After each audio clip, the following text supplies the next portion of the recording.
kepada Tuhan. Sebab ada tertulis, sembahlah Tuhan Allahmu, bukan sembahlah aku, kata Yesus, bukan. Nah, Dia memerintahkan untuk menyembah kepada Tuhan Allah. Bang Sahrul. Apa? Akulah jalan, kebenaran dan hidup. Itulah Yesus. Betul. Iya. Bahkan dalam Al-Quran sendiri, Nabi Isa alaihissalam atau Yesus ini mengaku juga seperti ayat itu. Oh, enggak. Kalau Apa kata Nabi Isa di Al-Quran? Gini, sabar dulu ya. Apa kata Nabi Isa di Al-Quran?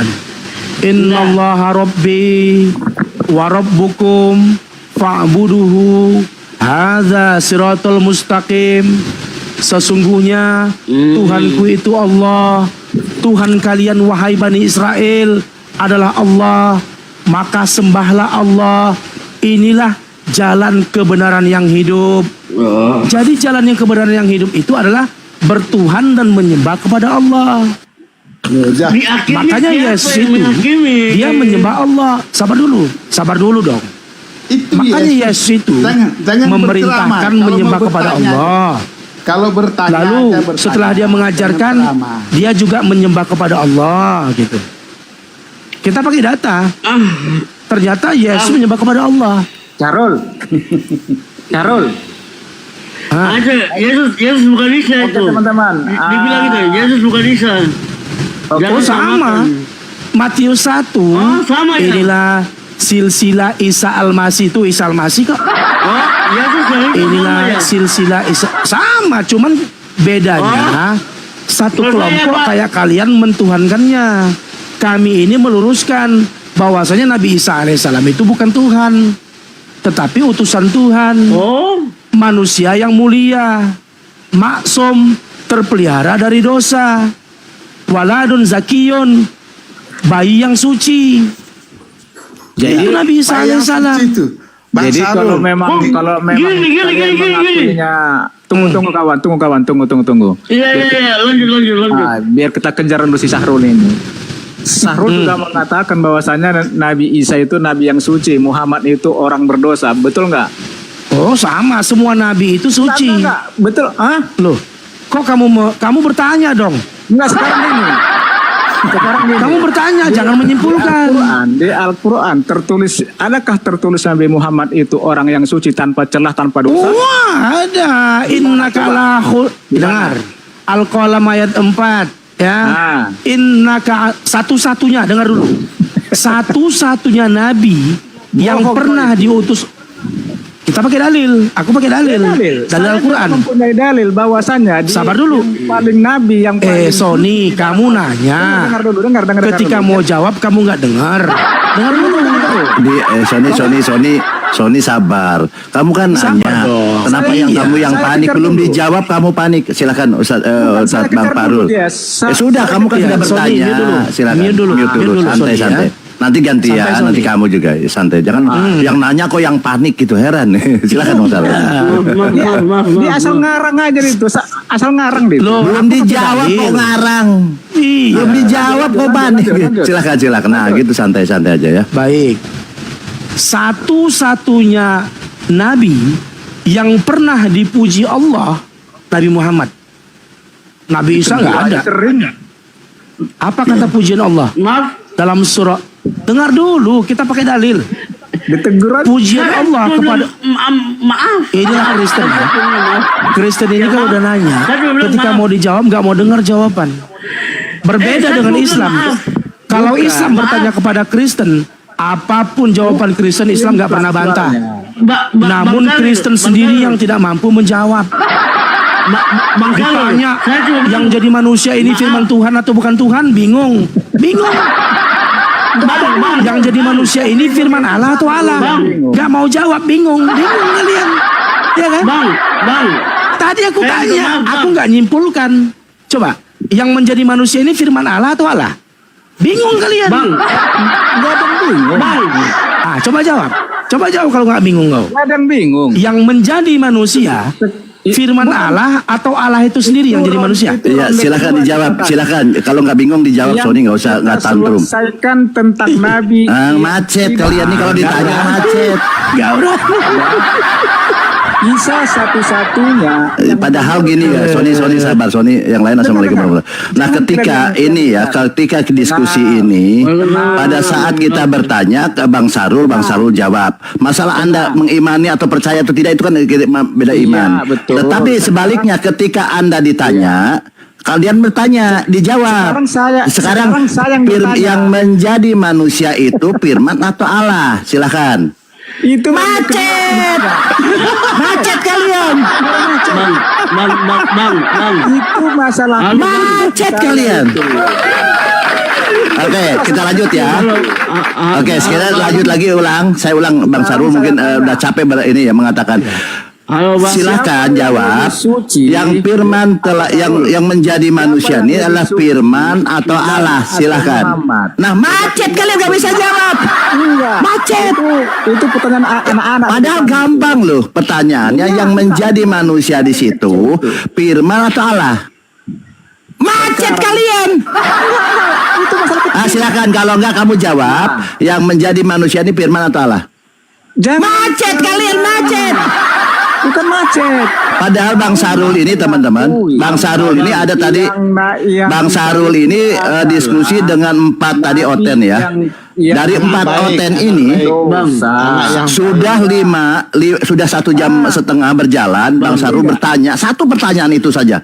5 oten nggak bisa jawab. Saya saja 2 kalian. Padahal pertanyaannya ini mudah loh. Dari tadi 1 jam setengah. Yang menjadi manusia itu pertanyaan apakah firman atau Allah? Lihat tantrum, lihat. 3 orang, lihat 3 orang.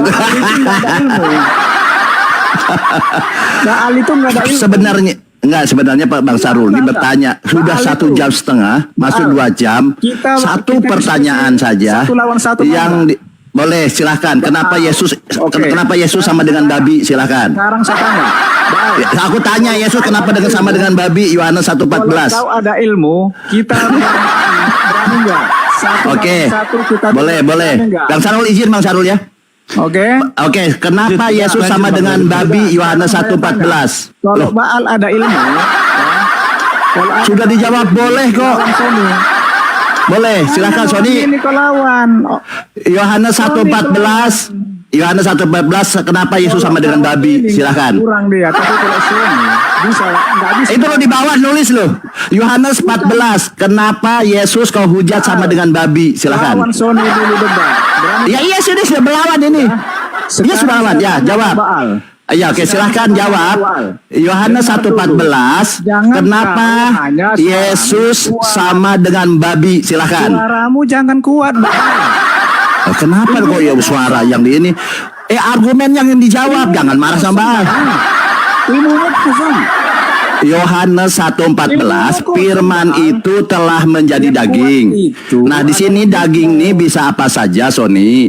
Bisa pada keledai, bisa pada ular, bisa kucing, pada babi, anjing. Nah, kan seperti itu, bisa kepada manusia. Nah, kenapa kau hujat? Yohanes 1:14. Ngerti nggak? Yesus itu sama dengan babi. Kenapa? Silakan. Dijawab. Udah. Katanya mau diskusi. Suaramu keras tapi Loh, suaraku keras apa? Pertanyaan yang disimak. Ya, Yohanes 1:14. Kenapa Yesus sama dengan babi atau anjing? Silahkan. Isi otakmu kosong, nggak berani melawan Sony. Ngerti? Dijawab aja, kenapa kamu takut? Macet. Pertanyaan saya kau nggak jawab. Loh, kau bertanya apa? Saya tanya, kenapa Yesus itu di Yohanes 1:14, Yesus itu sama dengan babi dengan anjing. Nah, kan gitu. Ilmumu nggak ada. Katanya mau debat dengan Baal. Ilmumu nggak ada. Baal itu. Padahal saya belum menjawab. Ilmunya nggak ada. Saya loh belum apa-apa loh, baru bertanya 1 ayat. Dia kan menantang saya. Oke, Sony, kalau kamu nantang saya, kamu jawab saya, kenapa di Yohanes 1:14 Yesus itu sama dengan babi, Yesus sama dengan anjing? Oke, ayo. Ya silakan. Kenapa Yesus sama dengan babi? Sudah dari tadi iya berani.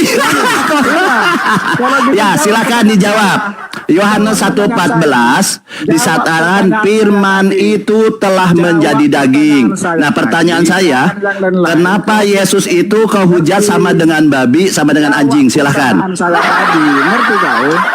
Jawab. Nggak bisa jawab, macet. Nggak bisa jawab. Padahal ya teman-teman, gini ya, saya nih orang akademis ya, saya ini tidak pernah menghujat, saya bukan apologet. Nah di Yohanes 1:14 teman-teman, firman itu telah menjadi daging, itu bahasa aslinya tuh apa sak, bahasa Inggrisnya flesh. Nah bukan jadi manusia. Tetapi kalau mereka mengatakan Yohanes 1:14 itu daging, itu ada manusia, itu nggak masalah.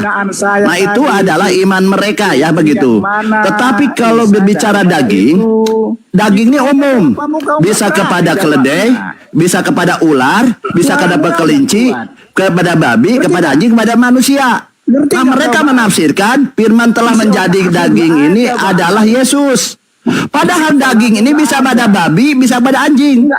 Lalu kalau kenapa Yesus disamakan dengan anjing dan babi? Kan menghujat itu kalian. Kalian menghujat Yesus disamakan dengan babi dengan anjing. Kenapa? Congormu yang tua. Gak bisa menjawab dia. Congormu yang tua. Iya silahkan. Kena jawab. Kenapa di Yohanes 1:14 Yesus kalian orang Kristen menyamakan dengan babi dengan anjing? Ini data valid loh ya. Bisa daripada itu. Oke silahkan. Itu kau nggak berani jawab. Jadi kita sudah jawab ya silahkan. Udah nggak ada kau jawab. Bang Al, stop dulu. Bang Adi, Bang Adi. Diskusi yang baik-baik saja gitu ya. Jelas bang. Ini loh Bang Sony. Tanya. Jelaskan aja apa maksud. Bang Sony dengerin dulu.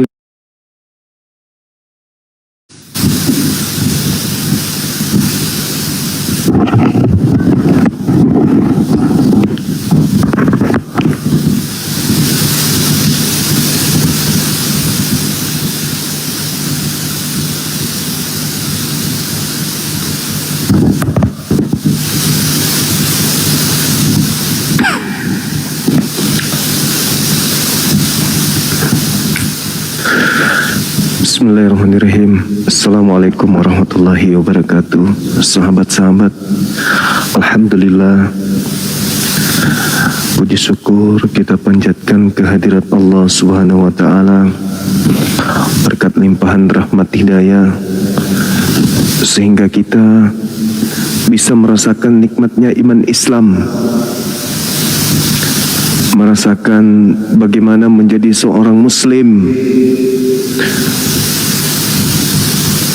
bisa merasakan bagaimana menjadi manusia seutuhnya,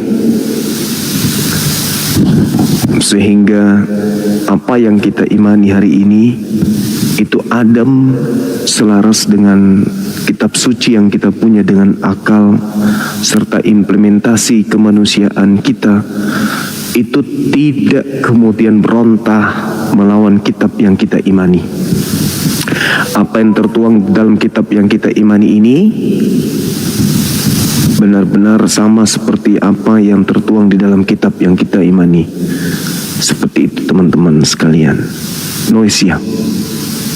Yang di YouTube noise kencang kali nggak? Biasanya sih kalau awal kayak gitu emang. Mungkin karena faktor songkat kali ya.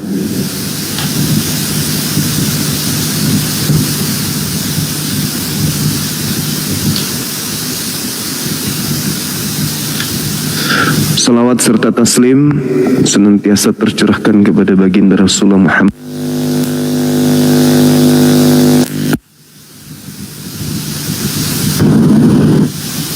Nabi yang menghantarkan manusia kemudian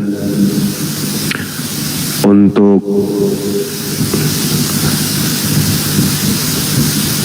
menyembah kepada pencipta langit dan bumi yang benar tanpa mempersekutukannya dengan satu apapun. Malam ini teman-teman sekalian, sama seperti sebelumnya, malam sebelumnya, kita kembali untuk mengajak teman-teman kita non-muslim memberikan penjelasan yang mendasar terhadap iman mereka.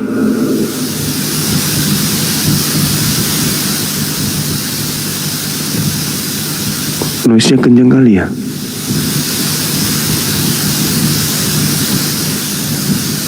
Gimana dong teman-teman yang di YouTube? Kalau yang di TikTok ada nggak suara noise?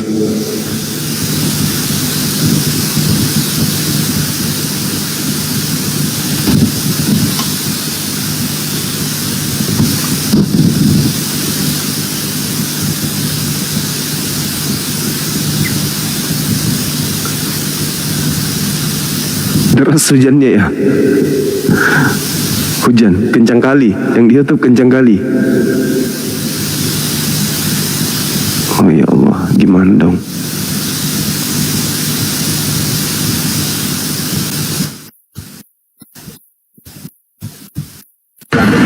Halo, assalamualaikum Bang Suma.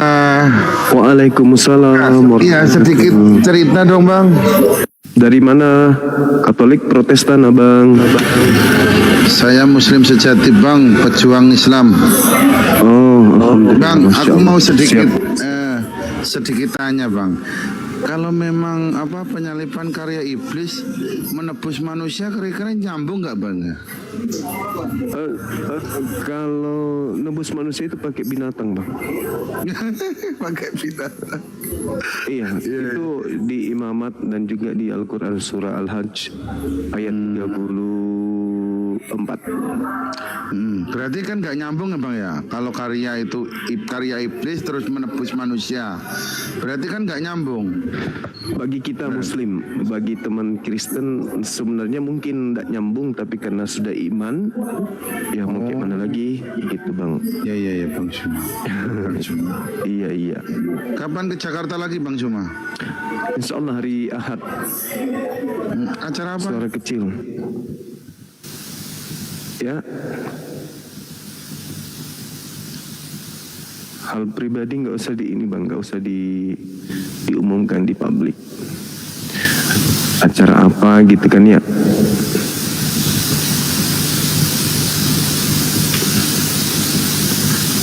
Sorry ya teman-teman, ini YouTube ini kan versi terbaru gitu kan ya. Tadi barusan Akang ngajarin lewat video call caranya gitu kan ya. Dan ini kalau misalnya ada suara noise, gimana cara hilanginnya? Nanti aku pelajari lagi ya.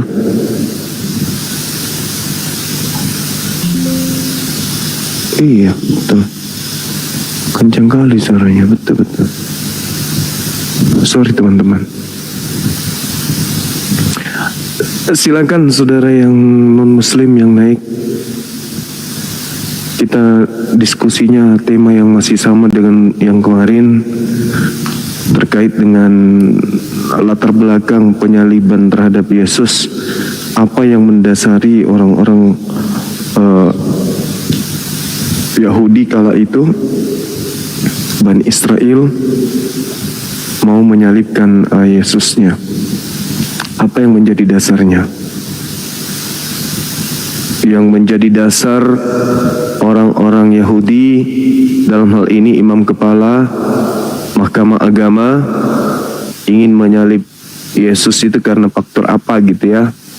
Nah ini yang ingin kita ketahui teman-teman sekalian.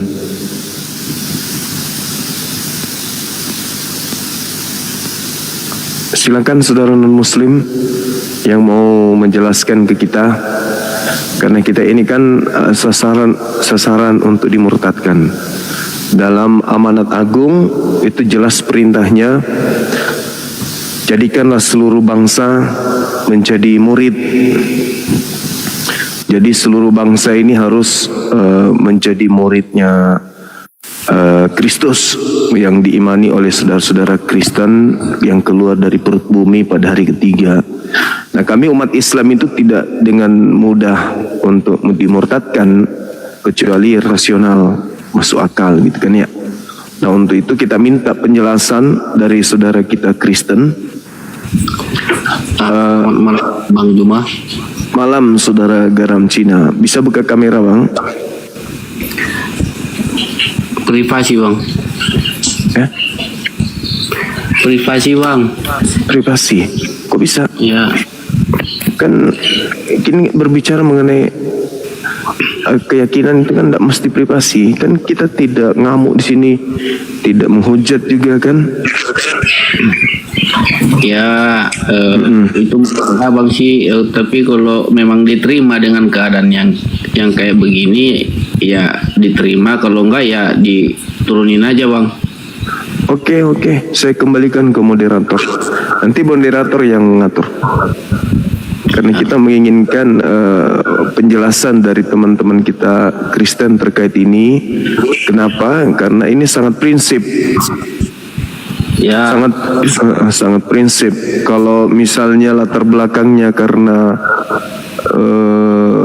misalnya dosa, ya harus dijelaskan sesuai dengan data. Kalau latar belakangnya ternyata bukan sesuai dengan doktrin dogma yang ada sekarang, berarti kan Kristen hilang pegangan. Kehilangan pegangan kalau gitu terjadi. Maka untuk itu kita minta saudara Kristen yang punya kapasitas menjelaskan ini, sekaligus kita tidak abu-abu gitu ya, menjelaskan ternyata saudara kita yang bernama Garam Cina dan orangnya ini gitu loh, nggak abu-abu gitu bang. Boleh saya tanggapi bang? Saya kembalikan ke moderator. Oke, berarti moderator tidak setuju bang. Maaf ya. Silakan yang lain teman kita Kristen yang mau menjelaskan latar belakang terjadinya penyaliban terhadap Yesus. Itu apa? Menurut yang punya kitab. Karena kalau sekarang ini kan yang terjadi gini, orang Kristen bukan yang punya kitab. Orang Kristen itu hanya menggunakan terjemahan kitabnya orang Yahudi. Itu pun tidak langsung dari sang pemilik kitab ke Kristen, enggak, tapi melalui proses panjang dari Mesir, kemudian berpindah dari Alexandria, berpindah kemudian ke Roma dan seterusnya. Itu memiliki banyak kisah, banyak liku-liku sampai kepada orang Kristen menggunakan terjemahan kitabnya orang Yahudi. Nah, muncul informasi dari Perjanjian Baru, orang Yahudi menolak Yesus. Orang Yahudi tidak senang dengan Yesus. Orang Yahudi berkongkol-kongkol ingin membunuh Yesus. Apa yang melatar belakanginya? Kalau menurut Kristen yang bukan punya kitab, mengatakan bahwasanya Yesus itu memang sudah dinubuatkan. Kata Kristen, Yesus itu dinubuatkan. Ketika ditanya dinubuatkan di mana? Dinubuatkan di kitabnya Yahudi. Nah, berbicara kitabnya Yahudi berarti yang lebih paham yang punya kitab dong ya. Yang punya kitab yang lebih paham. Siapa yang punya kitab ini? Ahli Taurat, orang Farisi, mahkamah agama, imam kepala. Merekalah yang punya kitab. Jadi kalau memang ada nubuat, merekalah yang kemudian menyalib Yesus ini karena nubuat. Kalau memang karena nubuat. Karena itu kita minta penjelasan dari saudara-saudara Kristen. Apakah betul seperti itu adanya? Syukran Bang Ayik, sahabat Ayik. Atau itu hanya rekayasa atau propaganda yang dilakukan demi untuk melancarkan pengajaran dari makhluk atau manusia yang keluar dari perut bumi pada hari ketiga. Apakah demikian adanya? Nah, ini pertanyaan yang bisa menjelaskan itu adalah saudara kami Kristen. Kalau di Islam kami juga mengimani bagaimana kemudian seorang nabi lahir tanpa ayah. Kemudian dia lahir dari seorang perawan, wanita suci bernama Maryam, Lalu berita ini secara gaib disampaikan kepada baginda Rasulullah Muhammad sallallahu alaihi wasallam. Kemudian ketika Nabi ini datang, dari kecil dia mengajarkan kepada kaumnya, inni Abdullah ataniyal kitab wa ja'alani nabiyan. Dari kecil dia mengaku itu. Lalu kemudian melakukan mukjizat-mukjizat di tengah-tengah kaumnya, biiznillah, biiznillah, biiznillah, membangkitkan orang mati dengan izin Allah. Nah, dari rentetan mukjizat yang dilakukan kemudian oleh Nabi Isa alaihissalam di tengah-tengah Bani Israel, melahirkan kecemburuan, melahirkan sakit hati, melahirkan kedengkian terhadap dirinya dari kaumnya Bani Israel. Lalu mereka membuat makar, wa makaru wa makarallah wallahu khairul makirin. Bani Israel membuat makar, tipu daya, tipu muslihat, kesaksian-kesaksian bohong untuk sekedar membunuh Nabi Isa alaihissalam. Jadi latar belakangnya karena iri cemburu. Iri cemburu karena Nabi Isa alaihissalam memperlihatkan mujizat-mujizat, mereka iri. Maka mereka karena takut bangsa mereka terancam kemudian oleh bangsa yang lain, jika kemudian umatnya atau pengikutnya Nabi Isa alaihissalam itu semakin banyak, maka mereka bersepakat untuk membunuh dan menyalibkan Nabi Isa alaihissalam. Dengan kesimpulan, di Islam Nabi Isa alaihissalam ingin disalib, ingin dibunuh bukan karena nubuat, dosa waris. Nggak ada itu. Bukan karena nubuat, dosa Adam alaihissalam. Itu nggak ada di Al-Quran. Tapi di konsep Kristen, Yesusnya disalib karena dosa waris. Karena itulah muncul pertanyaan, apakah itu betul? Untuk mengetahui benar tidaknya, harus secara historis kita gali. Karena Kristen konon ceritanya kitabnya itu berdasarkan sejarah. Maka sejarah yang paling tepat kemudian untuk menjadi sasaran analisa adalah Bible itu sendiri. Apa yang tertuang dalam Bible? Apa yang menyebabkan orang-orang Farisi, orang-orang ahli Torah, imam kepala mahkamah agama menyalibkan Yesus? Nah, orang Kristen yang jujur, silakan naik ke sini, jelaskan kepada kami.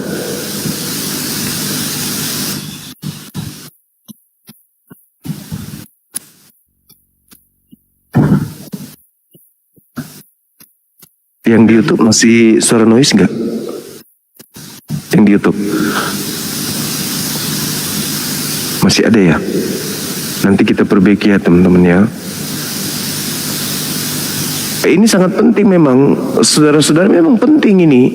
Apakah benar yang dijual oleh misionaris kepada kami, keselamatan itu hanya ada di dalam Kristen?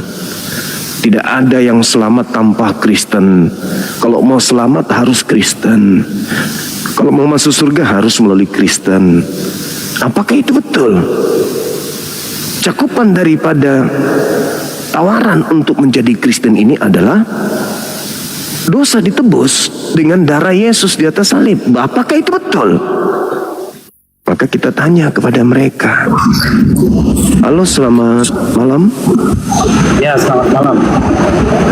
Ya. Bisa buka kamera, Bang? Bisa buka kamera? Halo, Analis Manja, bisa buka kameranya? Dari sekte mana ini? Katolik atau Protestan? Katolik, Protestan, Bang? Silakan. Halo.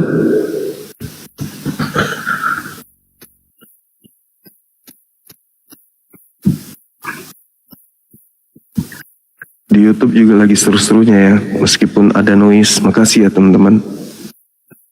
Eho terlalu besar. Nah, ini kalau ku geser ehonya habis. Artinya memang songkatnya mau diganti. Gak bisa lagi dia, sudah lost dia kan ya. Memang sudah lama kita punya songkat ini. Nah tuh, itu yang paling terendah. Ayo silakan teman-teman Oten naik nggak usah malu-malu, jelaskan aja ke Assalamualaikum kita. warahmatullahi wabarakatuh. Salam. Nah, izin Ya. dikit. Iya, Kang. Itu bukan dari perangkat soundcardnya Gurunda kalau di YouTube. Di filter OBS-nya belum disetting itu tadi. Kan buru-buru. Jadi gimana? Iya kan? Betul. Di filter OBS-nya aja dulu itu sama si Adi utak-atik. Disetting. Kan OBS baru itu. Aplikasinya masuk kemana itu, Kang? Atau Di nanti situ aja? di OBS. Itu di situ ada siapa? Video call lagi aja sama saya. Gurunda konsen live aja. Oh gitu, aku sendiri, Kang. Mereka udah pada keluar. Oh gitu. Ya udah nanti aja, biarin aja dulu itu. Oke. Oke, nanti ditelepon lagi yuk. Siap. Lanjut Gurunda, Assalamualaikum. Waalaikumsalam warahmatullahi wabarakatuh.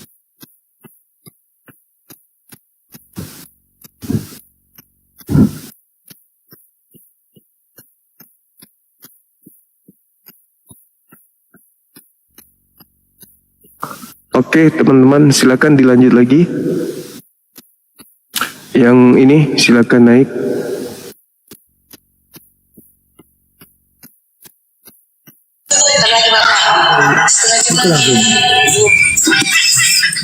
Oke. Selamat malam. Halo juga. Selamat malam.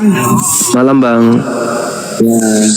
Ini saya lihat ini temanya apa ini, latar belakang penyaliban.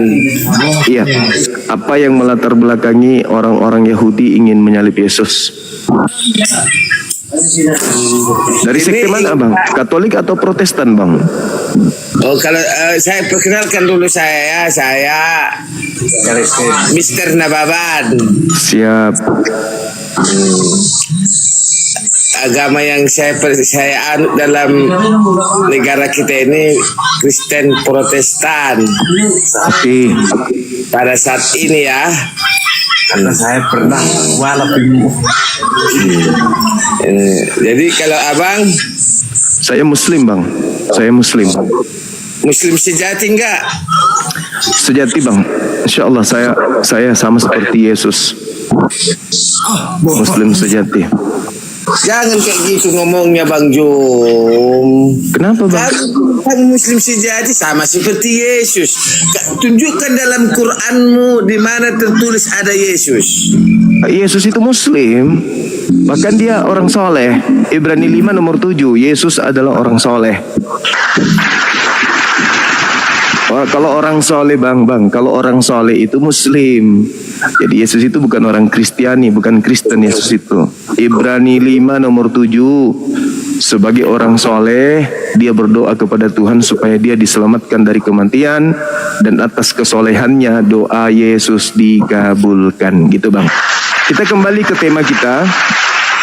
Bang Jom, aku jadi bingung lihat abang. Tadi makanya saya bilang Muslim sejati, Muslim sejati. Iya, sama seperti Yesus juga Muslim sejati. Abang percaya sama Yesus. Abang itu tunjukkan dalam Quranmu kalau ada memang Yesus ada dalam Quranmu. Yesus di Bible itu dikatakan sebagai orang soleh. Dia adalah juru selamat. Selamat itu shalom. Shalom itu salama. Salama itu Islam. Berarti Yesus juru Islam, Bang. Cinta Yesus, kamu adalah saudara seimanku. Oh, enggak, kita beda iman. Anda kan Kristus. Anda kan penyembah Kristus. Sementara Yesus Kristus penyembah pencipta langit dan bumi yang tidak serupa dengan makhluk. Kan gitu, abangku. Kita kembali ke tema. Kembali aja. Abang adalah yang dikenal Muslim, tahu tentang Quran. Abang bilang tadi percaya sama Yesus. Saya bilang saya sama seperti Yesus. Yesus juga Muslim. Dia orang soleh. Yesus itu bukan Kristen, tapi dia adalah orang soleh.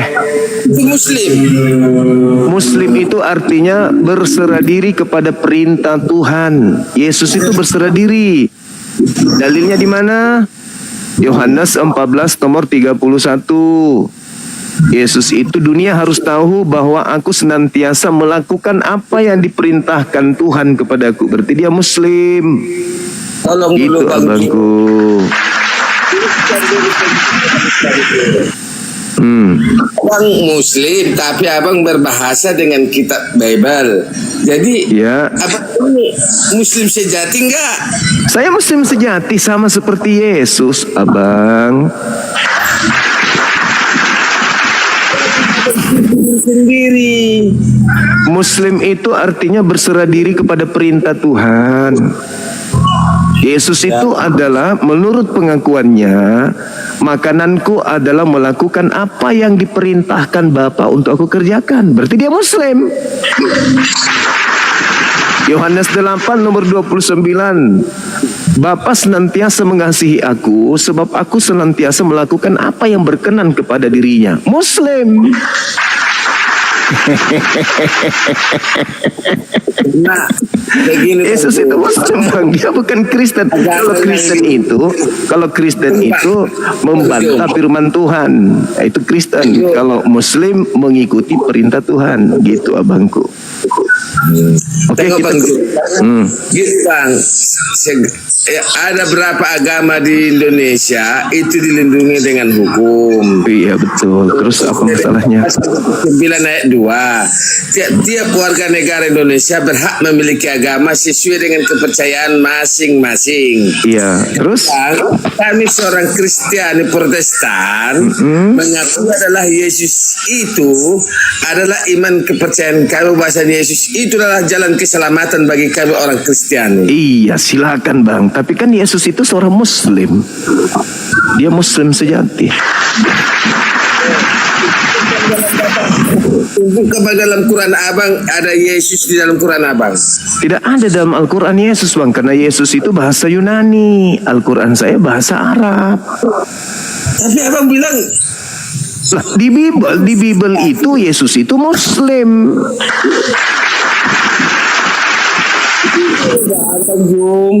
Kita ini edukasi ketuhanan lah dulu ketuhanan. Jadi kita ini temanya ini bang. Penonton lo bang. Ini temanya ini, latar belakang penyaliban oleh orang-orang Yahudi apa? Silakan. Kalau latar belakangnya penyaliban itu bang, itu coba dulu. Kalau abang lah dulu, abang mengakui nggak Yesus disalibkan? Kalau Yesus anak Maria itu nggak disalib. Berarti untuk apa tema abang ada kayak gitu? Ya, makanya kita bahas latar belakangnya apa, bang, supaya kita tahu. Dan Hawa sudah ada bang kebencian. Jangan ada kita di dalam kebencian itu. Kain dan Habil jatuh dalam kebencian. Itu ini sekarang dalamnya itu bang. Kita ini sekarang sama Tuhan. Ini sekarang kenapa ada benci kali dengan Yesus? Kenapa?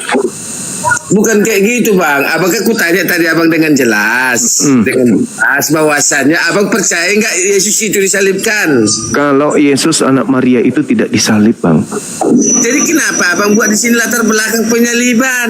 Kan belum disalib. Latar belakang kenapa Yesus mau disalib gitu loh bang. Aduh, aku malas bang bolak-balik berbicara bang. Iya, makanya jelaskan kepada saya aja. Jelaskan aja bang, apa yang melatar belakangi orang Yahudi mau menyalib Yesus? Kalau saya bilang pun nanti kayak gini bang, abang ada pembantahan, tapi pembantahannya bukan dari kita yang dibaca abang. Pembantahan. Maksudnya gini loh bangku, kalau misalnya abang mengatakan orang Yahudi ingin menyalib Yesus supaya orang-orang Kristen itu selamat, mana dalilnya? Tapi kalau dikatakan bahwa orang-orang Yahudi ingin menyalib Yesus supaya Kristen makan babi, ya mungkin ada dalil. Tapi tunjukkan di mana dalil itu bang. Apa yang melatar belakanginya, kan gitu. Kenapa orang Yahudi ingin menyalib Yesus? Apa latar belakangnya? Kan Kristen pasti tahu. Bang, aku bilang pun nanti kayak gini, abang tetap ada pembantahan. Ya kalau tidak sesuai dengan data, pasti saya bantah. Makanya bang, ya udahlah, kalau kita udah bertuhan, imanilah kepercayaan abang sesuai dengan agama abang. Saya pun saya imani kepercayaan saya sesuai dengan agama saya, dan saya gitu aja bang. Kita melakukan, kita di keseharian kita melakukan pekerjaan kita dengan kasih, mengasihi sesama. Itu aja bang kalau buat saya ya. Karena apa, abang Jun saya anggap itu saudara saya. Iya, memang kita saudara saya. Kenapa saya bilang saudara saya? Karena kita adalah sama-sama ciptaan Tuhan. Masalah iman kepercayaan itu tergantung abang. Yang mana dipilih abang, jalan yang lurus atau jalan yang bengkok, itu urusan abang. Makanya kita mau cari jalannya yang lurus ini, kita harus luruskan.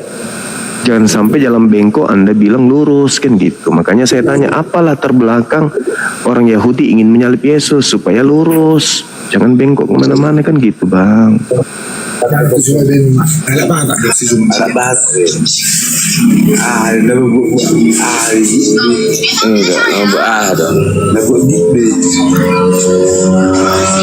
Kira kalau mengorbankan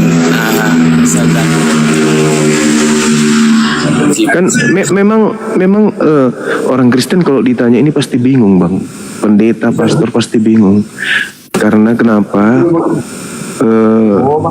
orang Kristen itu ditanya di doktrin dan di dogma bahwa Yesus itu disalib untuk nebus dosa, padahal itu nggak ada, itu nggak ada. Tidak ada latar belakang itu yang menyebabkan orang-orang Yahudi mau menyalib Yesus. Cuma abang punya uang nggak? Punya uang nggak? Ada. Dan berapa ke Bukit Golgata? Ke Bukit Golgata kita punya uang nggak? Ada. Saya tunjuk. Itu ada pembuktian dan disaksikan oleh itu sampai saat ini. Memang ada penyaliban, itu memang ada bang. Tapi yang disalib itu bukan anak Maria. Karena itu bang, kalau disalibkan. Penyaliban itu ada bang. Tapi bukan anak Maria. Ini agama ini dosa manusia, penebusan bagi siapa yang itu kata orang Kristen. Sekarang kita tanya, bagaimana orang Yahudi yang ingin menyalib Yesus? Apa latar belakangnya? Apakah karena dosa manusia? Itu cuma karangan kalian aja itu. Itu karangan gereja bahwa Yesus disalib untuk nebus dosa, itu ada karangan supaya laku ajarannya. Sekarang kita tanya secara sejarah, apakah orang yang menyalib Yesus menyalibkan Yesus karena dosa waris? Itu nggak ada. Cuma dongeng supaya manusia merasa bebas melakukan apa saja, makan apa saja, minum apa saja. Karena merasa sudah ditebus, maka manusia sudah berani melakukan apapun yang mereka mau. Sehingga hidupnya ya mohon maaf sama seperti hewan, tak ada aturan hidup. Kenapa? Karena mereka sudah merasa ditebus. Padahal latar belakang penyaliban itu bukan karena dosa. Latar belakang penyaliban itu karena bangsa Yahudi takut bangsanya dirampas oleh penjajah Roma. Itu yang betul.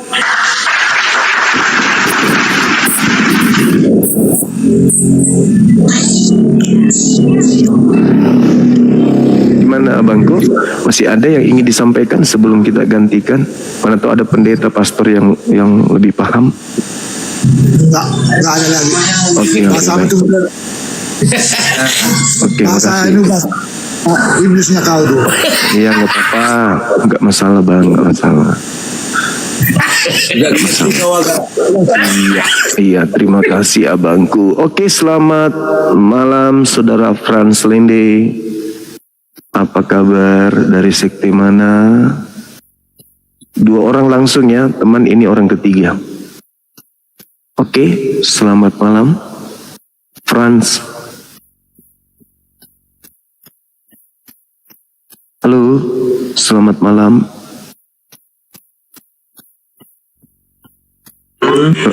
Salam. Ya, malam. Dari mana bang? Katolik? Protestan? Bang. Ya. Protestan bang. Oke. Protestan. Saya mau tanya satu aja bang. Buka kamera abangku. Kenapa Muhammadnya itu murah? Buka kamera bang. Buka kamera bang. Nggak bisa. Itu bisa. Jangan kayak Paulus Belum lah, bisa. suka dusta. Bisa, Bang. Jangan kayak Paulus. Jangan licik kayak Paulus. Dalam kelicikanku aku menjerat engkau dengan tipu daya. Licik bang, kenapa Muhammad itu nggak naik ke surga bang? Kok di kuburan terus? Nah, sekarang kalau Anda mau bertanya seperti itu, Yesus mengatakan sekarang juga iblis dilemparkan keluar dari tanah. Pertanyaan saya, siapa yang Anda sembah yang keluar dari tanah itu? Kata Yesus di dalam Yohanes 12 nomor 31. Oke. Sekarang juga dunia dihakimi. Sekarang juga iblis dilemparkan keluar. Dari mana? Dari tanah. Siapa yang menyembah makhluk yang keluar dari tanah? Ayo.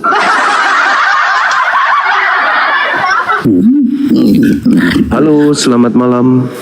Ya. Assalamualaikum. Waalaikum, dari mana bang? Jangan diturunkan dulu. Katolik atau Protestan? Saya Islam. Alhamdulillahirrabbilalamin. Halo, selamat malam. Malam bang. Dari mana bang? Katolik, Protestan? Protestan. Iya. Mohon maaf bisa buka kameranya abangku. Lagi gak pakai bajunya kok. Nggak apa-apa, kan laki-lakinya. Yang bahaya kalau perempuan udah pakai baju buka kamera.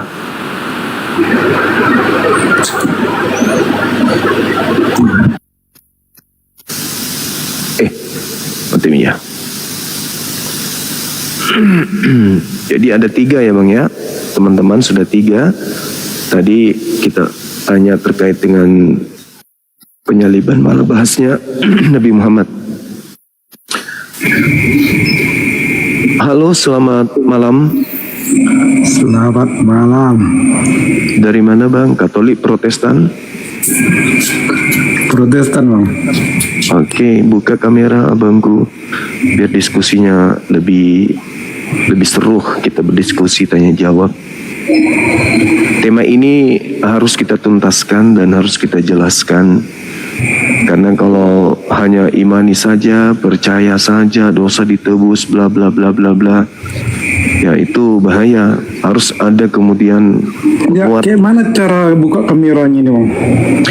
Ini kita kirim ya bang ya, saya kirim ya. Nah tinggal 30 detik lagi, 30 detik lagi terbuka kameranya. Begitu bang. Karena yang menyalibkan kan orang Yahudi. Nah orang Yahudi ini memerintahkan kepada orang Roma. Orang Yahudi bukan orang biasanya. Dia yang paham Bible, dia yang paham Taurat, dia yang paham kitab Yesaya, dia yang paham kitab Tanakh. Mereka yang paham kitab tersebut. Sayangnya mereka menyalibnya bukan karena ada nubuat. Tapi Kristen yang muncul belakangan, mereka bukan yang punya kitab, tapi kok dia sok tahu gitu loh bang. Itu nubuat katanya. Menurut orang Yahudi itu banyak di neraka atau enggak?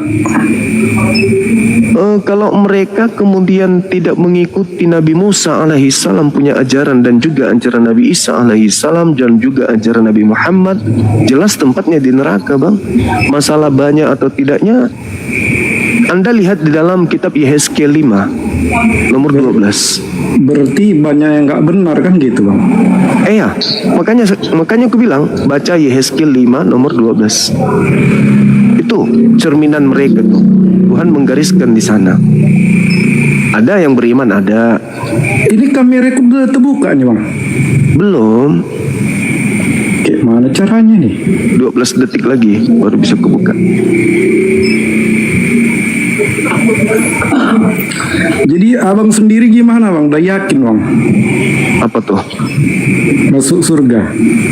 Oh iya, yakin. Aku yakin. Aku yakin. Saya yakin karena pencipta langit dan bumi ketika menjanjikan hambanya maka itu mutlak terjadi.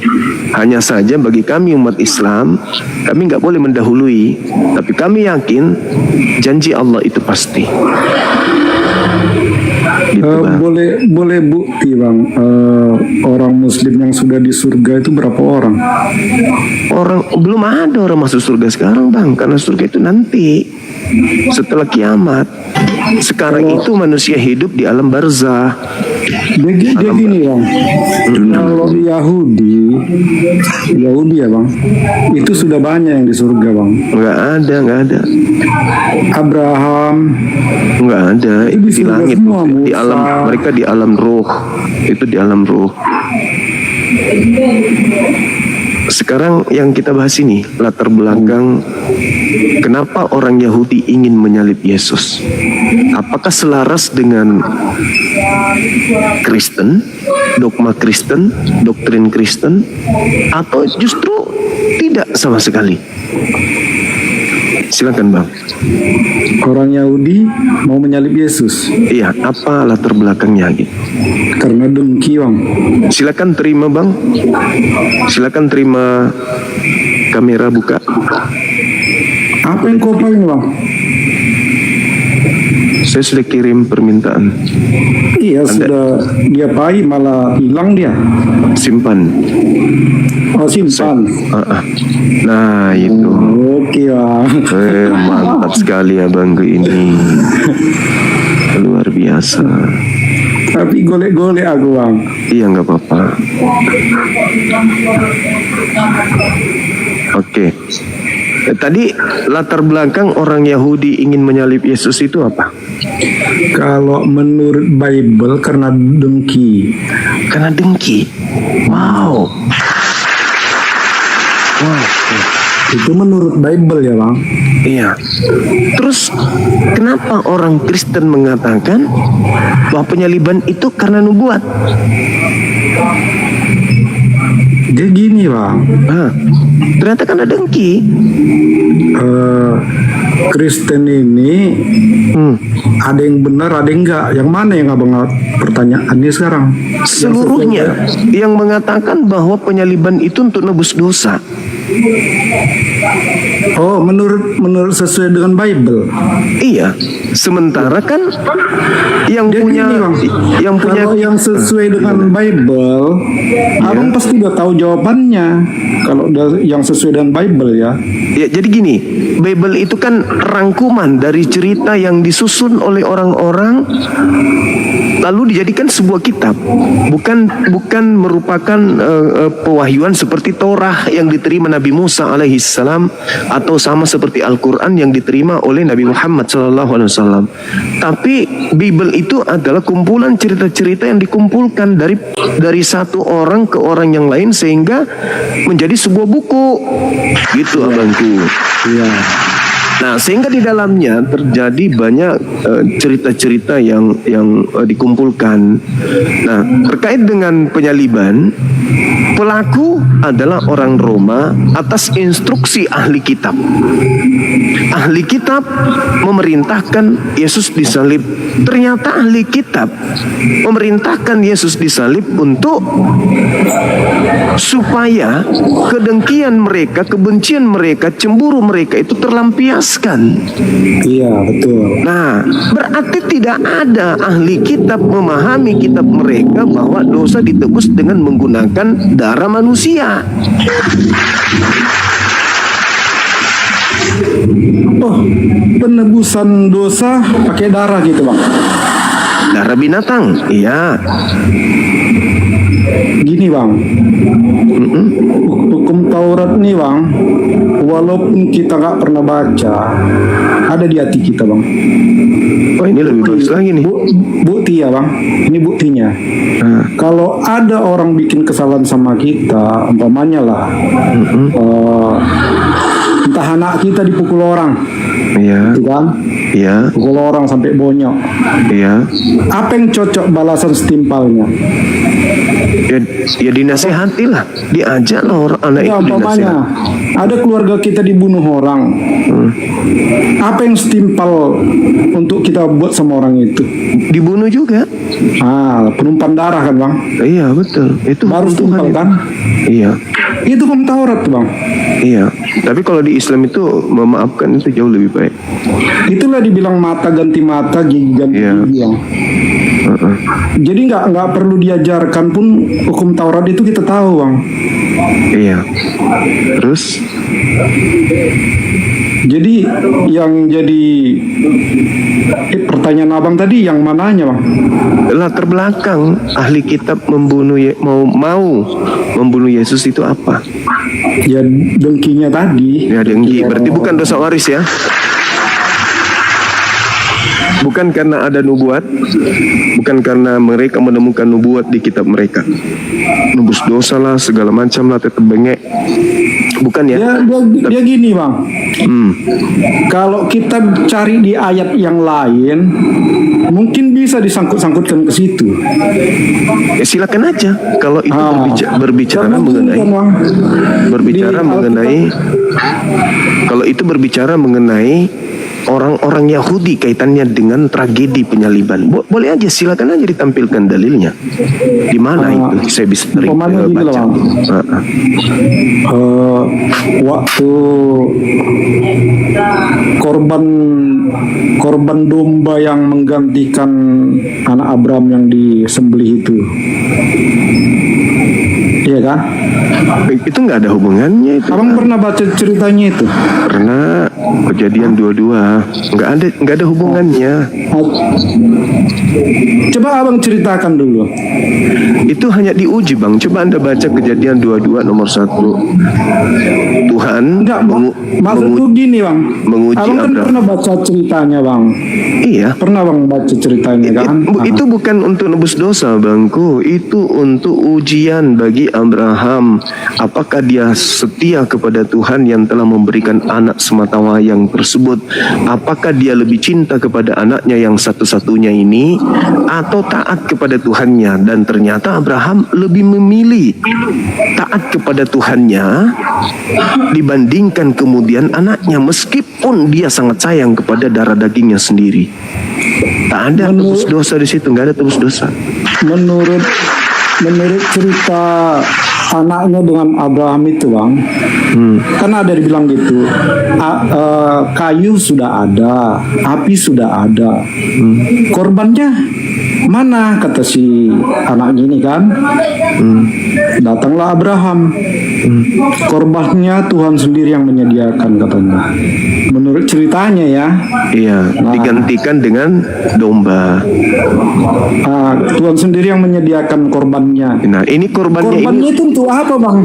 Untuk menggantikan anaknya. Bertanya dulu. Enggak, bertanya dulu abang. Untuk korban domba itu untuk apa? Untuk menggantikan anaknya. Loh, kan gini bang, tujuan si Isa ini bertanya, itu kan bukan ada untuk menggantikan dia. Dia tanya korbannya di mana, bukan berarti menggantikan dia. Lah, lalu yang diperintahkan sudah ada, kayu sudah ada. Sekarang yang diperintahkan untuk disembelih siapa? Yang diperintahkan anaknya. Anaknya kan. Jadi enggak? Iya. Jadi enggak disembelih? Enggak jadi. Siapa yang menggantikannya? Domba. Ya sudah. Terus kenapa, apa hubungannya dengan Yesus dosa waris penyaliban? Enggak ada hubungannya. Nah, yang jadi masalahnya itu bang, tempatnya itu juga Yesus disalib. Apa hubungannya?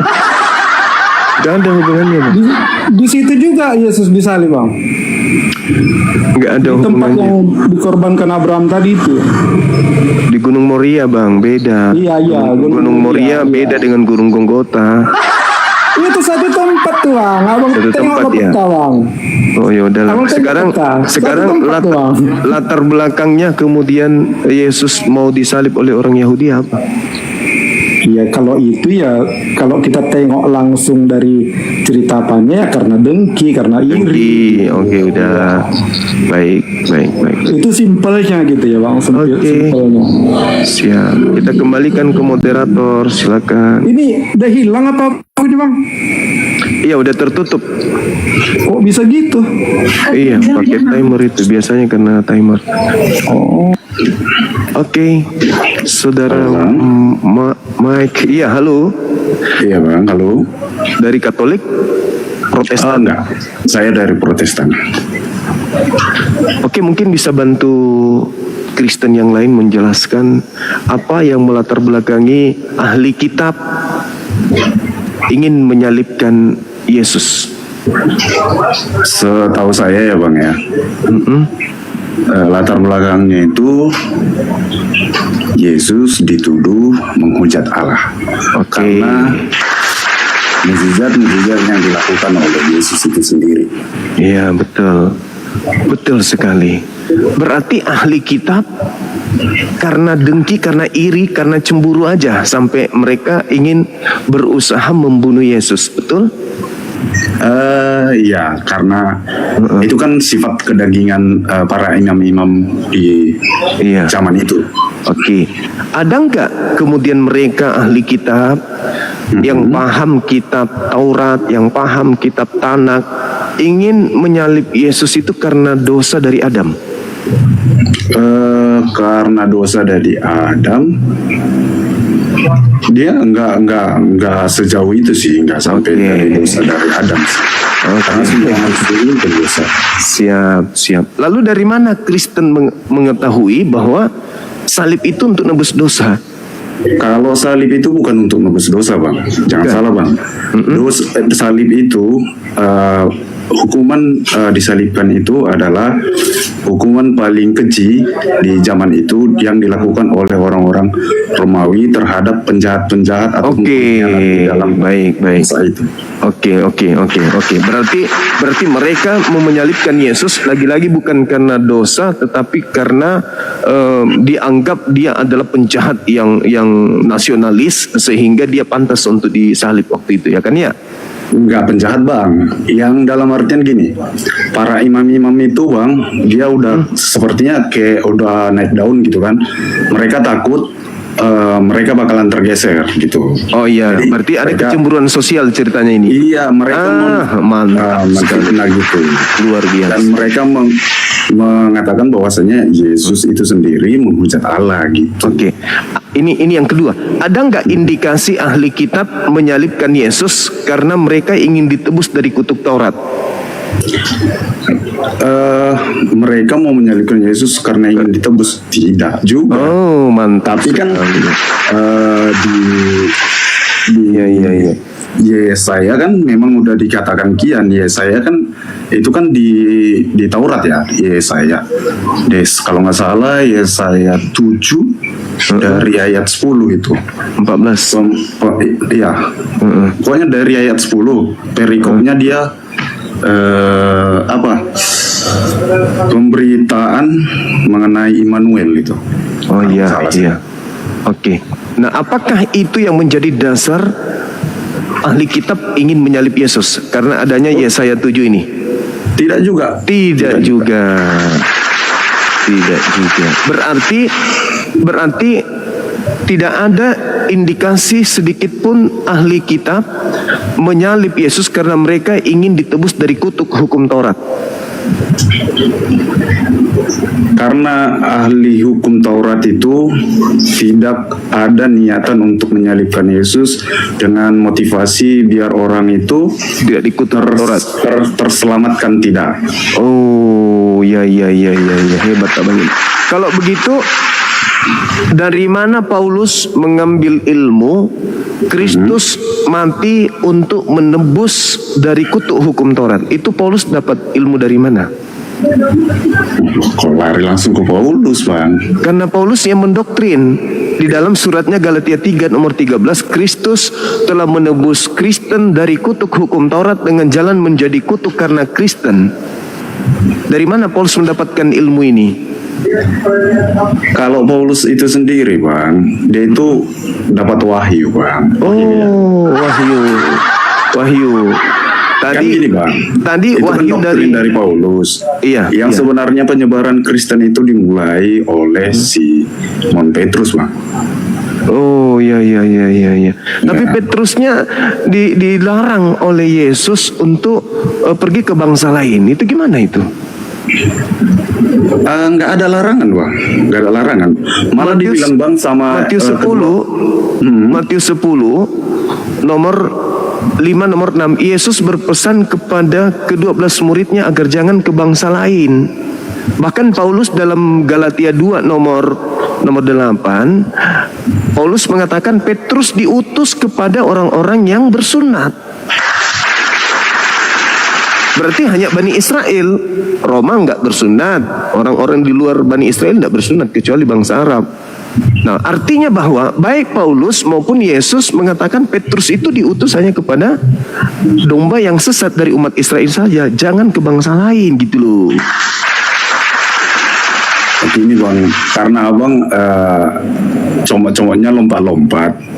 Nah, kalau begitu abang, kalau begitu saudara, coba kalau begitu abang lah yang menjelaskan di mana datanya itu.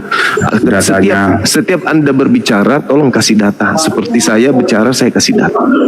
Kita topiknya tadi kan di penyalipan bang. Iya. Abang langsung mulai tadi lompat sana, lompat sini bang. Saya kasih penjelasan. Karena setiap saya bertanya, adanya indikasi penyaliban ini oleh ahli kitab karena dosa waris tidak ada.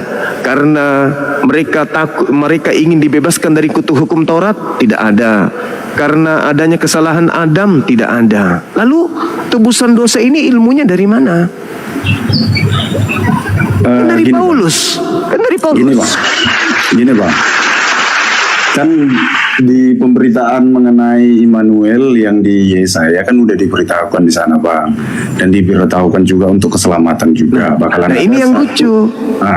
Yang lucu ini karena ahli kitab yang punya kitab, tidak menyalib Yesus karena Yesaya 7. Anda tadi menjawabnya. Kenapa sekarang Anda yang mencomot dalil kitabnya ahli kitab demi untuk mengajarkan ajaran Yesus? Apa ajaran Paulus?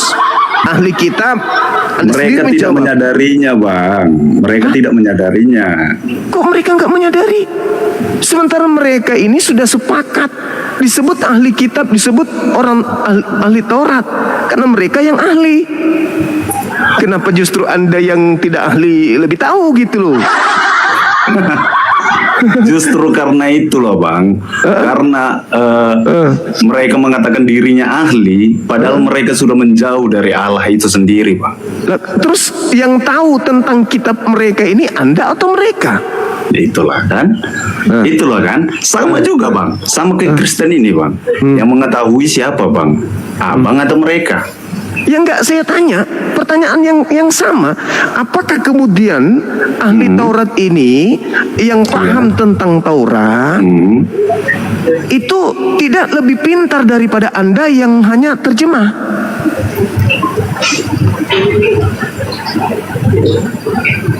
Mereka tidak, bagaimana bilangnya?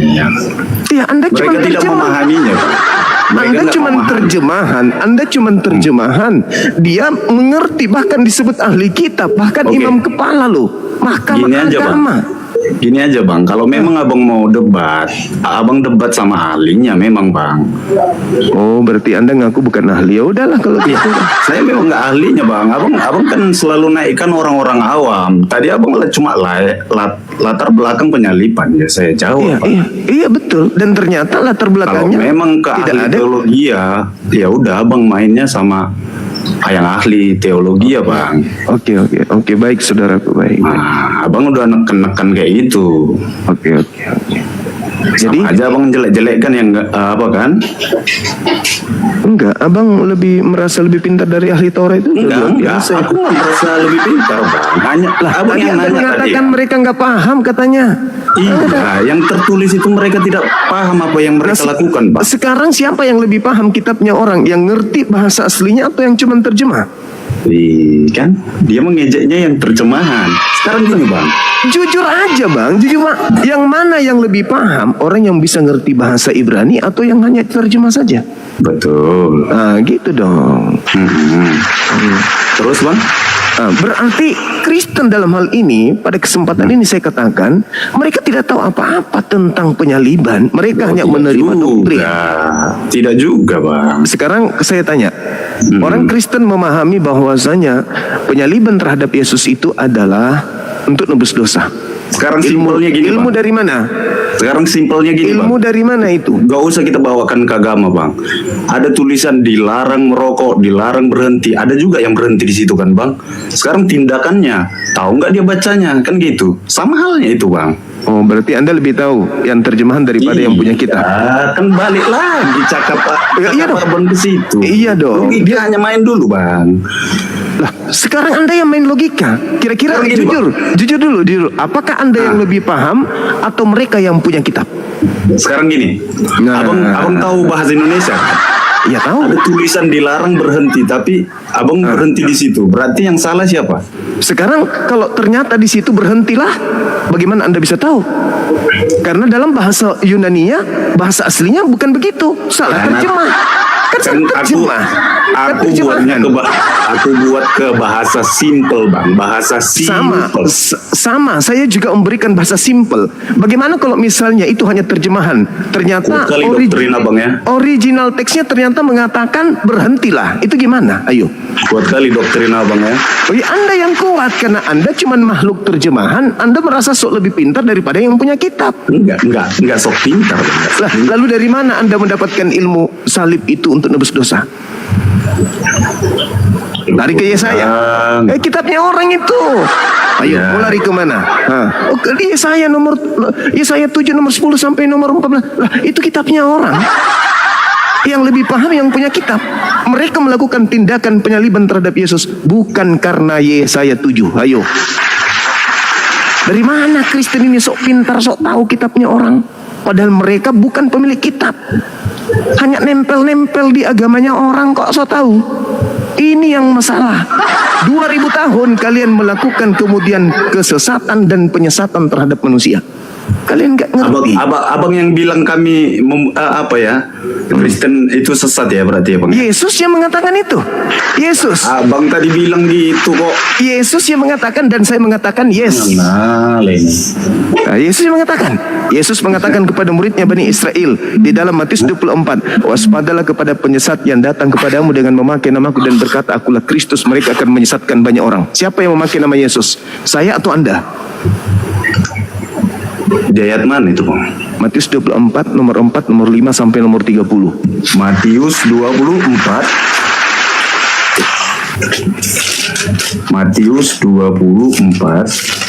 nomor 4 nomor 5 nomor 6 nomor 7 nomor 8 sampai nomor 31 bahkan.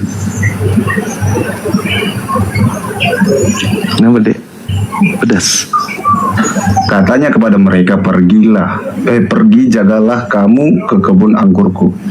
Matius 24 nomor 4 24.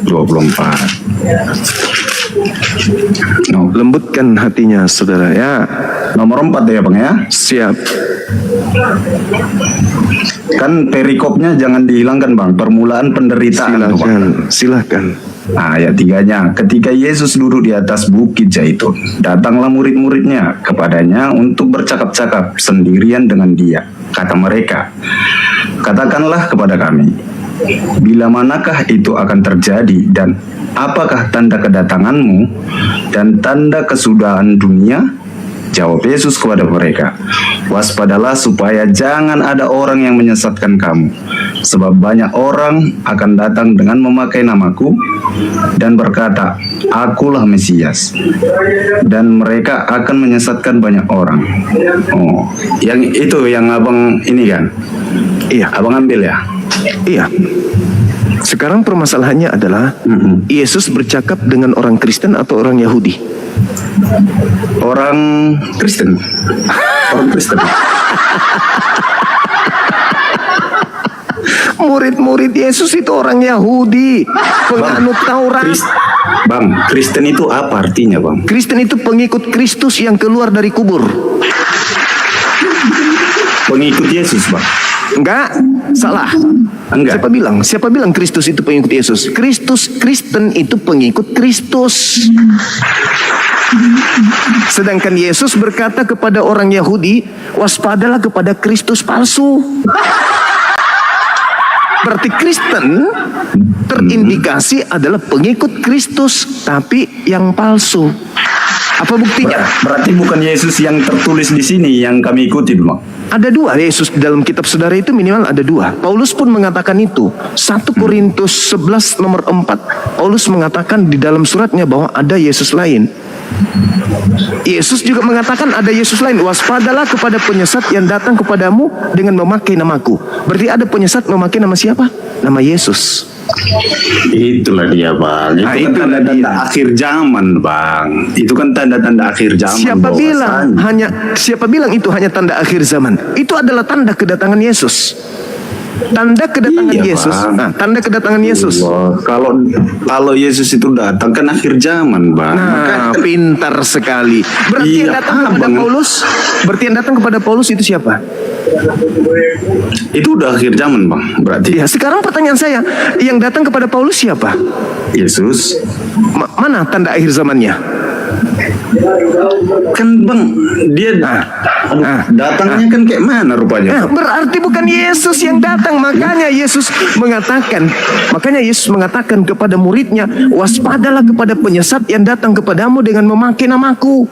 Ada penyesat datang memakai nama Yesus, tapi tidak diikuti oleh tanda-tanda kedatangan Yesus. Kalau Yesus yang datang diiringi oleh tanda-tanda. Tapi kalau bukan Yesus yang datang, cuman mengaku Yesus, tapi tanda-tanda itu nggak ada. Itu yang dimaksud oleh Yesus. Anda sendiri Paulus itu kan, Bang, yang datangi kan gimana sih bilangnya ya? Dari mana dia kan bisa mendapat penglihatan gitu. Penglihatan. Nah, sekarang penyesatnya datang memakai nama siapa? Kata Yesus.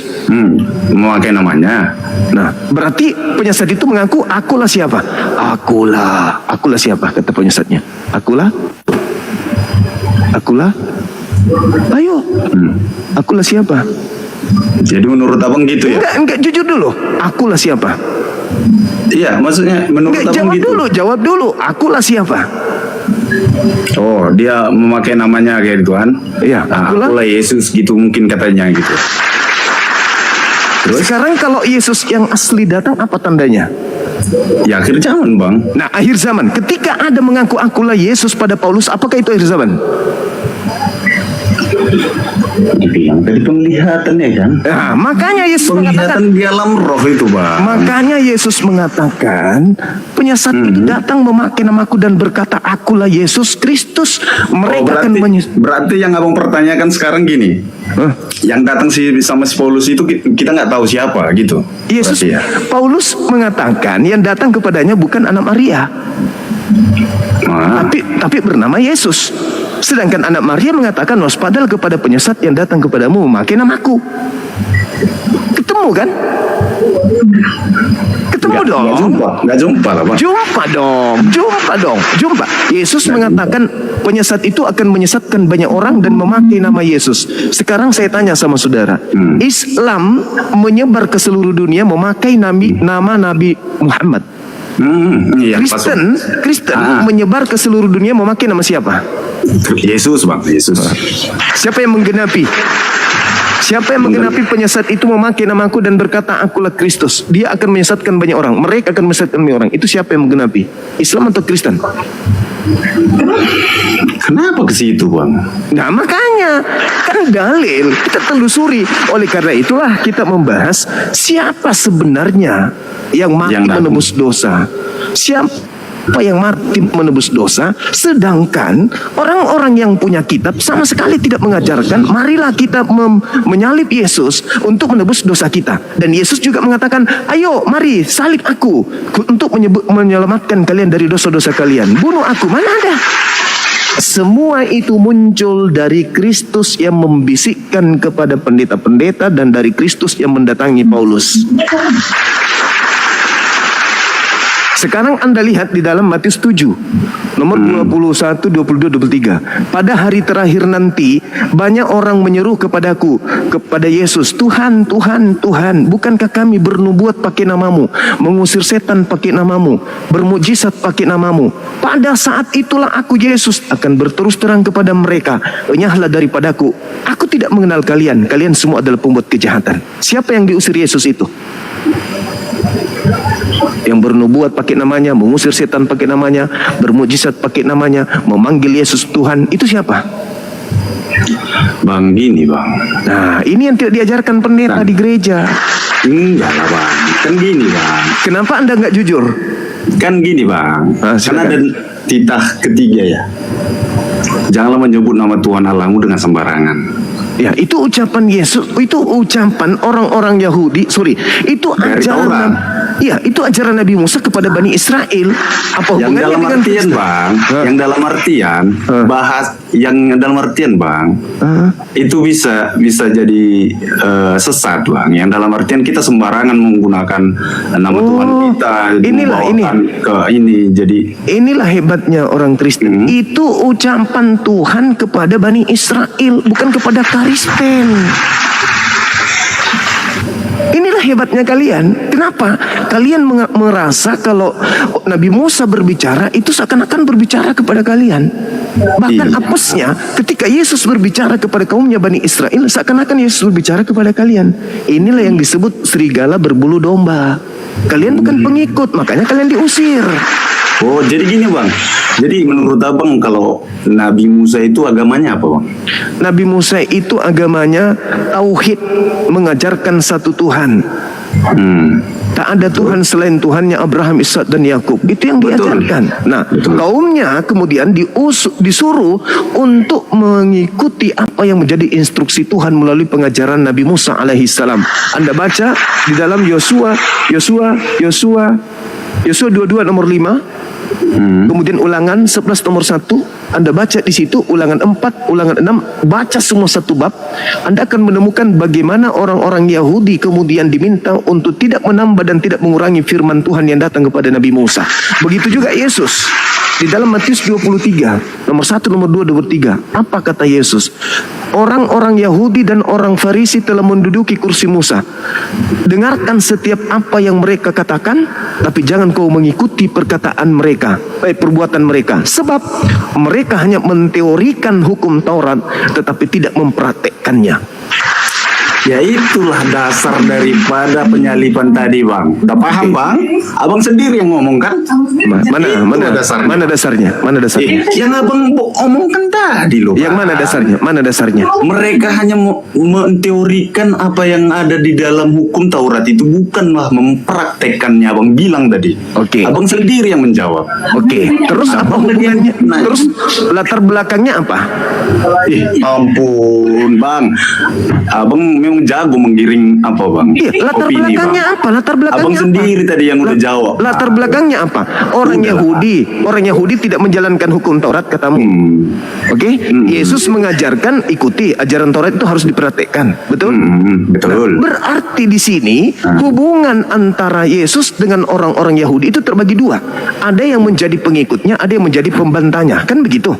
Ya. Nah, pembantah Yesus ingin menyalib Yesus itu karena apa?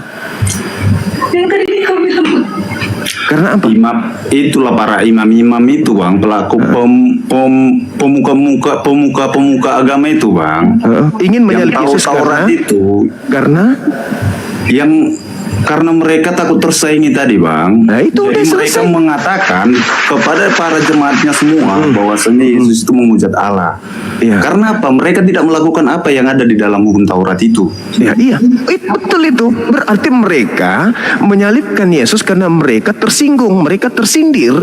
Karena mereka dikatakan tidak melaksanakan hukum Taurat. Sedangkan dalam Ulangan 27 nomor 26 terkutuklah orang yang tidak mempraktekkan hukum Taurat dengan perbuatan. Betul?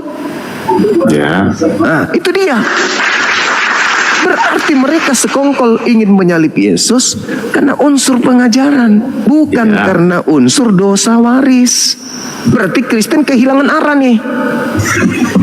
Tidak bang, aduh.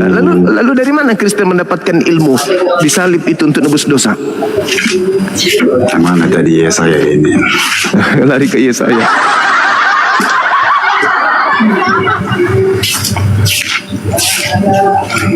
Aduh. Bentar bang ya. Silakan.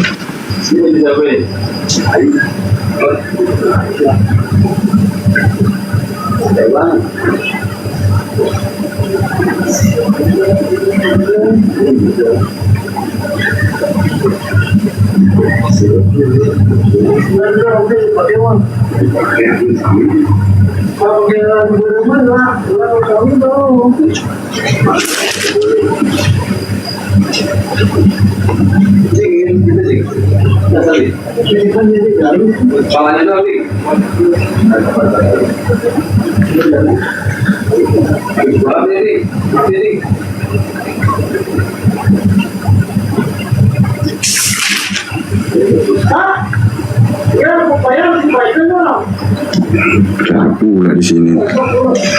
Kalau aku baca ulang lagi nih lama lah bang. Iya, jadi nggak dapatku bang, belum dapatku ini. Coba Anda baca Yohanes 11 nomor 45 sampai nomor 57.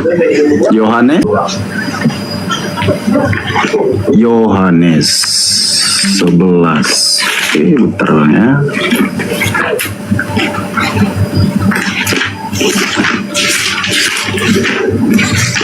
Yohanes 11 ayat berapa tadi bang? 45 sampai 57. Pelan-pelan aja bacanya bang. Persepakatan untuk membunuh Yesus ya bang ya? Yes. Banyak di antara orang-orang Yahudi yang datang melawat Maria dan menyaksikan sendiri apa yang telah dibuat Yesus, percaya kepadanya. Tetapi ada yang pergi kepada orang-orang Farisi dan menceritakan kepada mereka apa yang telah dibuat Yesus itu. Lalu imam-imam kepala dan orang-orang Farisi memanggil mahkamah agama untuk berkumpul, dan mereka berkata, apakah yang harus kita buat? Sebab orang itu membuat banyak mukjizat. Apabila kita biarkan dia, maka semua orang akan percaya kepadanya, dan orang-orang Roma akan datang dan akan merampas tempat suci kita serta bangsa kita. Terus sampai berapa tadi bang? Coba aja sampai 53 ya. Tetapi seorang di antara mereka, yaitu Kayafas, imam besar pada tahun itu, berkata kepada mereka, kamu tidak tahu apa-apa dan kamu tidak insaf, bahwa lebih berguna bagimu jika satu orang mati untuk bangsa kita daripada seluruh bangsa kita ini binasa. Hal itu dikatakannya bukan dari dirinya sendiri, tetapi sebagai imam besar. Pada tahun itu ia bernubuat bahwa Yesus akan mati untuk bangsa itu. Dan bukan untuk bangsa itu saja, tetapi juga untuk mengumpulkan dan mempersatukan anak-anak Allah yang tercerai-berai. Mulai dari hari itu mereka sepakat untuk membunuh dia. Nah, Anda baca apa latar belakangnya mereka ingin membunuh Yesus? Iya, karena mereka takut. Itulah tadi kan, menurut Kayafas ini, jemaatnya itu, orang-orangnya itu bakalan binasa. Jadi mending satu orang yang mati. Dibinasakan oleh dosa atau karena Roma? Tidak bang, tidak karena dosa bang. Karena di atas pun kan tadi ada. Jika orang-orang karena dosa atau karena bangsa Roma? Tidak bang. Iya, karena bangsa Roma merampas bangsa mereka sampai mereka binasa, atau karena dosa? Gimana ya? Yesus itu jadi diserahkan mereka kepada bangsa Roma. Enggak, maksudnya kalau mereka tidak membunuh Yesus, maka mereka binasa karena dirampas, dijajah oleh Roma, atau karena binasa karena dosa? Binasa karena dosanya bang. Mana tertulis di ayat berapa tadi? Dari sini juga kita baca bang. Ya, silakan. Orang Farisi itu kan memang orang-orang yang munafik, Bang. Iya, mereka sepakat membunuh Yesus karena apa? Karena dosa atau karena takut bangsanya dirampas oleh Roma? Silakan. Karena banyak mukjizat, jadi takut orang-orang bakalan banyak yang percaya sama Yesus. apa yang dilakukan Yesus gitu. Oke, terus kalau itu terjadi, maka bangsa Roma datang untuk situ kan memang untuk menjajah, Bang. Nah, kalau semakin banyak yang percaya kepada Yesus, maka yang mereka takutkan apa? Bangsanya dirampas oleh bangsa Roma, betul? Iya. Oleh karena itu, supaya kemudian mereka punya tempat suci dan supaya bangsa mereka itu tidak dirampas, maka mereka sepakat membunuh Yesus. Benar nggak? Iya, di persepakatan itu iya. Nah, terus kenapa Anda mengatakan mereka ingin membunuh Yesus karena dosa? Gimana lagi? Ampun. Kan itu loh pangkalnya tadi, Bang. Yesus itu nggak terima bahwasanya ahli-ahli Taurat tadi seperti imam besar itu dia hanya teori aja di dalam Tauratnya, Bang, tapi kalau praktiknya nggak ada gitu.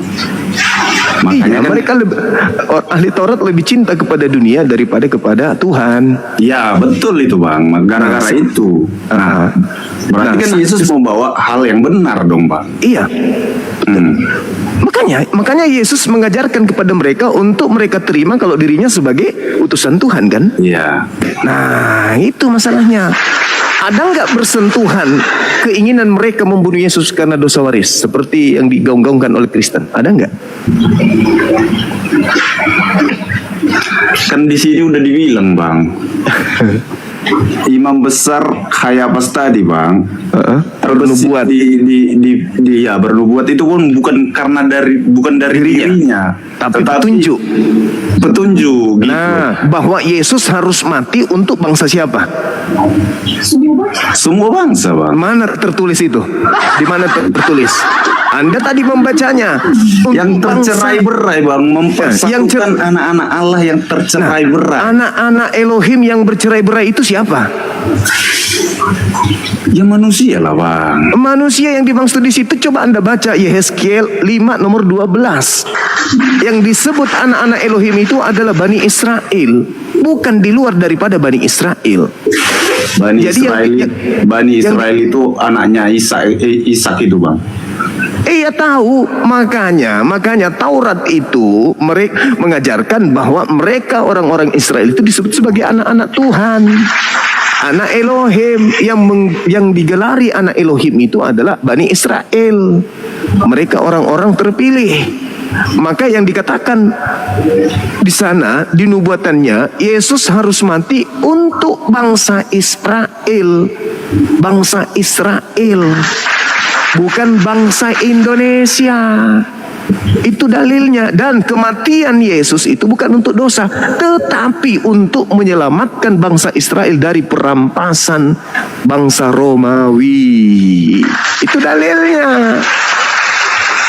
Ratusan tahun kemudian Roma membentuk sekte baru namanya Katolik, dengan konsep yang mereka ambil dari konsep penyaliban, menyeleksi buku-buku, lalu dikanon, lolos 4 kanon dan mengambil surah-surah Paulus. Berdirilah agama Katolik. Dari agama Katolik terpecah menjadi Protestan, dari Protestan menjadi Pantekosta, lalu menjadi bla bla bla bla, terakhir menjadi Mesianik, sebelum Mesianik muncul Advent dan seterusnya. Ujung-ujungnya dari Katolik. Begitu saudaraku. Jadi tidak ada hubungannya tragedi penyaliban di internal Israel dengan Yesus Mesias mereka dengan Kristen. Kristen hanya mengambil keuntungan dari tragedi itu dengan pola cerita yang tak ada hubungannya. Makanya Yesus mengatakan pada hari terakhir nanti banyak orang memanggil aku Tuhan, bernubuat, mengusir setan, bermujizat pakai namaku. Apa kata Yesus? Aku tidak mengenal kalian. Ya karena memang bukan umatnya. Kita ini bukan umatnya Yesus. Karena Yesus itu umatnya hanya untuk Bani Israel saja. Yesus mengatakan dalam Matius 15 nomor 24, aku diutus hanya kepada domba yang sesat dari umat Israel. Nah, ada orang yang bukan Bani Israel datang kepada Yesus pada saat itu. Apa kata Yesus? Usir dia. Usir. Tapi perempuan itu datang minta tolong kepada Yesus. Tuhan, tolong sembuhkan anakku. Anakku sakit. Apa kata Yesus? Usir perempuan itu. Dia mengikuti kita dari tadi dengan teriak. Kata perempuan itu. Yesus mengatakan, tidak patut roti yang disediakan untuk anak diberikan kepada anjing. Apa kata wanita Samaria itu? Betul Tuhan Yesus. Tapi bukankah anjing makan sampah yang jatuh dari meja tuannya? Apa kata Yesus? Besar imanmu ibu, jadilah seperti apa yang engkau inginkan. Berarti Yesus mengatakan di luar Israel itu sebagai anjing. Tidak. Lah itu dalilnya. Tidak. Lah itu dalilnya. Matius 15 nomor 23. Saya pernah dengar ceritanya. Cuman saya nggak bisa sebutkan di mana itu tertulis. Saya lupa. Bahwasanya ada seorang jenderal daripada Romawi yang anaknya sakit. Tapi karena dia melihat nubuat yang dilakukan oleh Yesus, mukjizat yang dilakukan, dia datang sendiri kepada Yesus. Dan di situ Yesus mau menyembuhkan anaknya. Pulanglah, anakmu nanti bakalan sembuh gitu. Dan di situ Yesus berkata kepada murid-muridnya, lihat bahwasanya orang lain saja itu lebih menghargai aku daripada bangsaku sendiri. Iya, Yesus mengobati siapapun. Iya, yang abang bilang tadi di luar orang Israel, kan abang bilang tadi. Dia mengobati siapapun, tapi dia diutus sebagai Mesias hanya untuk Bani Israel, sebagai juru selamat Bani Israel. Loh, Yesus siapa sendiri yang mau ikut dia? Yesus yang mengatakan itu. Aku diutus hanya kepada domba yang sesat dari umat Israel. Kok Anda bantah Yesus? Kok Anda bantah Yesus? Yesus yang mengatakan itu. Sampai ada orang Samaria yang datang kepadanya bersungut-sungut. Apa yang dikatakan? Aku diutus hanya kepada domba. Domba itu Bani Yakub. Di mana dalilnya? Yeremia 50 nomor 17. Yang disebut domba hanyalah Bani, anak keturunan Yakub. Jadi yang bergelar domba hanya Bani Yakub. Kita bukan Bani Yakub. Kita bukan domba. Kristen bukan Bani Yakub. Kristen bukan domba. Jadi yang bukan domba, bukan Bani Yakub, ngaku-ngaku sebagai pengikut Yesus, itulah yang disebut serigala. Serigala yang nyamar domba. Mengaku-ngaku sebagai keturunan Yakub, padahal bukan keturunan Yakub. Coba Anda lihat di dalam Wahyu 3 nomor 9. Orang yang mengatakan dirinya adalah keturunan Israel atau orang-orang Israel, tapi sebenarnya tidak demikian, maka dia adalah jemaat iblis. Jadi orang Kristen yang ngaku-ngaku sebagai jemaat Israel, keturunan Israel, itu jemaat iblis. Kata siapa? Kata Wahyu 3 nomor 9. Yesus juga mengatakan kepada Bani Israel, waspadalah kepada serigala yang datang kepadamu, nyamar seperti domba, tapi sebenarnya dia adalah serigala yang buas. Begitu saudaraku. Jadi memang agak berat memang. Berat memang.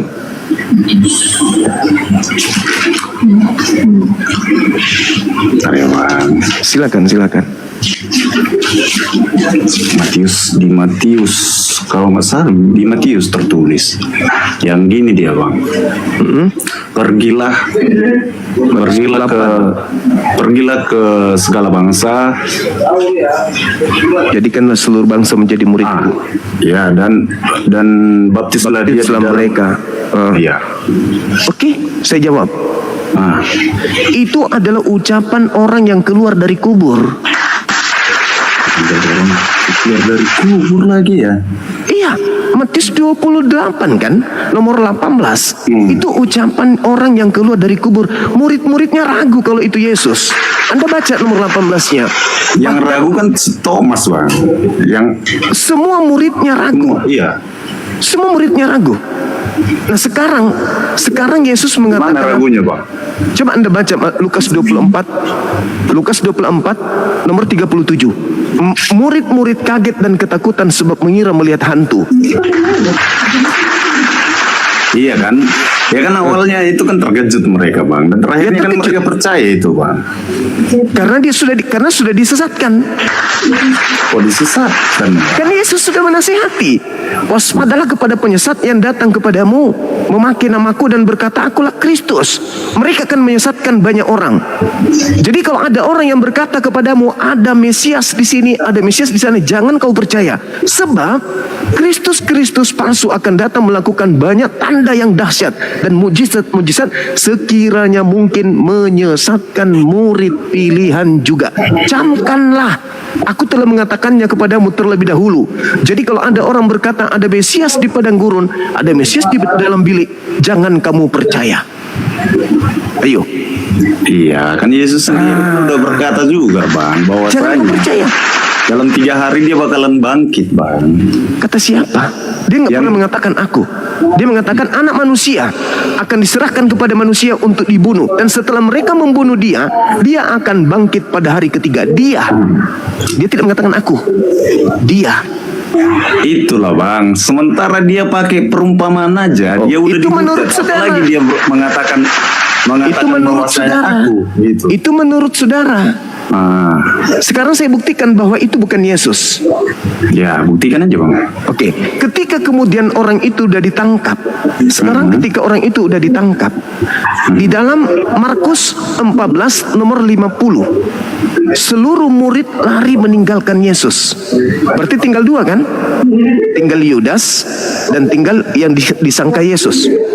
Karena murid-muridnya ketika ada penangkapan, semua murid lari meninggalkan Yesus. Tidak, Bang. Masih Simon Petrus aja masih mau mematahkan kuping mereka, Bang. Kok bisa lari pula, Bang, Itu bilang. sebelum ditangkap. Ini setelah. Coba Anda baca Markus 14 nomor 50, boleh baca?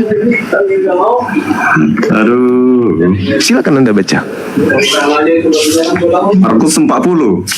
Markus 14 nomor 50. 14 nomor 50.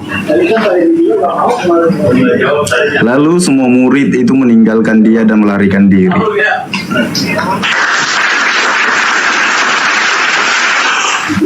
Masih ada yang tinggal muridnya.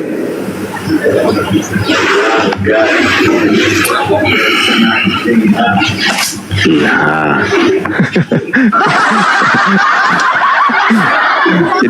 Jadi gini saudaraku ya.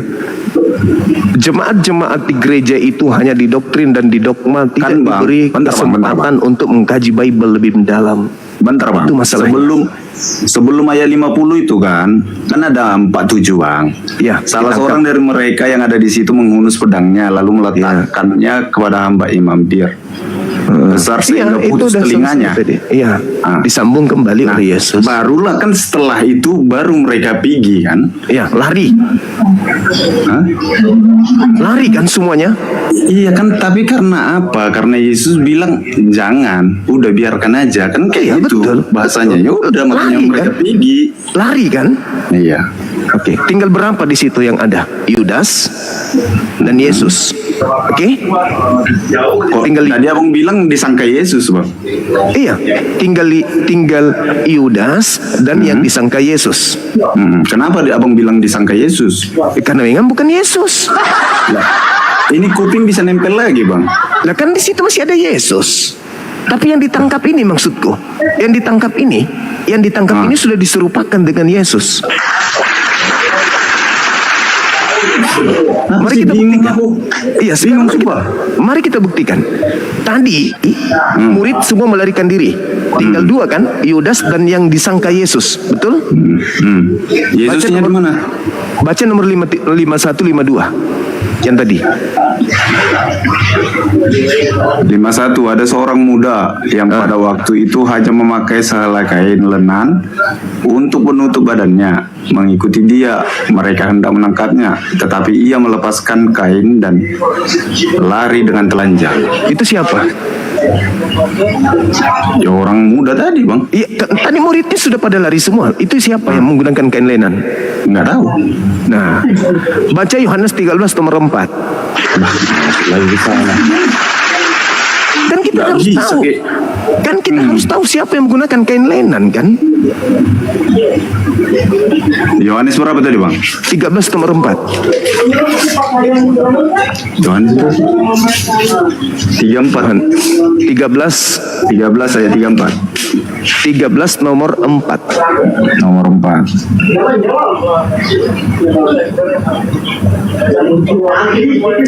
Lalu bangunlah Yesus dan menanggalkan jubahnya. Ia mengambil selai kain lenan dan mengikatnya pada pinggangnya. Ya. Siapa tadi yang melepaskan kain lenan tadi siapa? Oke, yang tadi itu bukan diikatkan bang, tapi menggunakan kain lenan, mengikat di pinggangnya, menutupi badannya bang. Iya betul. Yang seorang muda, bukan mengikatkan dari pinggangnya bang. Iya itu cerita. Dia kan menggunakan kain lenan. Ya abang juga cerita, itu juga cerita abang gitu. Ya silakan Anda bantah, silakan Anda bantah. Silakan Anda ego tinggi terkait bukan dengan ego, bang. cerita yang sudah sangat begitu jelas. Iya, abang menggiring opini aja terus. Kok menggiring opini? Sekarang mari kita buktikan bahwa yang ditangkap itu bukan Yesus. Taruhlah Yesus sudah lari kan? Saya ikuti saya dulu. Nanti saya ikutin. Oke. Yesus sudah pergi. Nah, sekarang ditangkap. Coba Anda baca Lukas 22 tragedi penangkapan Yesus di data nomor 68-69. Itu titiknya tuh. Itu bukti akuratnya. Lukas 22.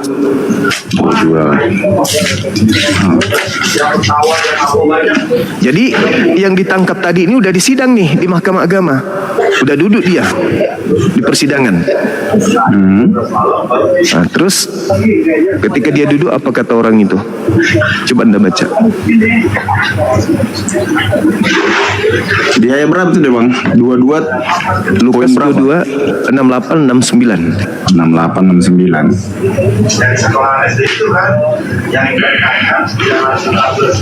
Marsha syukran. Dan sekalipun aku bertanya sesuatu kepada kamu, namun kamu tidak akan menjawab. Mulai sekarang anak manusia sudah duduk di sebelah kanan Allah yang Maha Kuasa. Itu siapa itu yang duduk, yang sekarang sudah duduk di atas itu siapa?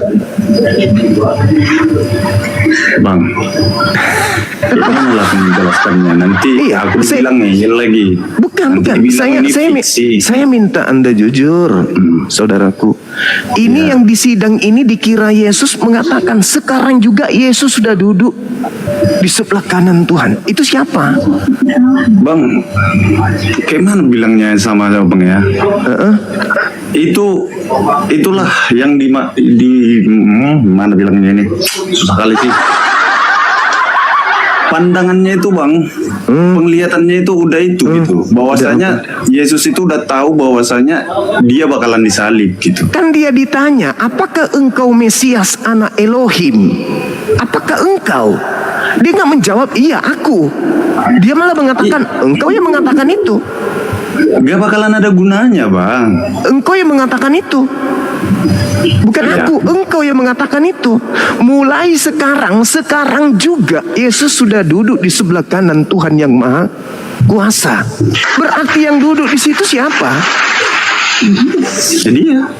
Loh, berarti ada berapa Yesus? Satu. Yang duduk di atas siapa? Dia. Yang duduk sekarang di depan Mahkamah Agama siapa? Dia juga.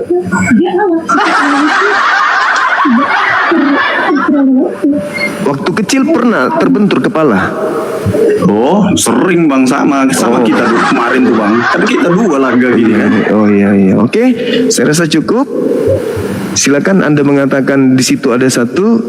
Kita naikkan saudara kita Kristen yang lain. Nanti kalau ada ini ada jawaban-jawaban lagi, boleh nanti minta lagi permintaan entah besok atau ketika saya lihat. Oke, makasih ya saudara Mike. Oke bang. Siap.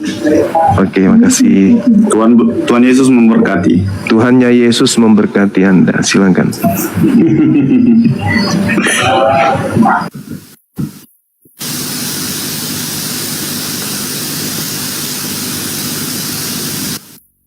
Peserta yang kelima, silakan.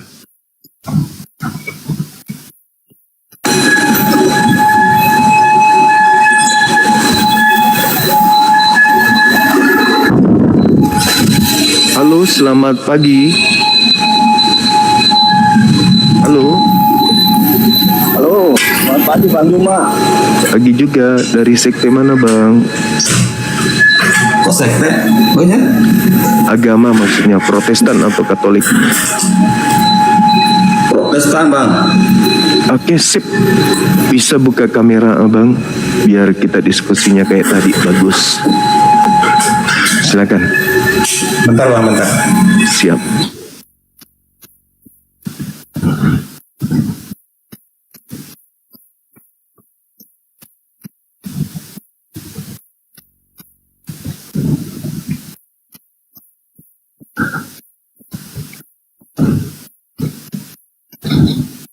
Kamu buatkan aku teh boleh? Terlalu dingin nasinya.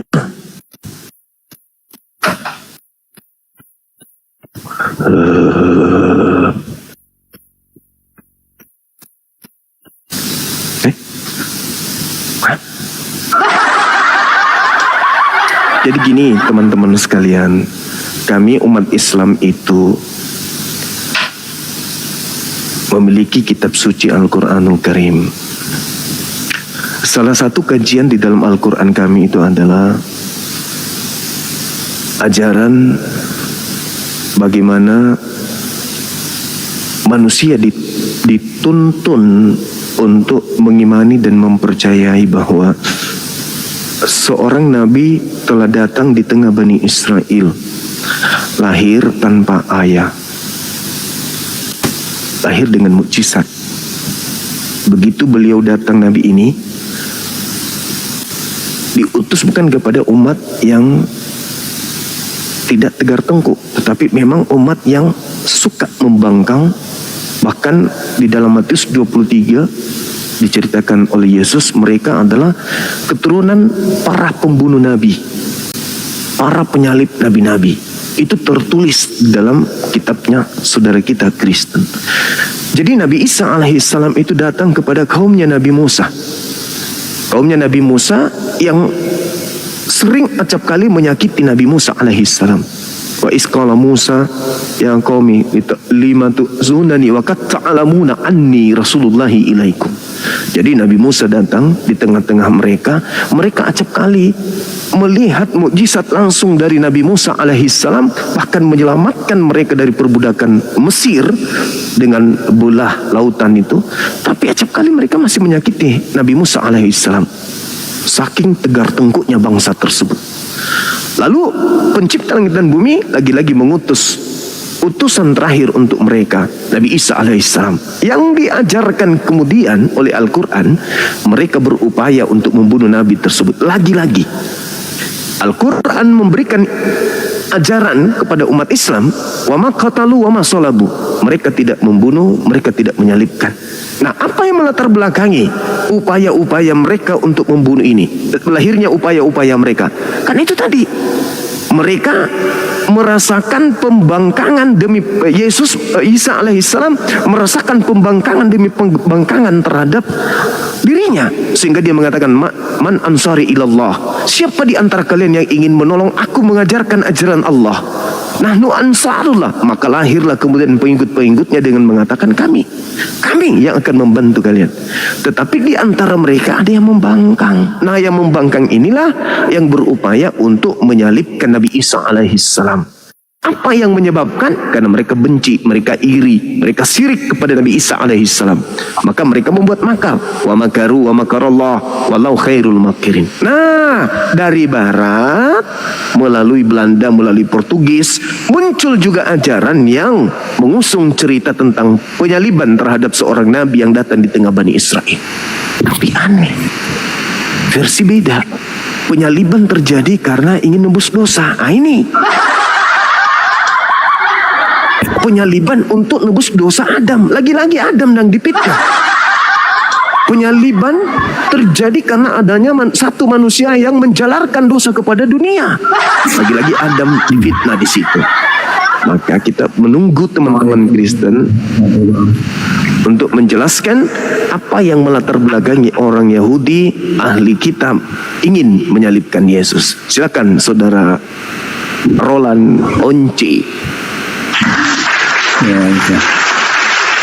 saya itu agamanya Islam, Bang. Hah? Islam, alhamdulillah. Alhamdulillah, masya Allah, subhanallah. Iya. Baiklah abangku, ada yang ingin abang sampaikan? Salam sama abang. Ya. Alhamdulillah. Alhamdulillah. Alhamdulillah. Halo, kita sapa teman kita dulu. Halo Ferry Purba, selamat malam. Nonton aja bang. Iya. Halo saudara Ferry Purba, selamat malam. Dari sekte mana? Katolik, Protestan? Teman kita tadi kaget dia ditanya, sekte pula apa itu sekte, kata beliau. Iya. Salah sendiri abang naik sini. Kok sekte, kata dia. Saya lagi memberikan arahan tentang Al-Quran berbicara mengenai penyaliban Nabi Isa alaihissalam, latar belakang kaumnya ingin membunuh Nabi Isa. Tiba-tiba Anda muncul, ya saya tanyalah sekte mana, kaget. Oh sekte katanya. Mana aku kenal abangku ini, kalau ada abang ini muslim atau bukan. Abang naik waktu yang tidak tepat. Oke, saudara Ferry, boleh buka kameranya, saudara? Hah? Oh, berat kayaknya materinya, makanya langsung ngorok. Silakan yang non muslim yang masih bisa terjaga waktu dan tempat, kami persilahkan naik.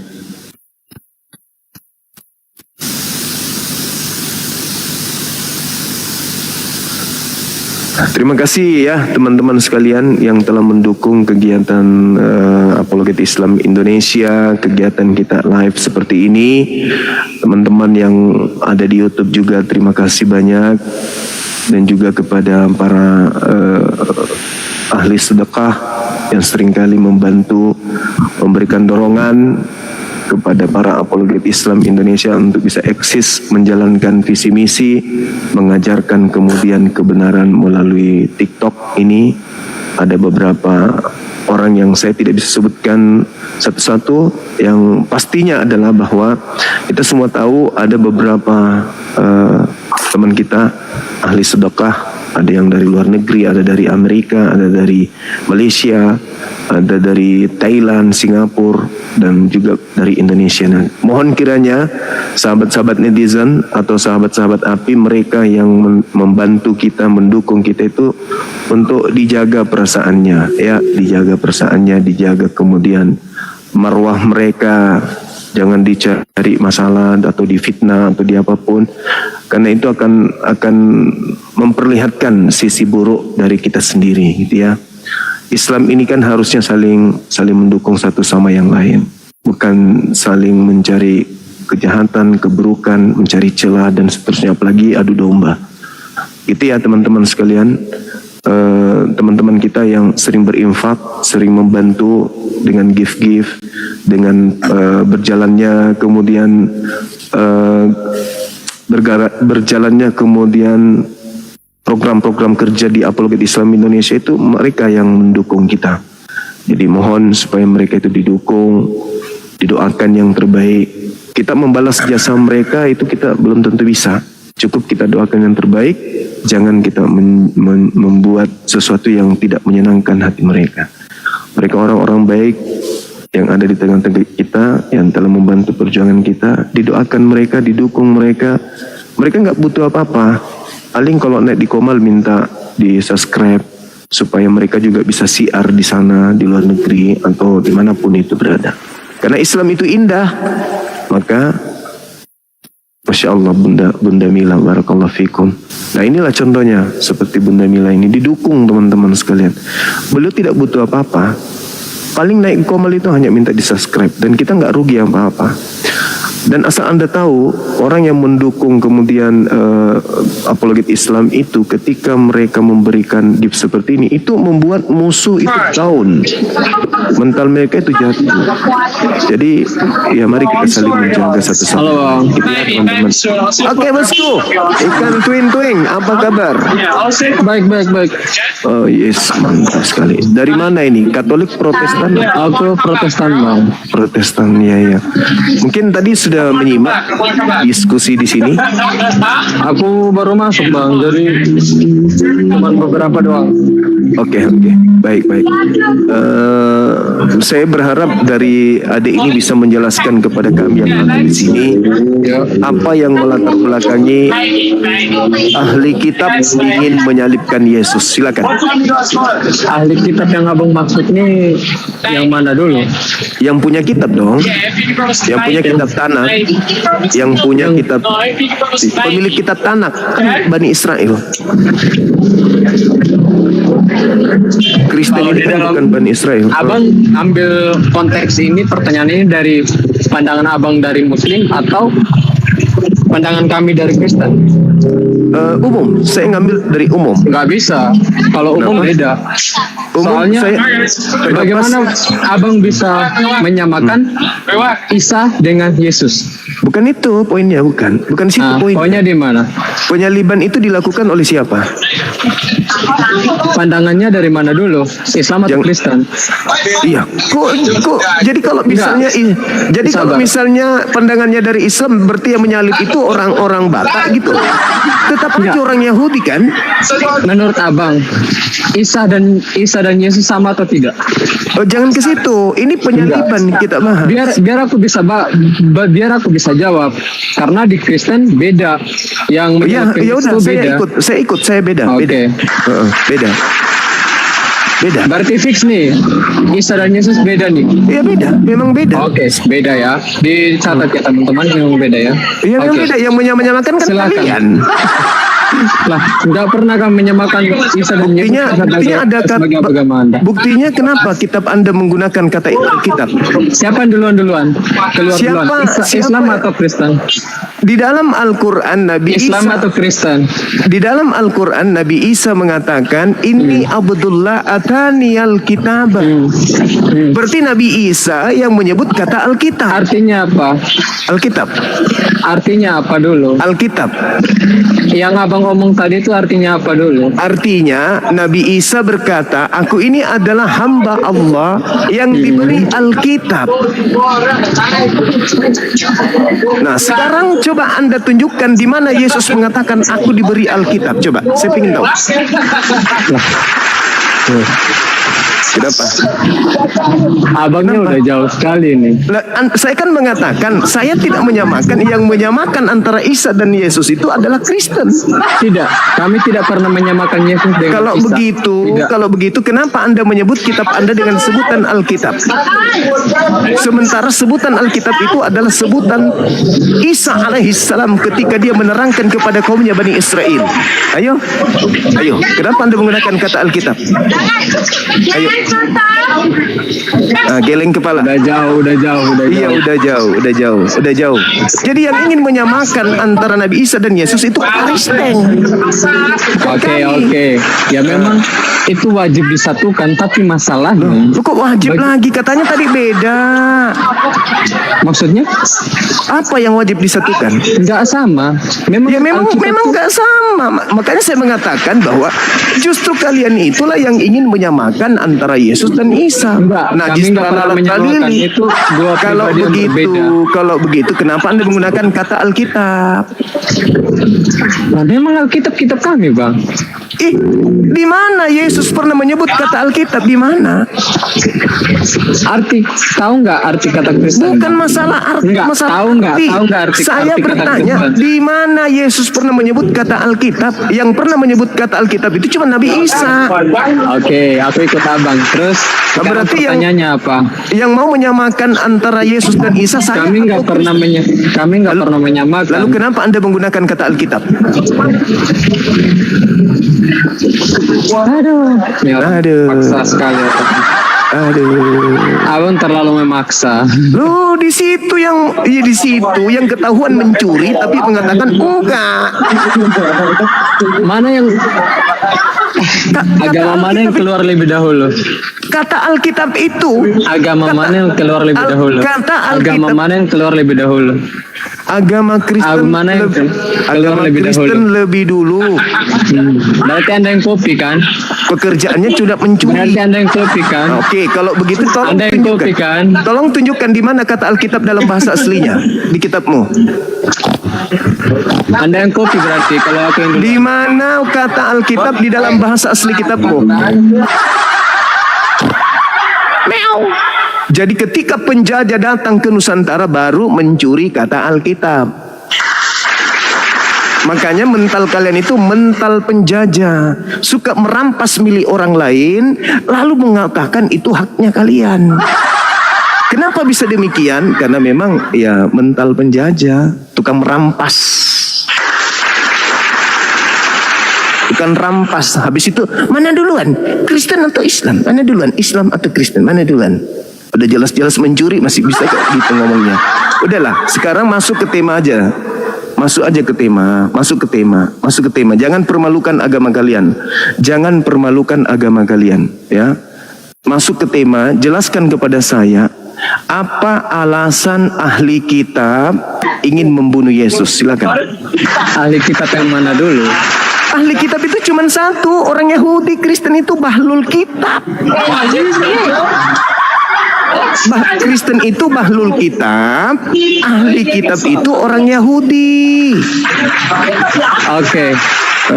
Jadi kalau berbicara ahli kitab berarti Yahudi.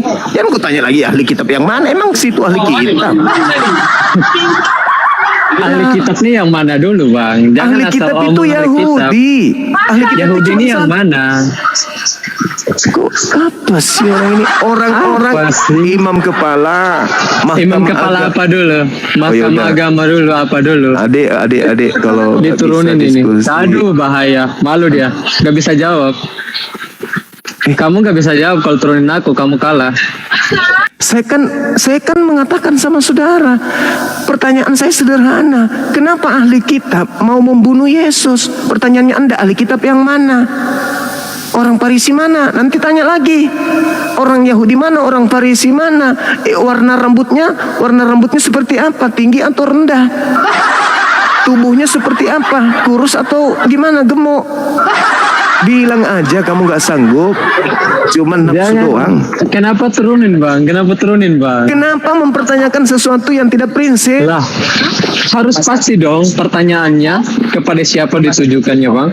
Jangan Farisi, orang Farisi, ahli Taurat, imam kepala, mahkamah agama, ingin menyalib Yesus. Latar belakangnya apa? Waduh, Masya Allah, syukran sahabatku Kiyopat Kiyoyat, barakallahu fik.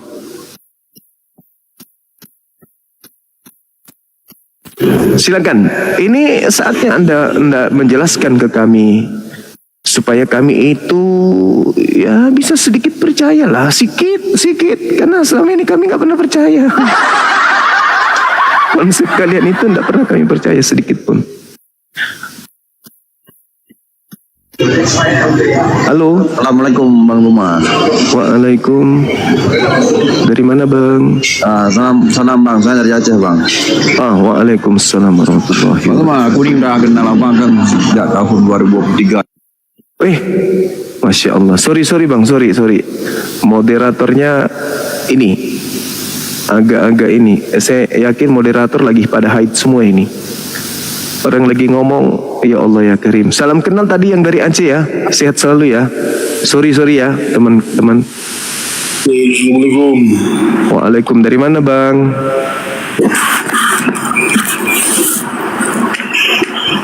Katolik Protestan abang ini? Dari Sumatera Bang. Katolik? Katolik Bang. Bisa buka karemanya? Buka karema Bang? Nggak bisa Bang, cuman abang lulusan SD ya. Apa? Lulusan SD. Iya dong. Pastilah. Ya iyalah, mana bisa SMP kalau nggak lulus SD. Ayo lanjut. Kalau tidak, Kamu jangan turunin aku, boy. Jangan turunin aku. Kamu turunin aku. Oke. Kamu turunin aku. Moderator jangan diturunkan. Oke. Payah. Iya. Silakan saudara jelaskan ke saya. Latar belakang ahli kitab mau menyalib Yesus itu apa latar belakangnya? Silakan. Baik. Kenapa orang-orang Farisi ingin menyalibkan Yesus? Yang pertama, karena Yesus membawa berita yang bertentangan dengan apa yang mereka imani selama ini, yaitu di dalam kitab Taurat. Di mana itu? Di mana itu tertulis? Sudah jelaskan dalam Injil. Ya, di mana Tuhan disampaikan? Di mana ada ajaran yang Salah satunya akulah jalan kebenaran dan hidup. Ya. Tidak ada satu orang pun yang datang kepada Bapa kalau tidak melalui Oke. Nah, itu saja itu sudah sangat bertentangan dengan ajaran kitab Taurat. Iya. Oke. Berarti mereka tidak menerima kalau Yesus itu adalah jalan menuju kepada Elohim. Betul. Itu alasannya sampai mereka ingin membunuh Yesus. Ya. Karena apa yang Tuhan Yesus ajarkan itu bertentangan dengan apa yang ahli-ahli Farisi imani dan yang mereka pelajari selama ini. Oke. Ada nggak kemudian ahli Taurat ini ingin membunuh Yesus karena dosa waris? Dosa waris apa dulu, Pak? Ingin menebus Yesus, menebus dosa. Ya, menebus dosa. Ada nggak itu? Coba ulang pertanyaannya, Bang. Ada nggak alasan karena ingin tebus dosa sampai mereka berkongkol membunuh Yesus? Sebenarnya untuk penebusan ini, karena kita harus paham dulu konteksnya kenapa Tuhan sampai datang ke bumi, Bang. Enggak, saya tidak tanya itu. Ya, kita harus paham itu. Saya tidak tanya doktrin gereja. Saya tanya orang Yahudi. Saya tidak tanya doktrin gereja. Kalau doktrin gereja, iya oke lah. Tapi jadi di finalnya sini bukan gini, saatnya pembodohan. Sekarang yang saya tanya, aku juga harus meluruskan.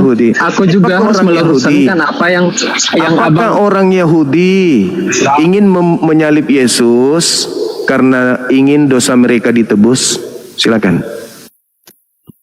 Buka anunya, buka mic-nya.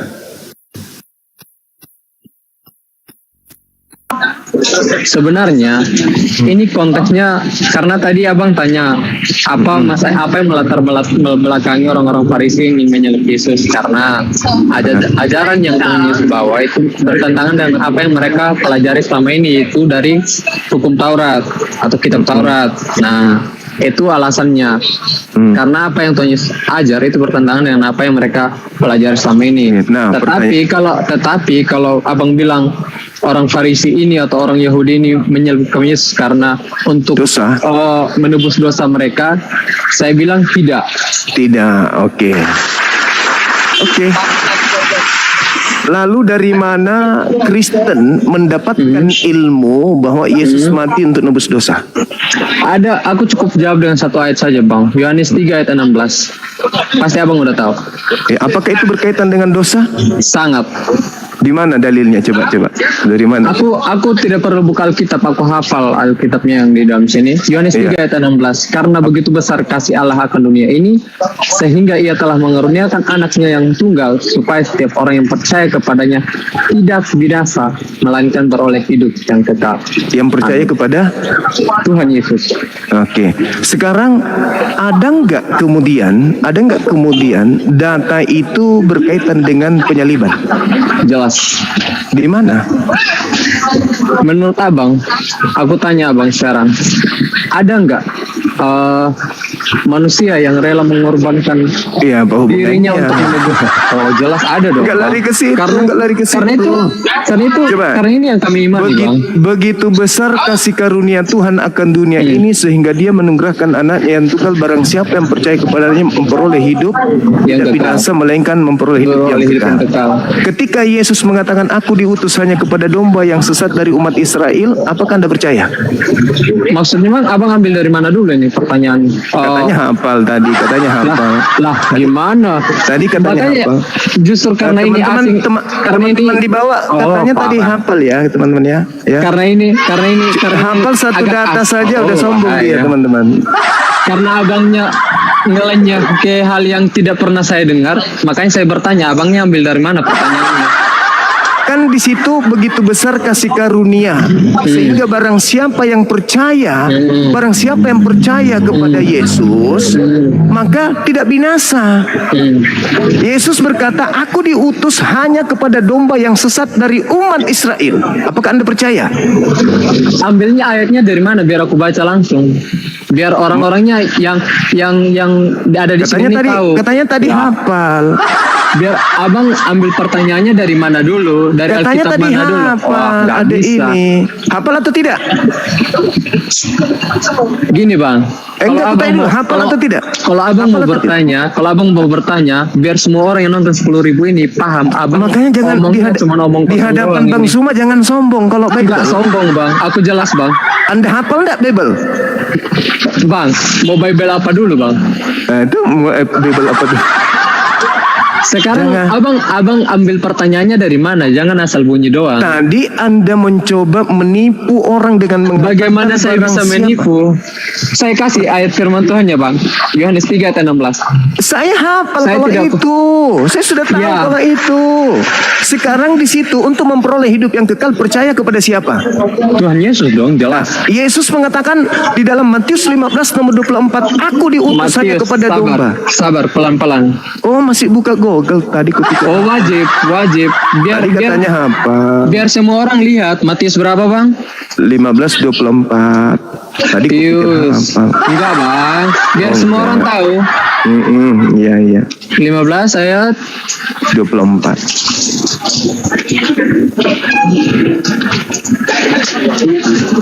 Oke. Aku jawab, baca ya. Matius 15 ayat 4. Kita lihat konteksnya, perempuan Kanaan yang percaya. Oke. Jawab Yesus, aku diutus hanya untuk kepada domba-domba yang hilang dari umat Israel. Anda percaya itu? Oh, jelas. Anda domba dari Israel. Abang paham domba enggak? Domba itu Bani Israel. Abang paham domba enggak? Domba itu anak Yakub, keturunan Yakub. Oke, berarti Tuhan Yesus adalah gembala. Gembala yang baik selalu menyelamatkan apa yang dia gembala. Anda keturunan Yakub? Oh, jelas. Dari mana? Dari mana anak Yakub? Kami mempercayai iman Kristen dari... Enggak, saya enggak tanya. Saya enggak percaya. Saya tidak tanya kepercayaanmu. Yang saya tanya, apakah Anda keturunan Yakub? Lalu, Bang, gini Bang, keselamatan ini Bang, bukan hanya untuk orang keselamatan, bukan hanya untuk orang Israel saja Bang. Karena berarti Anda tidak percaya Yesus. Aku percaya Yesus Bang. Nah, tadi dia mengatakan aku diutus hanya kepada domba yang sesat dari umat Israel. Ayo. Sabar. Nehi merica ketumber jahe. Ayo, muka Anda itu bukan muka Israel. Nah, abang keturunan Arab enggak? Iya, kok jadinya ke saya? Biar sama dong Bang, biar deal dong Bang. Abang keturunan Arab enggak? Abang keturunan Arab enggak? Kok larinya ke saya? Abang keturunan Arab enggak? Kok larinya ke saya? Abang keturunan Arab enggak? Tadi yang mau dipercaya supaya memperoleh hidup itu siapa? Aduh, kalau nggak sanggup, Dek. Aku sanggup, Bang. Bang. Nah, sekarang Anda sudah percaya kepada Yesus. Yesus mengatakan, aku hanya diutus kepada domba yang hilang dari umat Israel. Ayo. Aku bacakan kasih abang amanat agung, Bang. Amanat agung itu bertentangan dengan ucapan Yesus. Bagaimana bisa bertentangan, Bang? Ini perintah terakhir Tuhan Yesus, Bang. Itu ucapan orang yang keluar dari kubur. Jelas dong, bangkit dong, Bang. Yesus Bangkit, tidak mengalami Bang. kematian. Yesus tidak Bangkit, mengalami Bang. kematian. Yesus tidak Bangkit, mengalami Bang. kematian. Di Kristus mengalami, Bang. Yang Jelas, mati, dipaku, Bang. yang Dipaku, mati, Bang. yang Dipaku, mati Bang. itu, yang mati itu. Mati itu siapa? Palsu. Yesus palsu. Bagaimana Bang bisa keluar kasihkan aku ayat di Alkitab yang bilang itu Yesus palsu yang meninggal, yang disalib? Kasih. Jangan pakai Al-Quran karena bukan ini, kita bahas Alkitab. Oke. Baik. Mana? Oke, tenangkan dirimu ya. Tenangkan dirimu ya. Abang terlalu ngarang sampai pengikut abang ikut bodoh juga nih. Jangan begitu. Mana? Ayo, jelas dong. Jangan Abang gitu. terlalu mengarang. Bagaimana bisa? Bagaimana bisa? Yesus berkata di dalam Lukas 24 nomor 44 harus Lukas 24. Harus digenapi semua yang tertulis tentang aku di dalam kitab Mazmur. Hah? Nggak pernah ada Tuhan bilang gitu. Lukas berapa? Jangan langsung pakai Lukas 24 ayat 44. Ayat 44. Mari kita lihat, guys. Ya, Lukas 24 ayat 44. Ia berkata kepada mereka, inilah perkataanku yang telah kukatakan kepadamu ketika aku masih bersama-sama dengan kamu, yakni bahwa harus digenapi semua yang ada tertulis tentang aku dalam kitab Taurat Musa dan nabi-nabi dan kitab Mazmur. Oke. Tadi kamu bilang tidak ada. Ya, kita harus baca supaya orang-orang yang ada di sini, tidak ada. Orang-orang yang ada di sini tuh percaya apa yang abang ngomong. Tadi itu kamu ngomong tidak ada itu apa? Karena bodoh atau karena pintar? Oh, jelas aku pintar, Bang. Terus kenapa kamu mengatakan tidak ada? Abang kuliah di mana dulu? Ini gelarnya apa dulu ini? Kalau cuman omong-omong doang tanpa ada pendidikan, otak kosong, Bang. Aduh, tadi Anda mengatakan kosong, Bang. tidak ada tertulis katanya kayak gitu. Ternyata Anda baca ada nggak? Tuh, Bang, biar terbukti apa yang abang ngomong itu, silakan lanjut. Tapi berikan kenapa bukti. Anda mengatakan tidak ada? Ini yang Kenapa Anda sabar mengatakan? dulu. Kenapa Anda mengatakan tidak ada? Biar penonton abang itu percaya apa yang sekarang abang ngomong. pertanyaan saya, kenapa Anda mengatakan tidak ada? Tidak ada apanya, Bang? Tidak ada tertulis begitu katanya tadi. Apa yang tidak ada tertulis? Yang aku bilang begitu, tidak ada tertulis itu, Bang. Tidak ada tertulis. Tidak, Yesus tidak mati disalib atau tidak. Yang disalib itu palsu. Inilah anak-anak Kristen diajari berbohong. Jadi dalam Islam boleh berbohong 3 hal ya, Bang, ya. Apa hal itu? Hal apa? Ya, aku tanya abang kan. Yang abang pertama apa? Yang pertama apa? Aku nggak tahu. Aku nggak belajar Yang pertama Islam. apa? Yang pertama apa, Bang? Kalau di Kristen segala-galanya boleh bohong.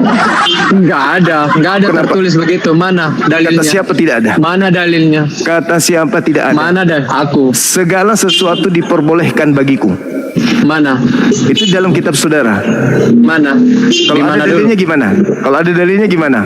Kita harus membaca konteks bacaannya dulu, Bang. Konteks dulu. Jangan asal comot-comot. Jangan asal comot-comot. Jangan comot-comot. Jangan asal comot-comot. Jangan comot-comot katanya. Di dalam kitab jangan asal comot-comot. Segala sesuatunya boleh. Mana? Kalau ada gimana? Mana, Bang?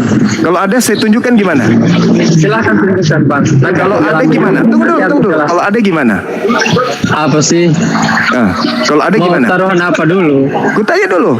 Segala sesuatu ada gimana dong? Buka masker kalau aku bisa bantah. Buka masker kalau aku bisa bantah. Buka masker kalau aku bisa bantah. Kalau tidak ada, kalau ada dalilnya gimana? Buka masker kalau aku bisa bantah. Iya, saya buka masker. Janji. Silakan. Iya. Silakan. Sekarang kalau ada apa? Kalau ada gimana? Kalau ada gimana? Ayo kalau ada gimana? Ayo dong. Abang kasih aku tantangan biar dilakukan. Kalau aku bisa bantah, abang buka masker. Iya. Apa sih? Bukan. Penceramah nggak pernah buka masker. Kalau cuman membantah, anjing bisa. Kalau cuman membantah, yang pasti dalam agamamu itu segala sesuatunya boleh. Mana dulu dalilnya? Berarti boleh apa dulu? Boleh berbohong kan abang bilang? Kan 1 aku bilang Korintus boleh 10 nomor berbohong kan? 23. Segala sesuatu boleh. Segala sesuatu boleh. Segala sesuatu ini bisa diartikan luas, Bang. Oh, ini nenekmu kiper. Suka-sukamu. Segala sesuatu boleh. Makanya kau memaknai kitabnya orang seenak perutmu. 1 Korintus berapa? Segala sesuatu boleh, itu ada dalam agamamu. Sekarang begini 1 aja. Korintus berapa? Sekarang begini. Apa yang diharamkan di agamamu? 1 Korintus apa? Apa yang diharamkan di agamamu? 1 Korintus apa? Apa yang diharamkan 1 di Korintus agamamu? apa? Ada nggak yang diharamkan? 1 Korintus apa? Ada nggak yang diharamkan di 1 agamamu? Korintus apa? Nggak ada yang 1 diharamkan Korintus di apa? agamamu, itu nggak ada. 1 Korintus apa? Tidak ada yang diharamkan 1 di Korintus agamamu. apa? 1 Korintus Semuanya apa? boleh. Jangan lari-lari, Bang. 1 Korintus apa? Udah. Jangan lari-lari. Kalau Anda tidak bisa, Anda turun aja. Jangan lari-lari. Abang nggak sanggup kalau Anda turun aja. Ngapain Anda di sini? Hanya mempermalukan orang Kristen. 1 Korintus 10 nomor 23, segala sesuatu boleh. Makanya di agamamu nggak ada yang haram. Apa yang haram di agamamu, coba? Satu aja. Diharamkan bagimu apa? Nggak ada. Halo, Waalaikum. Dari sekte mana? Katolik? Alhamdulillah dari Islam Madinah. Alhamdulillah. Kok Islam mau nanya saya di depan orang-orang Kristen? Maksud lu apa? Di depan musuh mau nanya saya, kan aneh.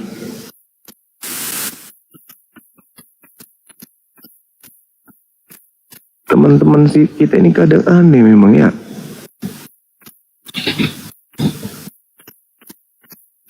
Halo, selamat malam.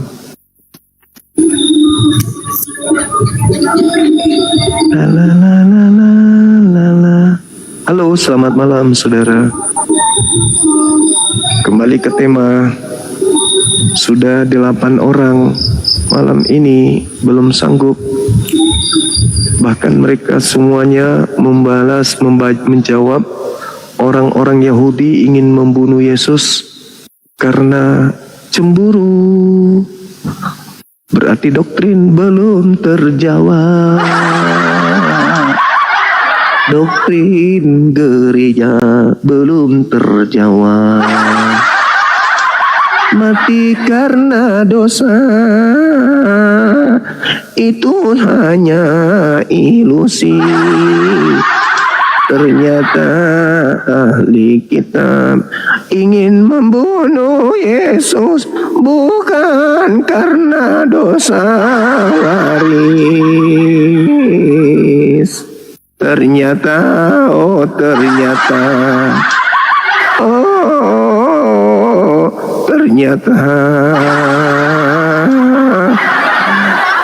mau memurtadkan orang dengan judul percaya Yesus mati karena dosamu selamat. Ternyata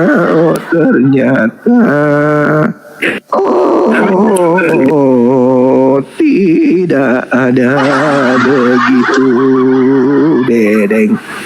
Penjual nasi lontong lebih bermanfaat daripada jual agama yang nipu. Halo, selamat malam. Selamat malam. Ya, saya mau tanya, tadi Anda nyanyi itu lagunya apa? Lagu apa? Judulnya apa? Kok liriknya kayak gitu kali? Mengganggu telinga lagi. Yang mana, Bang? Tadi barusan Anda nyanyi. Judulnya apa itu tadi? Ya, Bang. Kok nyanyinya kayak gitu kali? Mana nadanya nggak bagus lagi, palos di mana-mana. Apa judulnya lagu yang tadi itu? Judul ngawur, Bang. Enggak, lagunya tadi Anda itu apa judulnya? Apa yang Anda nyanyikan barusan tadi itu apa judulnya? Siapa nyanyi, Bang? Abang yang nyanyikan tadi itu apa judulnya?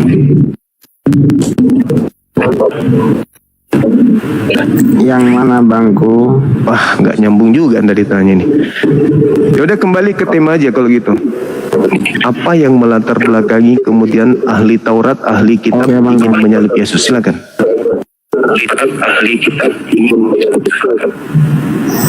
Dari sisi mana nih? Teologi? Dari sisi teologinya Kak Abang. Sisi histori berdasarkan teks yang ada, gramatik yang tertulis dalam pendekatan bahasa Indonesia. Karena kalau dalam bahasa Yunani nggak mungkin Anda bisa. Silakan.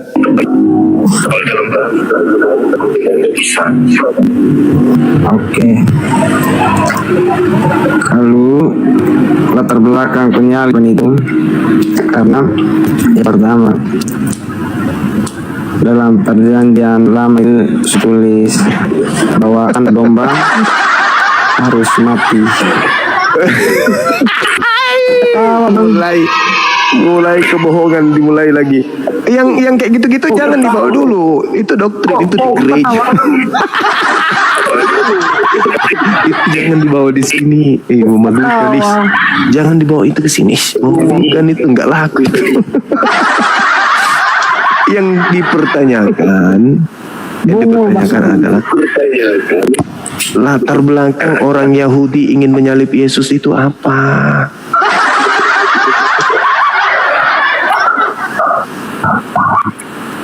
Yang pertama Bang, itu untuk menebus dosa manusia. Kenapa harus disalib?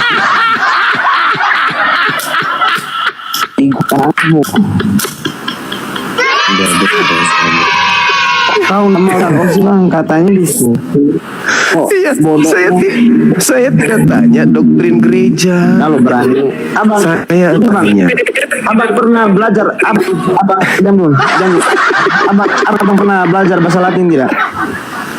Jangan dulu, maksudnya pernah belajar bahasa Latin tidak? Enggak pernah. Halo? Larinya ke bahasa Latin. Iya, pantasan. Kalau Anda begini Bang.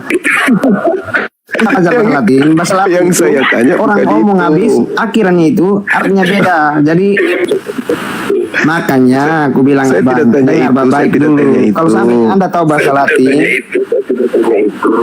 kalau bahasa Latin itu Bang, kita ngomong itu harus sampai pada ujungnya. Ujungnya itu makanya aku bilang kalau Abang itu suka diskusi, dengar ngomong habis dulu. Saya tanya, Abang sudah potong kayak mana sih? Yang saya tanya, latar belakang orang Yahudi ingin menyalib Yesus, bukan orang Kristen yang gue tanya. Kalau Kristen, oh Yesus mati untuk dosa kita, Yesus mati untuk dosa dari Adam. Itu Kristen. Yang saya tanya.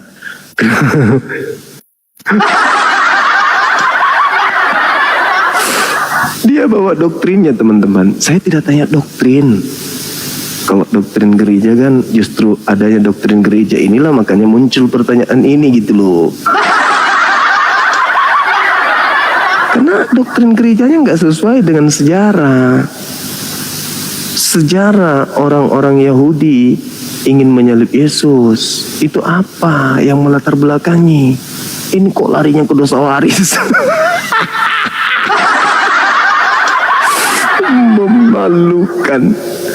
Memalukan dan memilukan.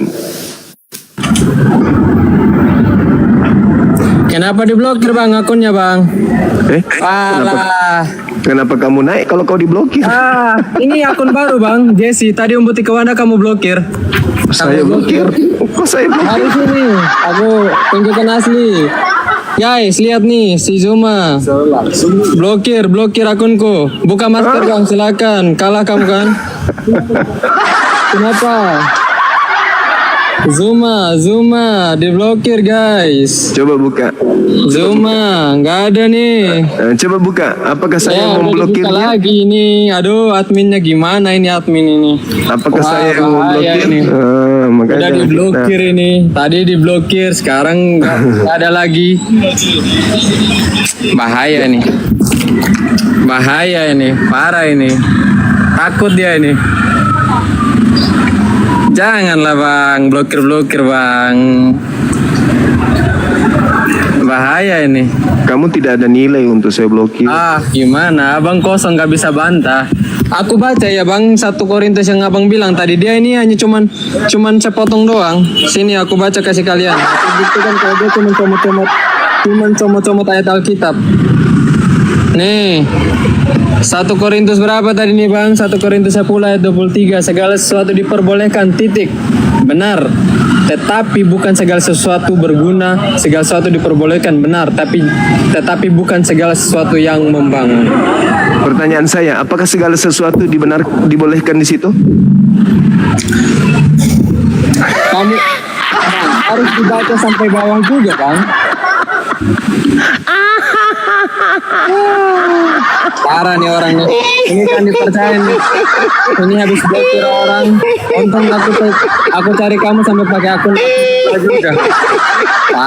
Parah nih orang. Dia ini cuma comot ayat-ayat doang, nggak jelas. Apakah data itu jelas mengatakan segala sesuatunya boleh? Ayat Alkitab doang. Apakah segala sesuatunya boleh berdasarkan data itu? Bang, konteks boleh nih. Jangan asal comot-comot ayat Alkitab. Ini maskernya bang. Oke. Sekarang begini, apakah ada sesuatu yang diharamkan di agamamu? Apa yang diharamkan dulu bang? Ya enggak, saya tanya, apakah ada sesuatu yang diharamkan? Menikah dengan anak di bawah umur? Kutanya dulu samamu, ada nggak sesuatu? Menikah dengan bawah umur? Dilarang nggak menikah di bawah umur di agamamu? Enggak. Ya gitu dong.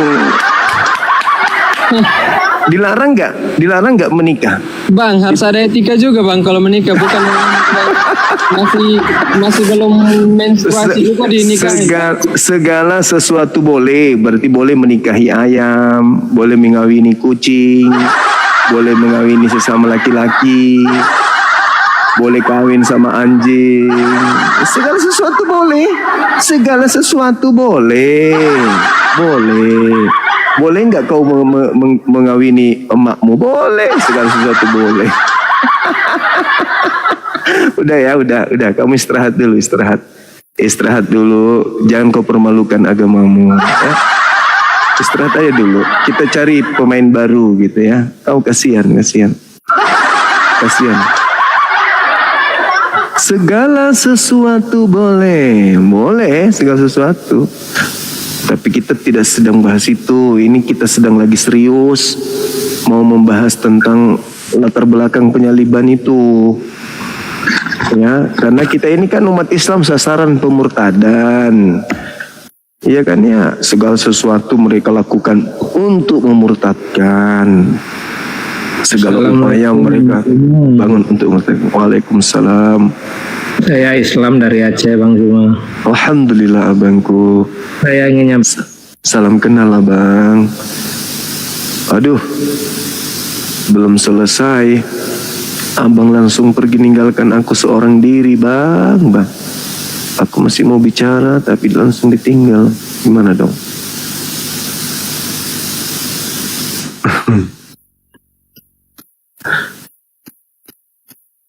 Wabarakatuh, abangku. Assalamualaikum. Ya bang. Saya Marga Harahap, beragama Islam dari kota Padang Sidimpuan, Tapanuli Selatan, abang. Siap. Ini tangan saya, bukan saya turunkan. Maaf bang. Salam kenal sahabatku Bang Harahap. Halo, selamat malam. Selamat malam. Iya, dari sekte mana bang? Kandaku ji. Agak tuh? Kandaku ji. Nggak ji kanda. Turun mah dulu. Masya Allah ye. Selamat ji. Siap. Orang rumah itu teman-teman.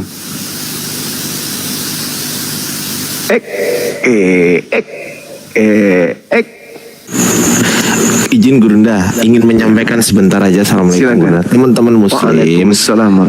Teman-teman muslim, izin sekali lagi di bawah aja dulu kita nyimak guru kita berdiskusi dengan teman-teman Kristen. Izin ya teman-teman ya, di bawah dengan segala hormat saya menyampaikan ini. Saya moderatori di bawah. Jadi dari tadi yang menurunkan tuh saya.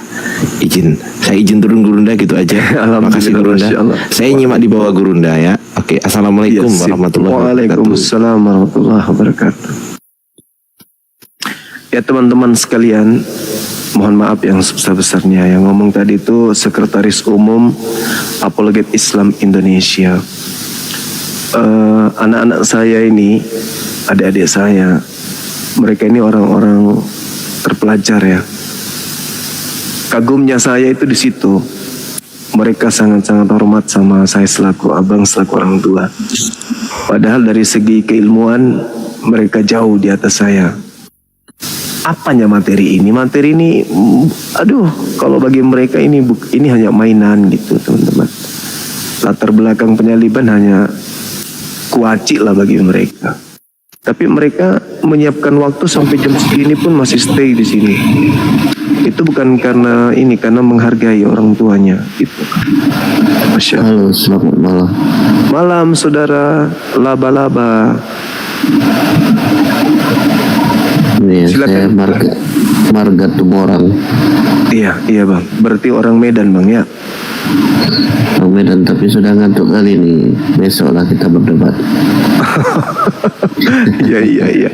Oke bang, oke. Siap. Terima kasih Bang Juma. Makasih ya bang. Oke, silakan teman-teman. Ini Abang Simbolon, silakan Bang Simbolon. Malam Bang Juma. Malam juga Abang, silakan. Dari Katolik, Protestan? Kita dari Protestan Bang. Protestan, iya. Silakan abangku buka kamera biar kita diskusi.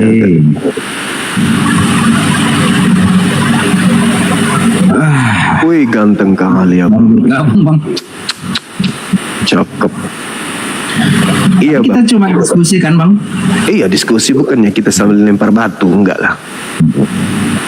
Kami cuman mau tahu aja latar belakang orang-orang ahli kitab, pemilik kitab Tanak ingin menyalib Yesus itu, latar belakangnya apa gitu loh bang, menurut pemahaman abang ini. Mengenai latar belakang orang Yahudi menyalib Yesus gitu bang?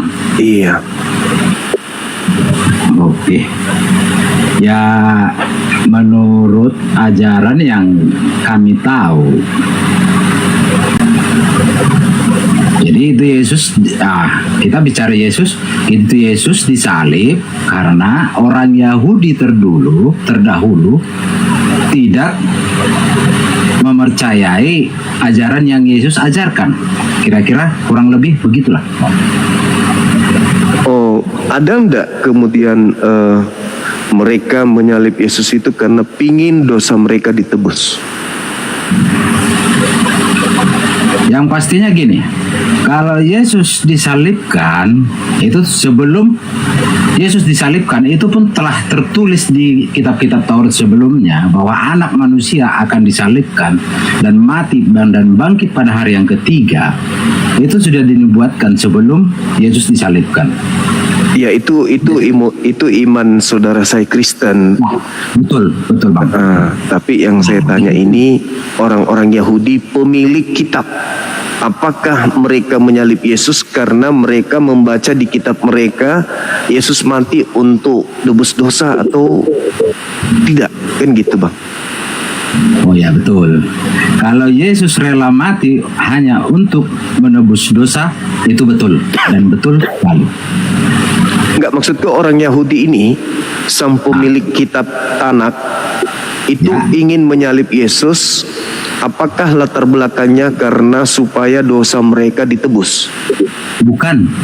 Oh, bukan. Orang Yahudi menyalib Yesus bukan untuk mereka ditebus. Ya. Orang Yahudi menyalib Yesus karena mereka tidak percaya dengan ajaran yang baik, dengan ajaran Tuhan Yesus. Itulah kurang lebihnya. Artinya jadi kalau Yahudi dosa menyalibkan Yesus supaya dosa mereka ditebus, ya enggak juga dong.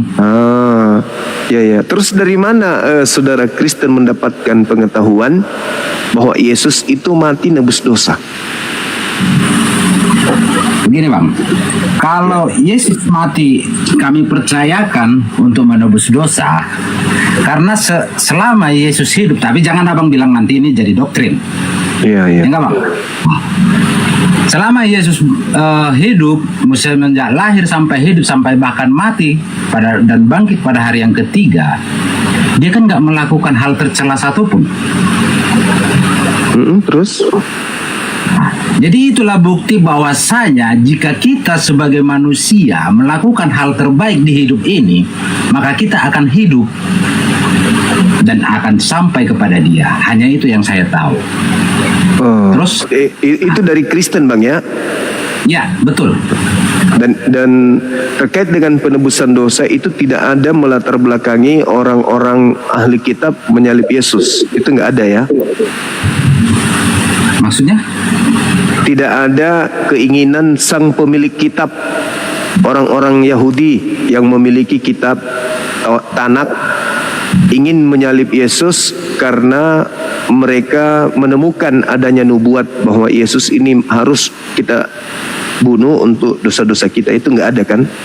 Oh, yang jelasnya ya nggak gitu. Kalau pemilik kitab, pemilik Taurat yang terdahulu, ya otomatis yang punya Taurat, punya kitab, itu kan punya ajaran baik dong. Ya nggak mungkin dong menghukum orang, kan gitu. Iya. Orang yang menghukum Yesus itu orang yang tidak percaya dengan ajarannya. Iya. Berarti dengan kata lain, pembunuhan terhadap Yesus itu bukan ditopang dari ajaran. Kok pembunuhan terhadap Yesus bukan ditopang dari ajaran? Justru karena Yesus mengajarkan hal-hal baik dan bernubuat baik dan membuat mujizat di sana sini, mereka semakin syirik dan semakin mungkin bahkan jika saya hidup di zaman itu, mungkin saya juga akan menyalibkan Yesus karena saya tidak percaya dengan kebaikan Dia. Berarti latar belakangnya karena syirik. Tetapi setelah semua itu dinubuatkan dan terjadi, dan pada hari yang ketiga Yesus bangkit dan naik ke surga, saya manusia sekarang menyesal kenapa orang dulu nggak percaya, kan gitu. Lah, justru akibat tidak percaya Anda selamat. Justru saya harus percaya. Iya. Selamat. Kalau orang dahulu percaya kepada Yesus, mereka tidak menyalib. Dan kalau mereka tidak menyalib, Anda tidak selamat. Kan begitu, betul nggak? Ya nggak juga. Lah, kalaupun Tuhan nggak disalibkan, kami akan berbuat baik. Bang Juma juga berbuat baik. Mungkin Bang Juma nyampe kepada Allah Bang Juma. Ya nggak? Berarti dalam hal ini penyaliban itu tidak penting. Penyaliban itu telah dinubuatkan dan itu akan terjadi. Jadi Tuhan menggenapi Yesus sendiri ke dunia untuk menggenapi apa yang telah dinubuatkan. Oh, berarti Abang sebagai orang Indonesia lebih paham kitabnya orang Yahudi daripada sang pemilik kitab gitu. Saya nggak lebih paham. Kita diskusi ya Bang ya. Kita diskusi ya. Iya. Terus kenapa Abangku mengatakan Yesus itu sudah dinubuatkan di dalam kitabnya orang Yahudi? Ya. Memang itu telah dinubuatkan sebelum Yesus disalibkan. Kenapa ahli Taurat itu kemudian tidak tahu kalau ada di dalam kitabnya nubuatan itu? Karena ajaran ahli Taurat yang menyalibkan Yesus itu bertentangan dengan ajaran Yesus. Tadi katanya ada nubuat, yang mana yang betul? Iya, betul. Itu betul ada nubuat. Terus kenapa mereka itu? Kalau ada nubuat ahli sejarah enggak? Kalau ada nubuat, gini Bang, abang. Mungkin gini Bang. Kalau ada nubuat, lebih paham mengenai penyaliban Yesus. Kalau ada, saya bisa diterangkan ke saya gitu. Kalau ada nubuat, kenapa kemudian imam kepala bernubuat tahun itu juga? Kalau memang ada nubuat dari kitab-kitab mereka sebelumnya.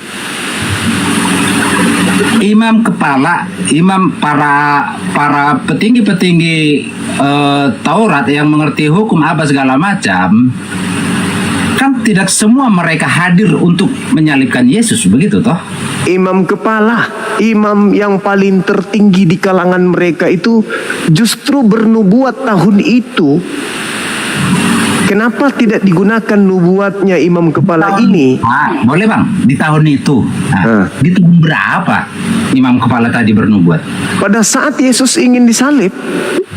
Tahun berapa itu? Tahun 33 Masehi. Emang di situ dinubuatkan itu? Iya. Imam kepala Kayafas tahun itu juga bernubuat. Abang sekarang yang ngajari saya. Itu di mana ditulisnya? Yohanes 11 nomor 52. Oke, kita baca dulu ya bang ya. Maaf ya bang ya. Baca dari 51. Nah, karena saya pun bukan ahli Alkitab juga. Iya, silakan. Yang ahli kitab itu Yahudi bang. Karena saya pun minus juga ini gitu. Yohanes 11 nomor 51. Yohanes, 2 Yohanes. Yohanes 1, Yohanes 11 bang. Iya. 1 Yohanes, 2 Yohanes, 3 Yohanes.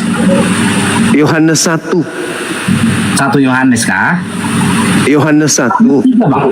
Yohanes ada 3. Itu bukan itu, Yohanes 1 bang, Yohanes 1.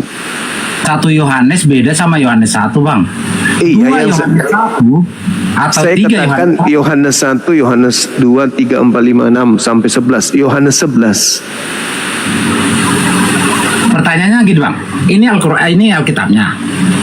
Di sini kan ada Yohanes 1 Yohanes, 2 Yohanes, 3 Yohanes. Abang mau pilih yang mana? 1 Yohanes kan? Yohanes 11. Betul bang. Abang ngarang apa gimana sih? Gini bang, maaf ya, tapi kita diskusi ya. 1 Yohanes 11 kah? Atau 2 Yohanes 11 kah? Atau 3 Yohanes 11? Yohanes 11. Yohanes 11. Abang punya Alkitab nggak? Ada di rumah, di sini nggak ada. Di situ nggak ada pula ya. Gini bang, kalau saya buka 1 Yohanes nanti itu nggak ada, 2 Yohanes itu nggak ada. Biar saya bacakan 2 Yohanes 11. Oke ya? Yohanes 11 bang. Ya, ini Yohanes 11 toh. Yohanes 11. Mas toh bang? Ya, Yohanes 11 nomor 52. Oke bang, ayat 52, 51, 52. Nah, gini bang, biar saya kembalikan dulu.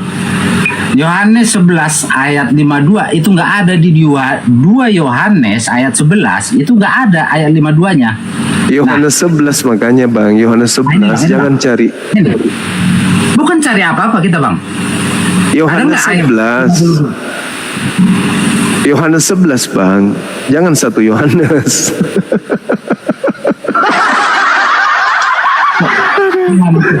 Ini Alkitab kok bang. Kitab ini.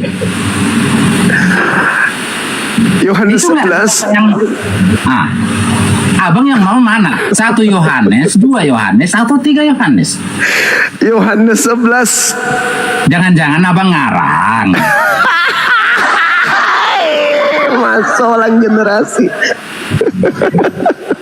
Itu ketawa abang ngolok apa gimana? Menghibur, menghibur. Enggak ada. Iya kan? Abang ngolok apa gimana? Enggak, menghibur, menghibur. Biar oh iya, menghibur. Makasih ya bang. Abang menghibur ya. Teh Manu. Jadi abang nanya, saya nanya, abang nggak tahu 1 Yohanes kah, 2 Yohanes kah, atau 3 Yohanes? Yohanes 11. Ini Alkitabnya loh bang. Abang coba buka Alkitabnya situ, masa abang? Yohanes 11 abangku, Yohanes 11, bukan 1 Yohanes, bukan 2 Yohanes, bukan.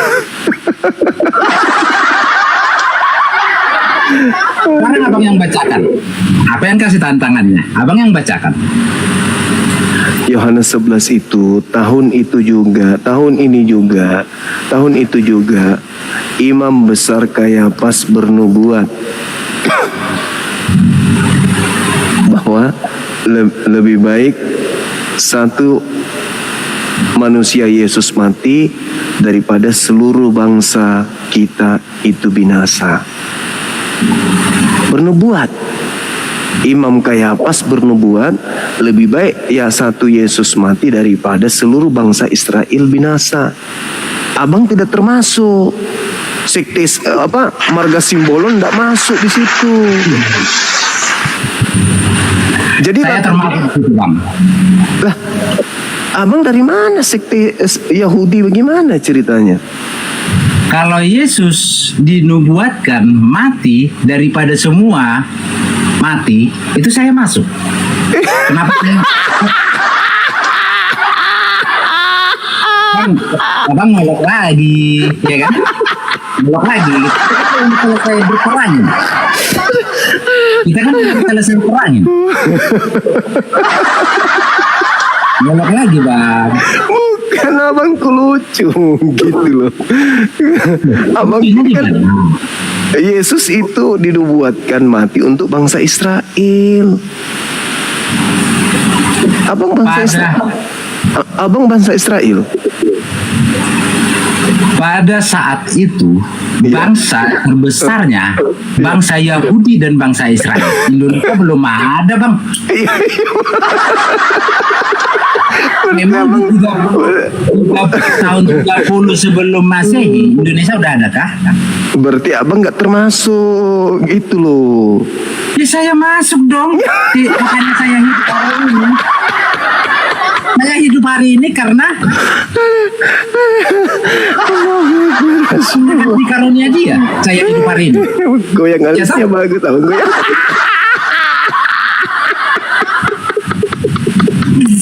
Ya gini katanya tadi mau diskusi. Abang gue lucu. Serius, Bang. Giran kita terangin dia. Alisnya lucu. Jangan sama makan.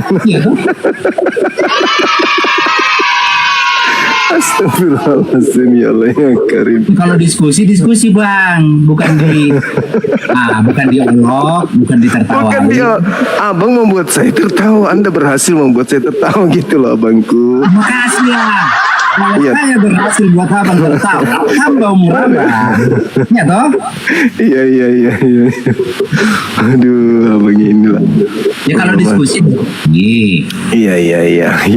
Kalau memang abang bisa terangin ke saya alasannya apa Yahudi menyalibkan Yesus, coba abang terangin yang abang ketahui. Jadi gini, di Yohanes 11 itu orang-orang Yahudi sepakat membunuh Yesus karena mereka takut bangsa mereka dirampas oleh penjajah Roma. Maka mulai saat itu mereka bersepakat membunuh Yesus. Daripada bangsa mereka dirampas oleh Romawi, lebih baik Yesus jadi korban. Jadi Yesus ini jadi tumbal. Yesusnya ditumbalkan supaya bangsa mereka tidak diambil, tidak dirampas oleh bangsa penjajah Romawi. Itu tertulis di kitab Yohanes 11 nomor 45 sampai nomor 57 gitu, abangku.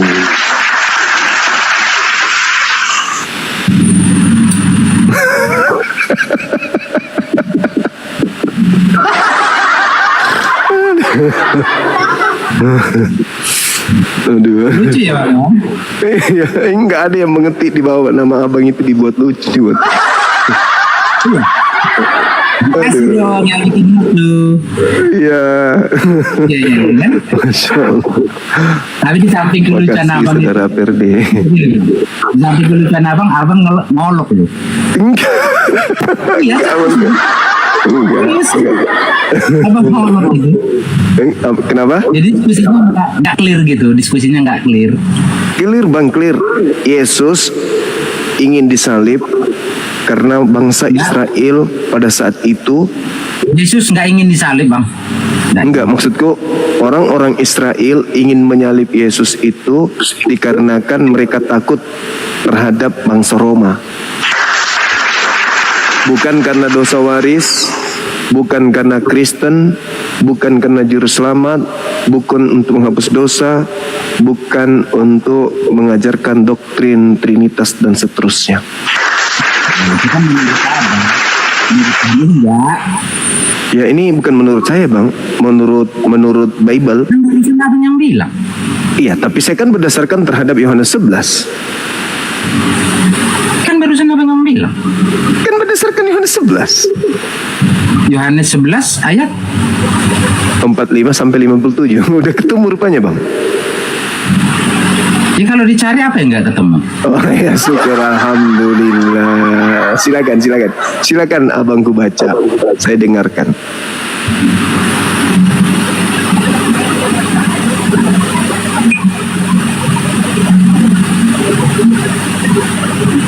Jangan baca dalam hati.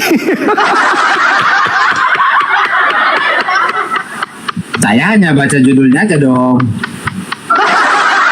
Kapan untuk membunuh Yesus? Ya, silakan. Ya, toh? Silakan. Judulnya persepakatan untuk membunuh Yesus. Yang itu bagus. Untuk membunuh Yesus itu siapa? Perikopnya bagusnya. Silakan dibaca, Bang. Iya kan? Ya, jadi kita kalau baca kitab itu setengah-setengah atau dipotong-potong, itu jadi konteksnya beda, Bang. Ya, silakan Anda baca satu perikop, silakan. Dari kan abang tadi udah terangin. Abang kan udah potong-potong, udah terangin sepotong-sepotong. Abang baca. Abang yang ketahui. Abang baca, silakan. Ini kan persepakatan untuk membunuh Yesus. Sekarang yang bersepakat untuk membunuh Yesus itu siapa? Ya, itu makanya dibaca. Alhamdulillah kita sudah ketemu datanya, silakan. Iya, abang kan nggak cari. Yang bersepakat untuk membunuh Yesus itu kan orang Yahudi. Ya udah, silakan dibaca. Ya. Jadi ya, apa yang melatar belakangi orang Yahudi ingin membunuh Yesus tertuang di situ? Ya itulah. Makanya orang itu takut karena ajaran yang diajarkan oleh Yesus, ajaran kebenaran yang diajarkan oleh Yesus mengganggu mereka yang tidak melakukan kebenaran. Ya toh? Terus mereka takut dosa waris. Kita kasih contoh gini. Kalau seseorang mendoktrin kawan-kawanku untuk melakukan kejahatan, pasti saya akan marahi dia dong, ingatin dia dong. Masa kau ajak kawanku untuk kejahatan? Ya enggak lah, kan gitu. Ya otomatis paling enggak saya akan singkirkan dia, kan gitu. Iya. Terus mereka membunuh Yesus ini karena takut dosa waris atau karena takut bangsa Romawi? Kalau yang menurut apanya, mereka membunuh Yesus, tadi kan udah saya katakan, karena ajaran yang mereka tahu dan ajaran yang diajarkan Yesus berseberangan dengan pengetahuan mereka. Iya, mereka takut bangsa mereka. Mereka takut kepada bangsa Romawi atau takut kepada dosa waris? Kok jadi konteksnya ke situ? Ya kan memang itu persepakatan pembunuhan terhadap Yesus itu latar belakangnya karena apa? Takut dosa waris atau takut bangsa Romawi? Nah, harus tegas, makanya baca dalilnya.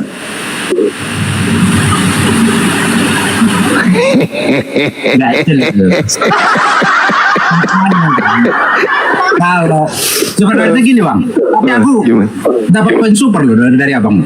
Alhamdulillah. Poin gimana bang?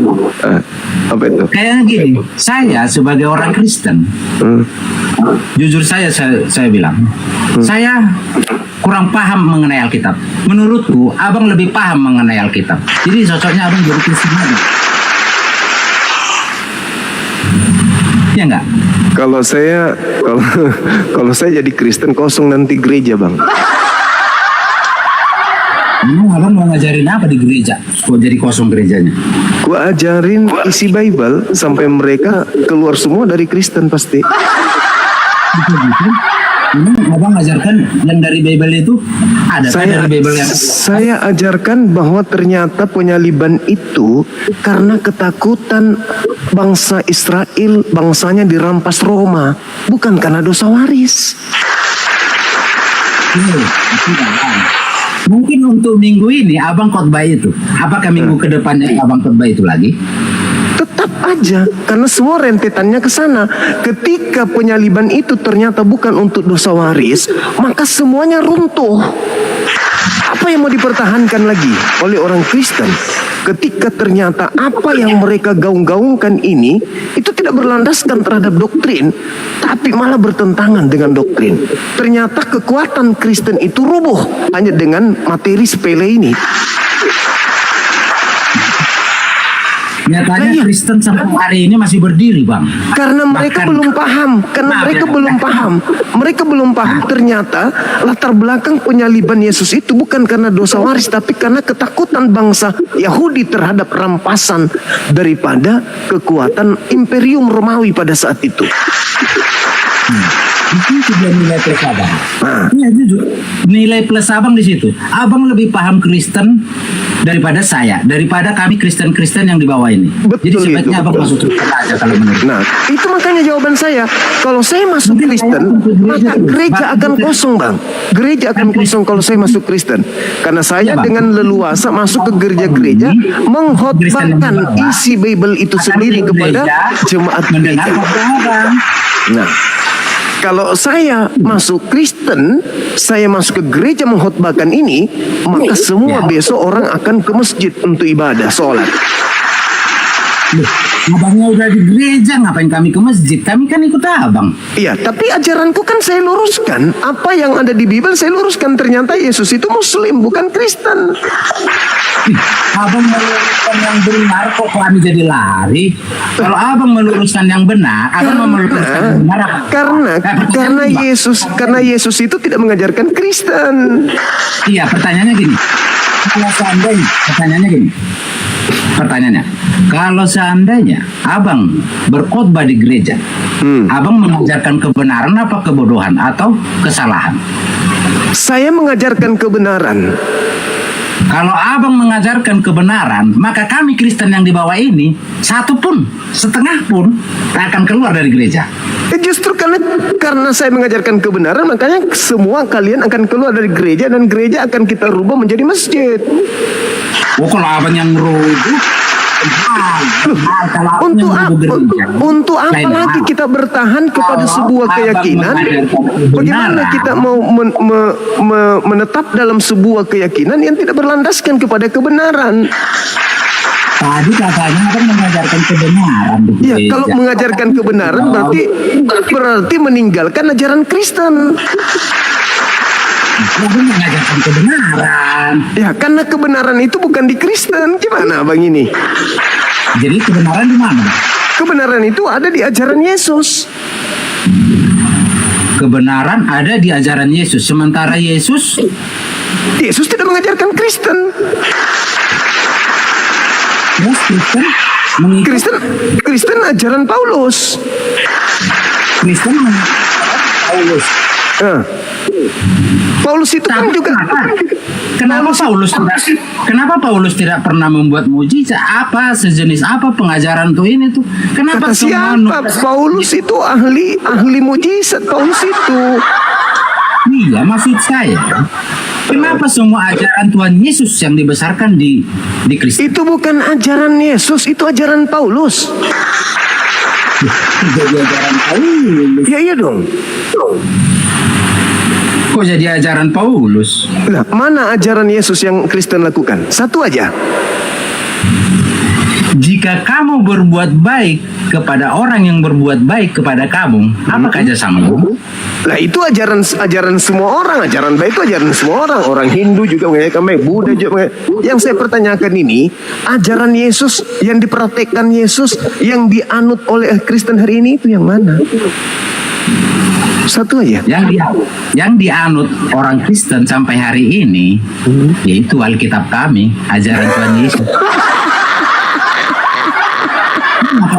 Yang abang anut sampai hari ini dan abang percayai sampai hari ini, itu kan Al-Quran abang. Al-Quran saya dari Nabi saya. Ya, Husu Al-Quran min arba'ah. Terimalah Al-Quran itu kata Nabiku. Nah, sekarang ada nggak Yesus mengatakan terimalah Lukas, terimalah kitab Lukas, terimalah kitab Roma, kitab Galatia? Ada nggak Yesus mengatakan itu? Yesus tidak mengatakan itu. Itulah Yesus memesankan berbuat baik. Nah, kalau berbuat baik ada 10 titah. Saudara, Yesus mengatakan baik buruk itu ada dalam satu data di dalam kitab saudara. Di mana itu? Di Matius 5 nomor 19. Barang siapa yang meniadakan hukum Taurat meskipun yang paling terkecil, lalu mengajarkan kepada orang lain, entah itu anaknya, istrinya, keluarganya, maka dia akan menempati tempat terhina di dalam kerajaan langit. Itu kata Yesus. Sebaliknya, barang siapa yang tidak meniadakan hukum Taurat, meskipun yang paling terkecil, dan mengajarkan kepada orang lain untuk tidak menghilangkan hukum Taurat, maka dia akan menempati tempat tertinggi di dalam kerajaan langit. Tapi kata Paulus, kalau kamu masih mengharapkan ada kebenaran di dalam hukum Taurat, maka sia-sialah imanmu, maka kamu lepas dari kasih karunia. Mana yang betul, Yesus atau Paulus? Memang super abang. Iya betul bang. Kasih contoh. Ini makanya gini bang. Abang super. Abang terlalu menguasai kekristenan kami. Jadi sebaiknya abang masuk Kristen aja kan menurut. Kalau saya masuk Kristen, gereja kosong. Tadi abang mau mengajarkan kebaikan. Ya kalau abang mengajarkan kebaikan, kami nggak bakal pergi. Kalau saya mengajarkan kebaikan, maka gereja kosong karena orang semuanya akan menuju kepada kebaikan.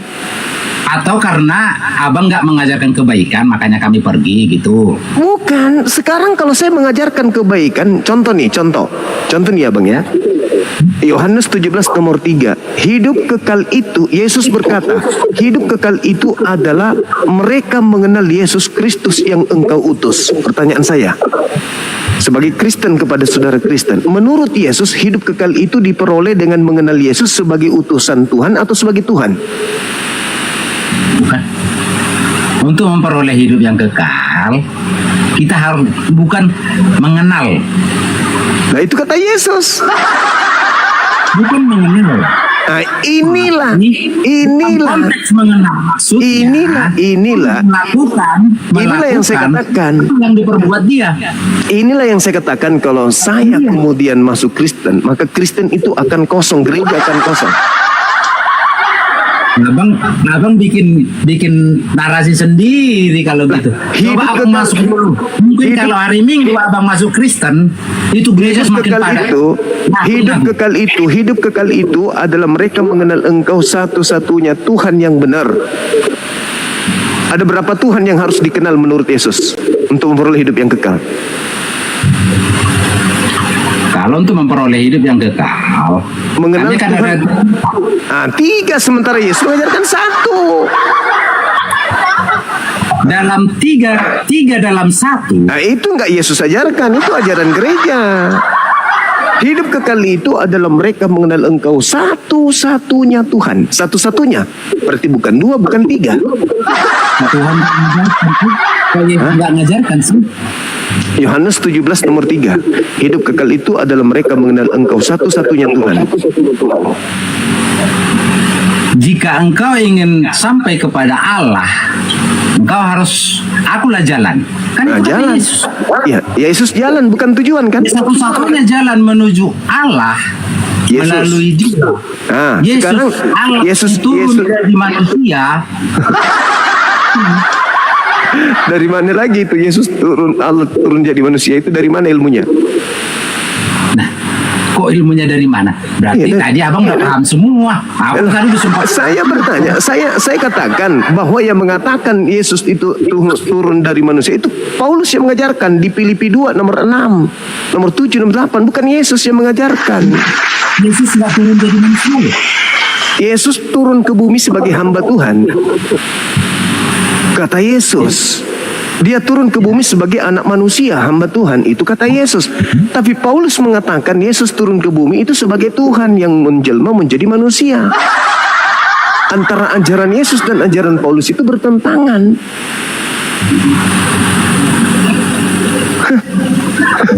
Memang superstar ya bang. Iya. Benar bang. Bagus pengalaman bertahan ya kan. Abang, ya udah bang ya. Kalau aku pikir-pikir dulu ya. Kalau abang teruskan mungkin gereja lebih ramai bang. Iya, gereja rame karena sudah berubah menjadi masjid abangku. Orang datang, saya khotbah di sana, orang pada datang kemudian.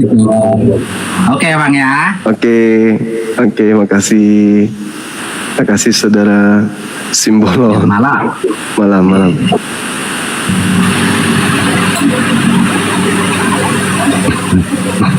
Tepuk tangan buat saudara kita Simbolon.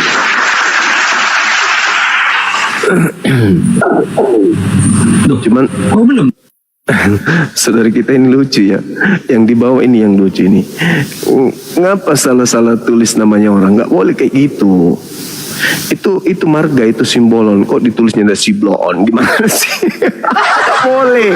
Siapa tadi yang nulis kayak gitu? Nggak boleh itu. Gimana Usap. Enggak, kawan kita di bawah ini orang punya nama, nggak boleh digituin. Masa Simbolon dirubahnya menjadi Siblon? Nggak boleh tuh. Pusat itu ngaco. Tadi yang saya tangkap tadi sedikit ya contoh buka kameranya bang. Ya. Agak buka susah kameranya bang. Sini, bang. Nggak, tinggal ditekan pun kita sudah kirim permintaan. Silakan. Saya belum pede kalau buka kamera. Gimana moderator?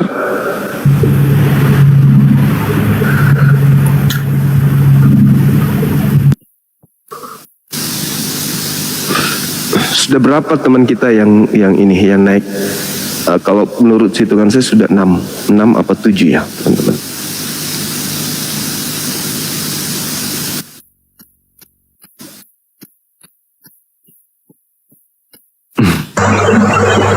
Halo, selamat malam. Halo.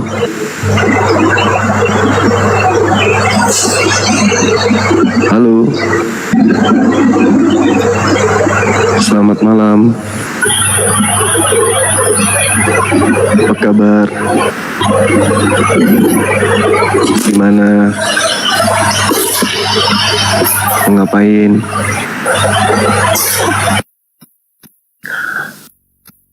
Halo, saudara Res. Halo. Dari sekte mana?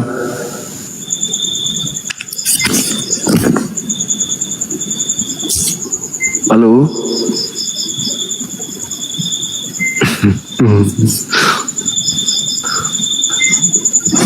Masa sulit teman-teman? Ini hal yang sangat prinsip dalam agama saudara. Paling prinsip.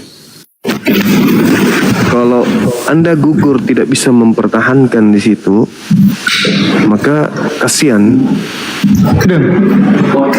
Ya, halo, selamat malam. Malam. Assalamualaikum Bang Juma. Waalaikumsalam. Masya Allah. Alhamdulillah Bang Juma. Alhamdulillah, Masya Allah ya. Salam kenal Bang ya. Waduh. Wow, sorry. Iya, silakan yang non Muslim. Ini harus Anda pertahankan ini. Karena kalau ini sampai keropos, goyang ini, goyang artinya parah. Karena ternyata penyaliban itu tidak didasari oleh nubuat. Kan saudara Kristen selalu mengatakan itu ada nubuatan, sudah dinubuatkan. Artinya saudara merujuk kepada kitabnya orang Yahudi. Siapa yang lebih paham kitabnya Yahudi? Orang Yahudi. Dan yang menyalibkan Yesus itu bukan orang Yahudi biasa, imam kepala mahkamah agama. Oke, terus kemudian orang Farisi lagi. Orang Farisi ini dari sejak zaman dahulu itu mereka punya sekolah yang mengkaji tentang penafsiran tentang kitab Taurat, kitab Tanakh. Masakan mereka bernubuat tahun itu juga, sementara ternyata sudah ada nubuatannya dari kitab-kitab mereka sebelumnya. Yang lucu di Kristen ini, Kenapa Anda mengambil nubuatan yang jauh dan tak ada hubungannya secara literasi, sedangkan ada nubuatan yang disiapkan, yaitu Kayafas, imam kepala bernubuat. Kenapa Anda nggak pakai nubuatan itu? Yesus sudah dinubuatkan untuk disalib. Yes, saya mengatakan ya, dinubuatkan berdasarkan Bible, tapi bukan di dalam kitab Perjanjian Lama. Nubuatan yang ada, yang muncul kemudian tentang Yesus itu adanya di Perjanjian Baru. Di mana itu? Yohanes 11 nomor 51-52. Kayafas bernubuat tahun itu juga bahwa Yesus harus mati untuk bangsa Israel. Nah, itu nubuatannya. Kenapa Kristen tidak mau pakai itu? Karena nubuatan itu tidak berdasarkan dengan dosa waris, tidak berdasarkan untuk mereka, tapi hanya untuk bangsa Israel saja. Oke, saudara Kanda, silakan. Dari sekte mana? Dari Islam, Abang. Ya. Dari Islam? Ya. Umur berapa tahun ini?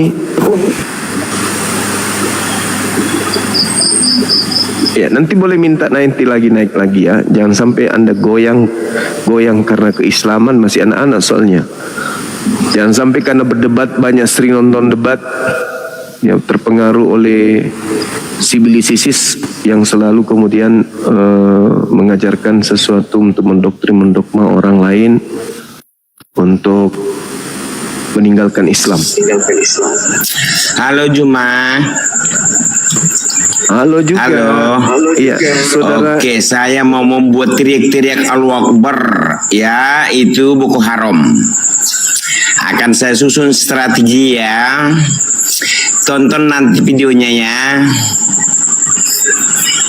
Anda di sini itu, saudara Erik, sudah ini pertemuan kita Boko yang Haram kesekian. akan kubuat teriak-teriak Allahu Akbar, Allahu Akbar. Ya. Ini ingat itu. Ini sudah berapa kali kemudian saudara naik di komal saya, bukannya menjawab pertanyaan atau berdiskusi dengan baik, malah Anda entah apa-apanya Anda ingin lakukan. Tidak ada yang takut sama kalian. Saya sendiri nggak takut. Mau 1000 mau 2000 kalian, saya sendiri pun saya nggak pernah takut sama kalian. Mati ya jannah. Apa yang saya takutkan? Kalian membunuh saya ya, saya insya Allah jannah. Ini buat apa? Ngancam-ngancam gitu, nggak perlu. Karena kami umat Islam itu agama jihad.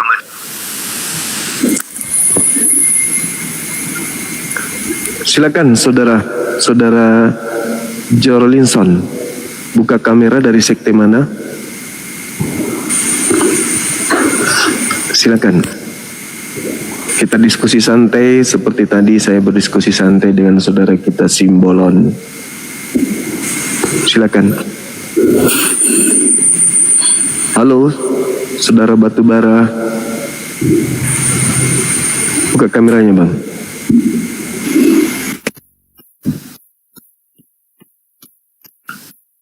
Artinya bahwa hal yang mendasar ini gimana ceritanya? Di Islam katanya selamat karena sholat. Ya, itu doktrin, itu ketetapan. Di mana tertulis? Ada dalil. Qad aflahal mu'minun. Jelas itu. Halo, Assalamualaikum Bang Zuma. Waalaikumsalam. Dari mana Bang? Dari Sulawesi Bang. Iya, ada yang bisa kami bantu? Nah sekarang kalian diselamatkan oleh salib, kan gitu. Sekarang kalian diselamatkan. Penyaliban itu terjadi di tengah-tengah bangsa Israel. Anehnya kalian mengatakan itu sudah dinubuatkan di kitabnya Israel, sementara yang menyalibkan adalah para ahli kitab. Dan tidak ada sedikit pun mereka merujuk kepada nubuatan yang kalian katakan itu. Siapa yang Bang Suma. Iya, silakan. Ini saya mau bertanya nih, cukup satu pertanyaan. Tolong jangan diturunin ya. Buka kamera dulu. Tolong ya. Buka kamera. Anda bisa sampai subuh di sini, mau berjam-jam bahkan 24 jam pun boleh. Buka kamera, silakan.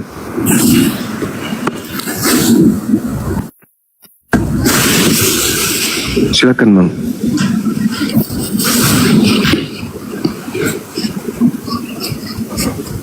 Silakan. Sudah gelap di sini Bang Suma. Tidak apa-apa. Ini nih satu saya pertanyaan. Ya.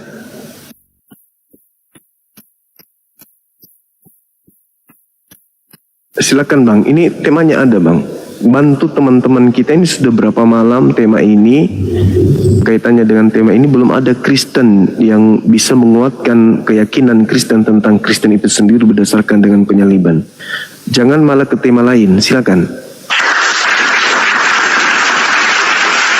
Ini kalau Kristen tak sanggup membantai ini, waduh, saya sendiri miris. Apa yang dipertahankan di Kristen gitu loh. Kalau ternyata penyaliban itu tidak punya dasar kuat terkait dengan doktrin dan dogma mereka. Pelakunya kan Bani Israel, pemilik kitab Tanakh. Dan kalau cuma sekedar pemilik saja nggak masalah, ini bernubuat pula. Bernubuat mereka. Imam kepala bernubuat tentang kematian Yesus.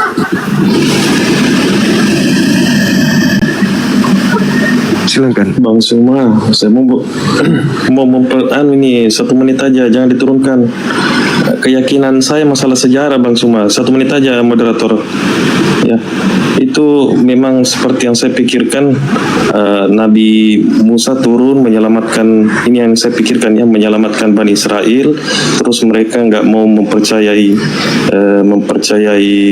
Nabi Musa. Kemudian ada penjajah Romawi, diturunkan lagi Nabi namanya Isa untuk menyelamatkan mereka, tapi malah mereka mau menyalib Isa itu. Kemudian 300 tahun atau 400 tahun setelah tidak adanya Isa di bumi,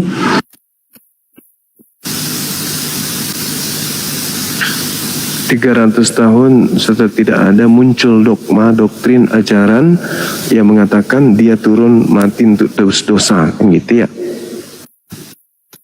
Al-Quran datang membantai itu. Dan karena mereka kemudian tidak beriman kepada Quran, maka saya bertanya, apa yang melatar belakangi kemudian orang Yahudi ingin membunuh Yesus, sang ahli kitab?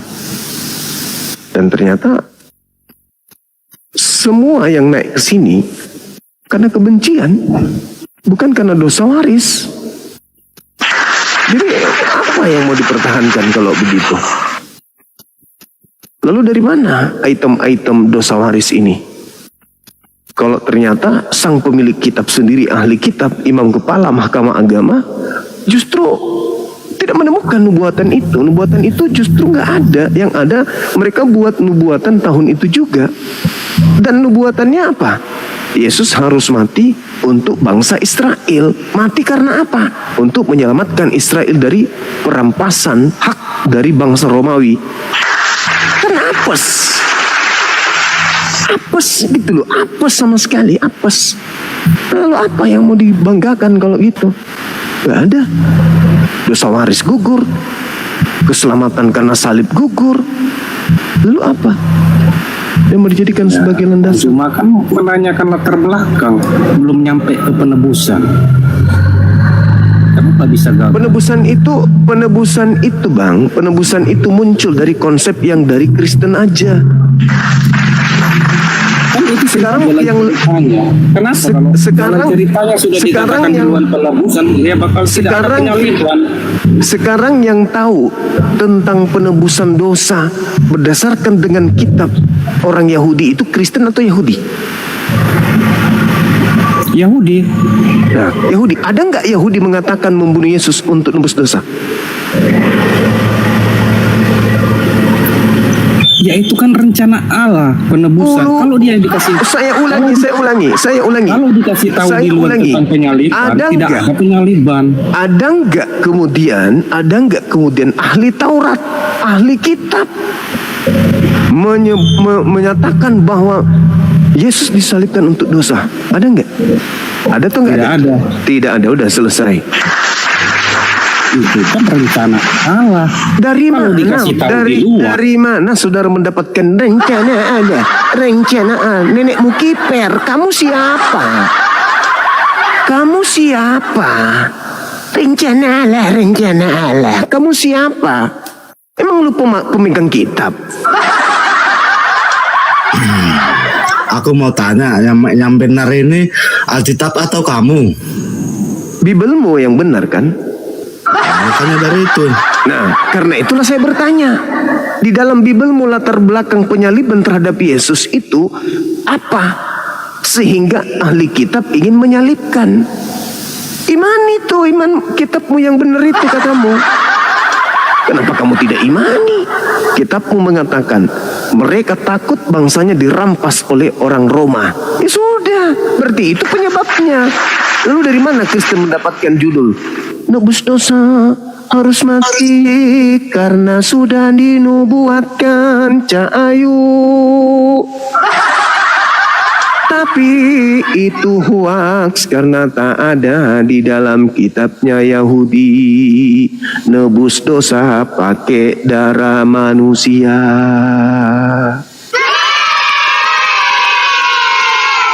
Mana dalilnya? Mana orang Yahudi, ahli Taurat, imam kepala, mahkamah agama menyalib Yesus karena dosa mereka? Sebagaimana ajaran Paulus, Kristus telah menebus kita dari kutuk hukum Taurat. Apa? Dari mana itu ilmu?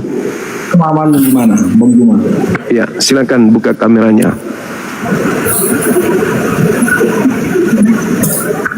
Buka kamera, Bang. Buka kameranya, Bang. Gak usah buka kamera. Lah, buka dong. Bisa ya. Buka kamera. Sorry teman-teman, kram kakinya. Ayo. Buka. Silakan naik buka kamera teman-teman sekalian.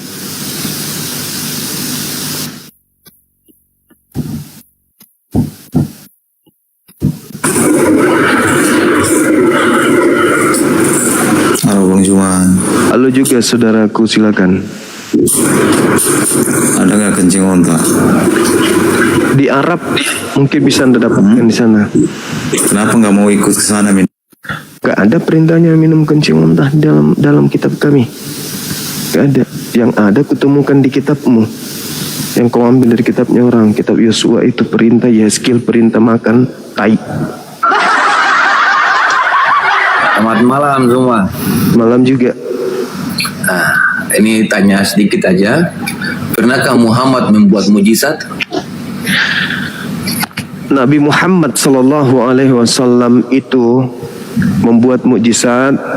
Salah satunya adalah ketika Nabi Muhammad mengajarkan bahwa wa ikhwanuhum yamutunahum fil ghayyi tsumma la yuqsirun.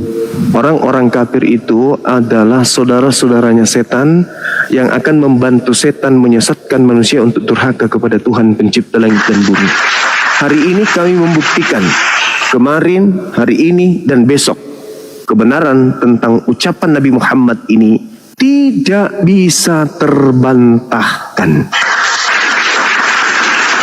Wa iyad'una illa syaitanam marida. Bahwa orang-orang kafir menyembah iblis yang durhaka. Hari ini dan seterusnya Nabi Muhammad mujizatnya tahu bahwa orang-orang kafir itu menyembah setan yang durhaka. Wa idza husyiran nasu kanu lahum ibad. Wa idza husyiran nasu kanu lahum a'da wa kanu bi ibadatin kafirin. Nabi Muhammad tahu bahwa di hari terakhir nanti orang-orang kafir akan dimusuhi apa yang mereka sembah selain daripada Allah. Matius 7 nomor 22 23. Oh, itu mujizat Nabi Muhammad. Masya Allah, luar biasa. Luar biasa. Oke, silakan naik lagi, jangan sakit hati, jangan nyerang pribadi.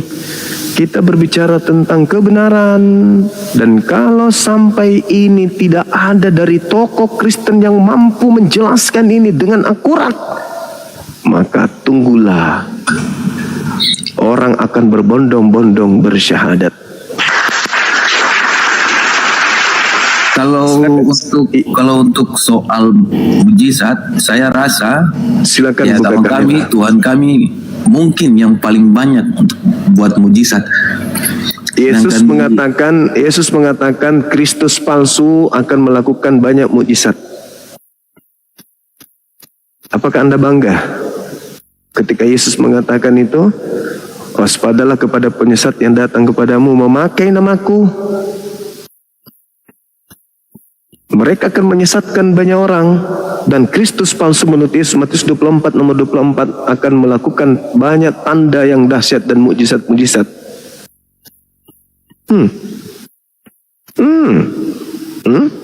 Tanda-tanda penyesat adalah melakukan banyak mukjizat. Sakitnya itu di jantung.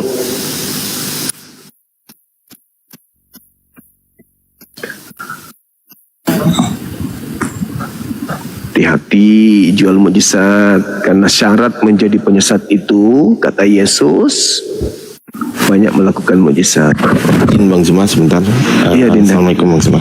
Teman-teman di bawah, saya minta tolong yang Kristen kalau naik open cam, open kamera ya, untuk menghargai guru kita, Guru Zuma.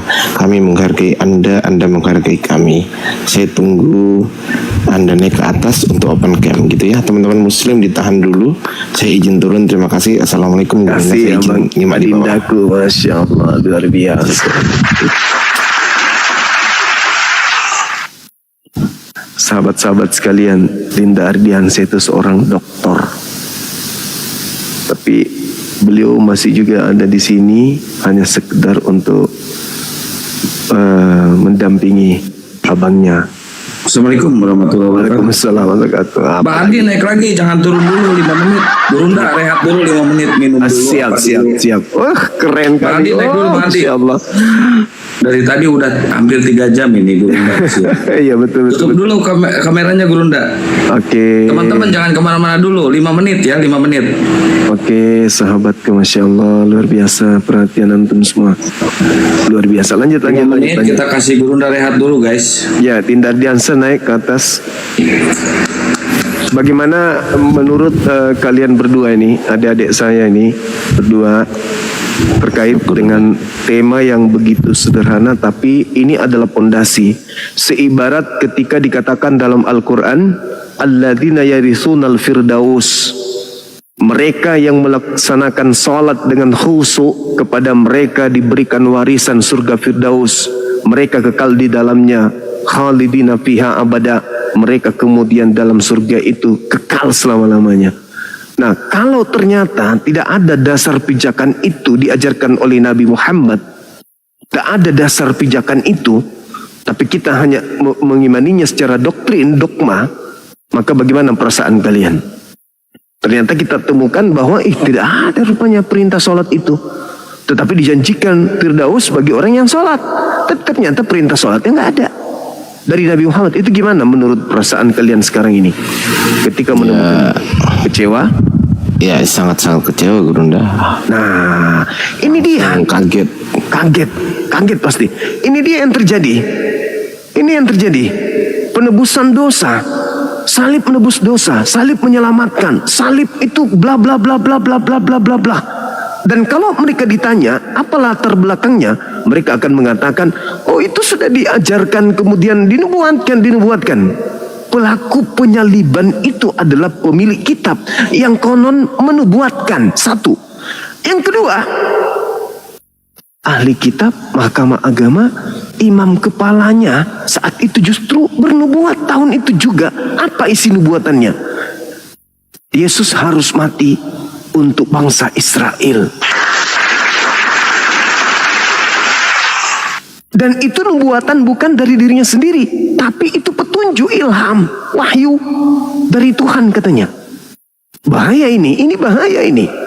Seorang imam kepala mahkamah agama, sang yang ahli tentang Taurat, sang yang ahli tentang kitab Yesaya, yang selalu dijilat, dicipok-cipok oleh mereka, dia mengatakan, itu kan sudah dinubuatkan. Mana nubuatannya? Yesaya 53.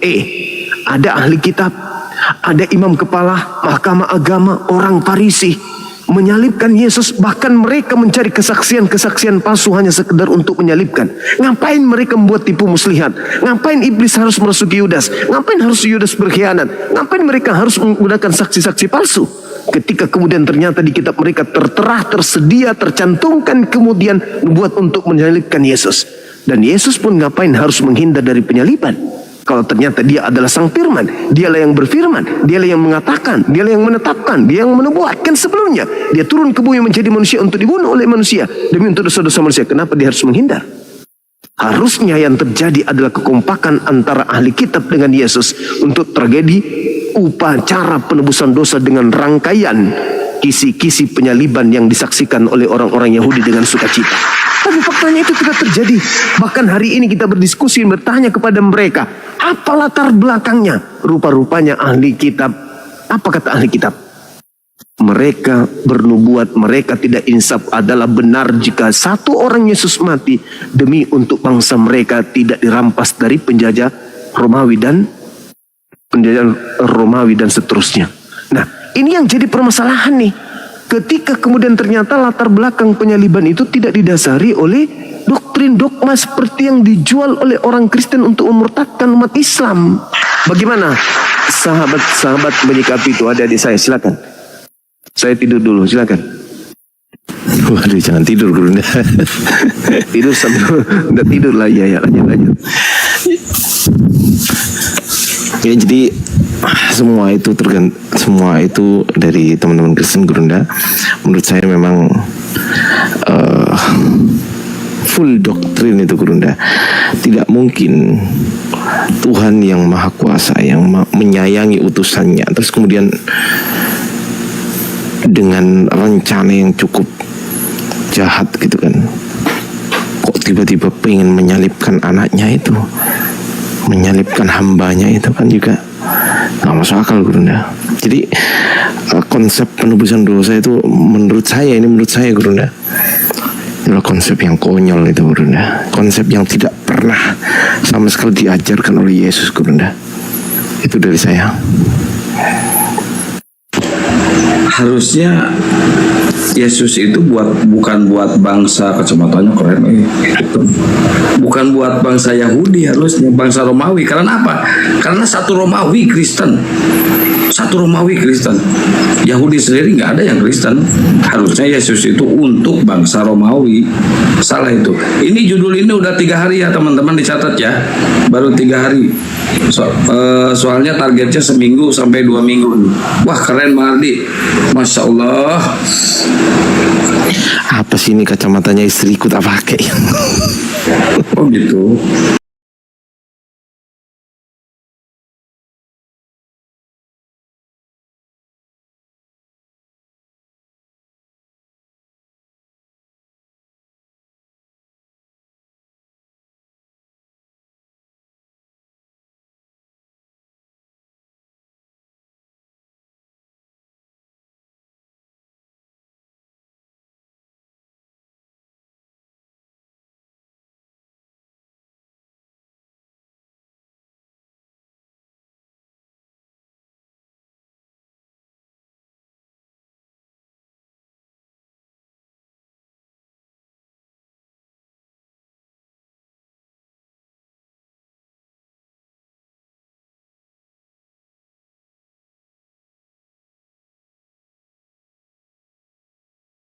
Tanpa istirahat itu bahaya juga teman-teman. Bukannya duduk itu istirahat, Madi? Duduknya apa dulu nih? Duduk bersandar atau duduk apa? Kalau duduk bersandar seperti saya gini aman aja. Tapi kalau duduknya ngadep komputer, pikiran bekerja, otaknya kan kerja juga ya kan. Terus kemudian ya itu bukan istirahat itu namanya. Tapi lebih enak duduk bersandar loh Bang Ardi daripada menyandarkan hidup. Iya. Boleh. Ya bagi teman-teman Kristen di bawah, saya akan naikkan satu-satu lagi. Ya. Kita akan naikkan satu lagi. It's my hope. Halo, it's my hope. Are you there? Halo, selamat malam. Are you Christian? Ya, Kristen Bang. Mari saya stay dulu di bawah ya, sambil lihat-lihat soalnya banyak. Sini aja. Enggak, saya mantau di bawah biar kesannya nggak keroyokan. Nanti kalau udah ini baru. Oke. Enggak, nanti kalau dulu. kita turun berdua. Sudah. Sini aja Kang. Kalau nanti Gurunda udah masuk kita turun berdua. Gimana Ismail? Salam damai semuanya buat kita malam ini ya abang-abang semua. Ini baru masuk juga, ini tadi baru bangun dari tidur. Karena pagi sebentar harus berangkat dini hari. Oh gitu. Jadi ini temanya tentang... Ini lu mau debat atau mau curhat kehidupan? Bukan Bang, ini mau menjelaskan dulu kan sebelum masuk kan Bang. Ini temanya tentang penyalipan ya. Latar belakang ya. Iya, latar belakangnya penyalipan itu dimulai dari bangsa apa Bang? Baik, ini kan Yesus kita tahu bersama, ada juga versi Quran dulu sebelum ke abang, teman-teman tunggu sebelum ke abang lanjut. Ini nanti kalau guru udah monitor, saya izin turun ya Bang ya, karena saya tetap jaga komal ini, dan teman-teman di bawah yang mau follow Akang Kian Santang dan juga follow saya, dan belum follow Bang Zuma, silakan di follow teman-teman, gratis tanpa berbayar, tanpa persembahan kasih, tanpa perpuluhan, bagi yang mau aja. Saya cuma minta di follow, saya nggak minta koin ya, saya cuma minta di follow supaya Anda tidak ketinggalan live kami gitu aja. Kalau ikhlas silakan di follow, kalau nggak ikhlas saya nggak ada masalah. Oke lanjut Bang, silakan. Baik Bang, tadi pertanyaannya kan Yesus di open cam dulu Bang.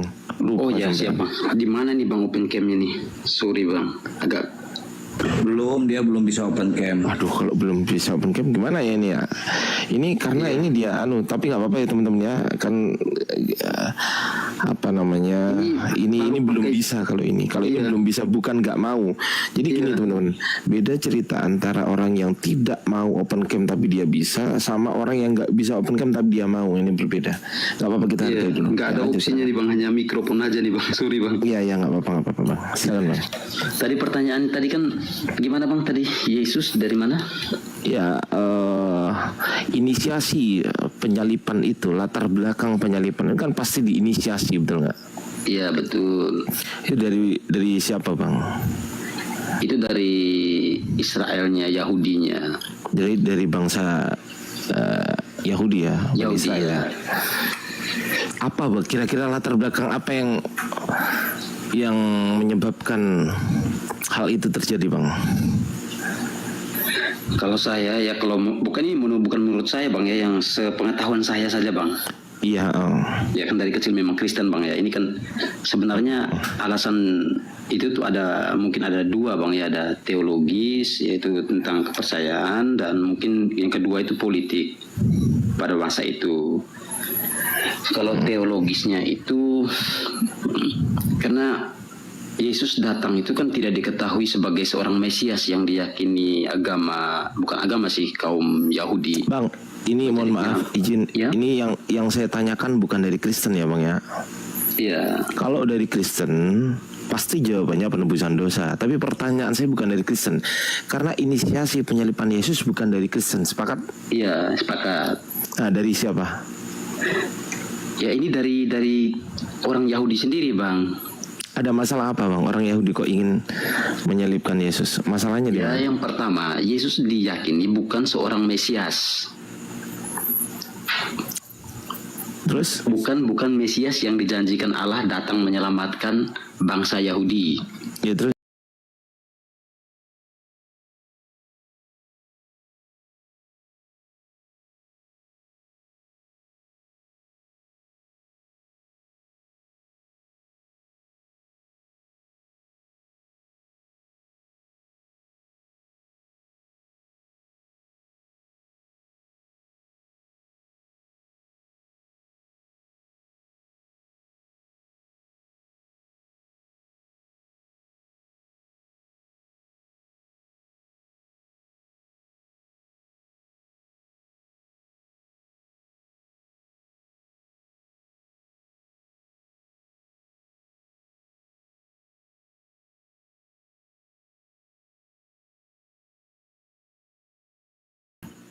Kalau yang saya tanyakan orang Yahudi kan, kalau orang Kristen oke lah, saya tahu jawabannya orang Kristen seperti Anda, saya tahu pasti itu penebusan dosa dan lain sebagainya. Tapi saya nggak tanya orang Kristen, saya tanya asal usulnya itu. Baik, kalau untuk untuk menurut yang saya lihat, bukan yang saya lihat ya, maksudnya informasi dan ilmu yang saya dapatkan itu untuk orang Yahudi sendiri itu ada sebagian yang meyakini itu penebusan dosa. Di mana tertulis, Bang? Jadi memang tidak. Di mana, Bang? Pak. Jadi begini. Coba kasih saya ayatnya, Bang. Ya, kalau misalnya ini kita bicara dua sisi, Bang ya.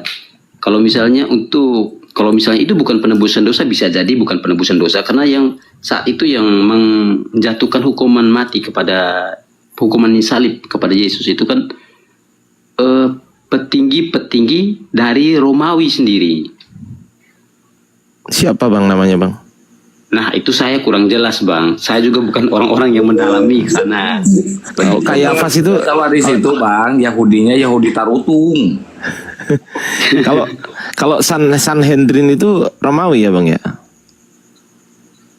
Itu kurang paham juga sih, Bang. Mahkamah Agama Romawi ya, Sanhedrin. Terus kemudian Kayafas itu Romawi juga kan? Betul nggak? Atau gimana? Ya, mungkin bisa tadi, Bang. Bisa jadi. Iya. Nggak gini. Siapa orang Yahudi yang mempercayai bahwasanya proses penyalipan ini untuk menebus dosa gitu, siapa, Bang? Orang Yahudi mana, Bang? Tertulis di mana, Bang? Ya, itu kan terbukti dengan banyaknya pengikut Yesus pada waktu itu, Bang. Bukan itu pertanyaan saya. Ya. Pertanyaan saya begini, Bang. Kan orang Kristen mempercayai latar belakang Yesus disalibkan untuk penebusan dosa orang Kristen, betul? Betul. Orang Yahudi apa? Apakah orang Yahudi menyalibkan Yesus karena Yesus ini hendak menebus dosa manusia? Orang Yahudi yang saya tanya. Orang Yahudi ya? Ada nggak? Coba apa latar belakang? Ini kan latar belakang penyalipan. Iya. Iya. Ada nggak orang Yahudi yang mempercayai itu? Ya, kembali lagi, Bang. Menjadi Kristen itu kan sebenarnya dari Yahudi itu sendiri, Bang. Astagfirullahaladzim.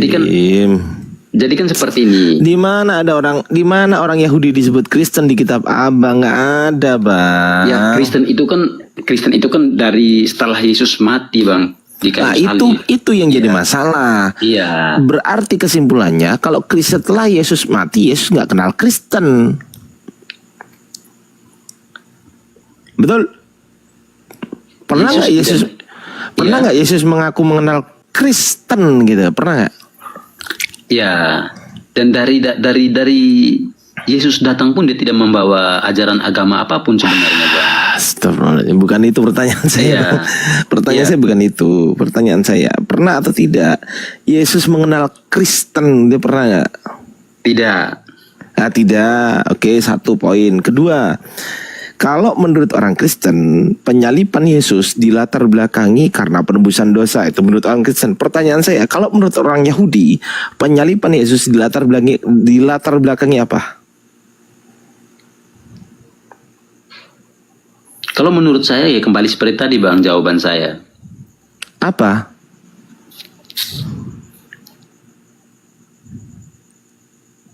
Apa?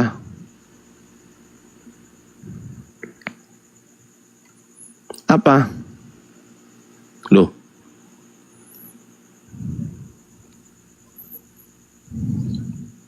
Apa, Bang? Kalau yang teologis tadi kan sudah saya jelaskan, Bang. Kalau yang politik kan ya teologis ini kan larinya ke anu nanti ke mana, ke Kristen. Saya nggak tanya Kristen. Iya, saya nggak tanya Kristen loh, Bang. Iya, iya. Kalau Kristen saya udah tahu jawabannya, itu menurut Kristen. Saya tanya menurut Yahudi, Bang. Ya kalau menurut Yahudi kenapa Yesus disalibkan ya karena itu. Yang paling mendasar itu karena mereka meyakini bahwa Yesus itu datang bukan sebagai Mesias, sedangkan Yesus sendiri mengaku sebagai anak Allah begitu. Iya, kenapa kok harus disalib gitu loh? Abang tuh nggak mikir apa Yesus ini adalah ancaman gitu loh bagi pemimpin-pemimpin Yahudi pada saat itu. Abang nggak nyadar itu? Iya, makanya itu saya bilang tadi. Ancaman untuk apa? Ancaman mereka tuh Yesus itu merupakan ancaman bagi mereka. Abang nggak ngerti? Iya, tadi kan saya sudah jelaskan, Bang. Oke, Saya stop. kan mengatakan itu kan Yesus sebagai ancaman dan menganggap bahwa dia adalah raja orang Yahudi. Oke, stop. Berarti latar belakang penyaliban Yesus, saya ulangi lagi, latar belakang penyaliban Yesus menurut sejarah orang Yahudi bukan karena penebusan dosa, betul? Ya, betul, bisa jadi. Berarti loh kok bisa jadi? Ya. Bisa jadi tuh nggak pasti. Ini pasti nih, Bang. Memang itu yang terjadi. Kok nggak, gimana sih? Gurunda. sorry Gurunda. Silakan Bang Zuma. Udah monitor Gurunda ya. Afan, Gurunda. Monitor abangku. Bang.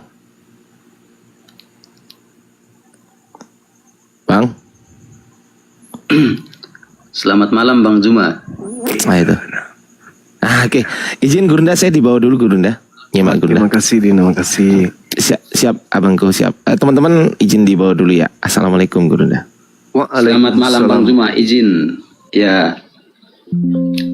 Iya, malam Bang, malam. Siap. Tadi saya kira Bang Zuma sudah istirahat. Tadi sudah ditanya juga. Siap. Ini maaf, ini kameranya memang tidak bisa di on cam Bang. Tadi juga sudah dicoba, tapi opsinya cuma ada yang mikrofon ini Bang. Oke. Saya kembalikan ke moderator. Allahu Akbar, Masya Allah. Gimana terkait dengan materi ini? Karena ini penting. Kalau kami di Islam itu udah final, bahwasanya keinginan orang Yahudi menyalibkan Nabi Isa karena mereka ingin membuat makar, disebabkan karena apa yang dilakukan oleh Nabi Isa alaihissalam itu justru menjadi ancaman bagi keberlangsungan mereka pada saat itu, dalam arti kata nafsu duniawi yang orang-orang Yahudi atau Bani Israel yang mereka anut dari nenek moyang mereka terhadap pembangkangannya kepada Nabi Musa itu kembali lagi terhadap Nabi Isa alaihissalam, sehingga mereka membuat makar. Jadi tak ada sedikit pun dalam Islam itu Nabi Isa ingin disalib karena dosa waris, karena ingin menebus orang-orang Roma, orang-orang Yunani, orang-orang di luar Bani Israel. Itu nggak ada dalam kaidah Islam. Nah, satu-satunya data yang bisa menyelamatkan kemudian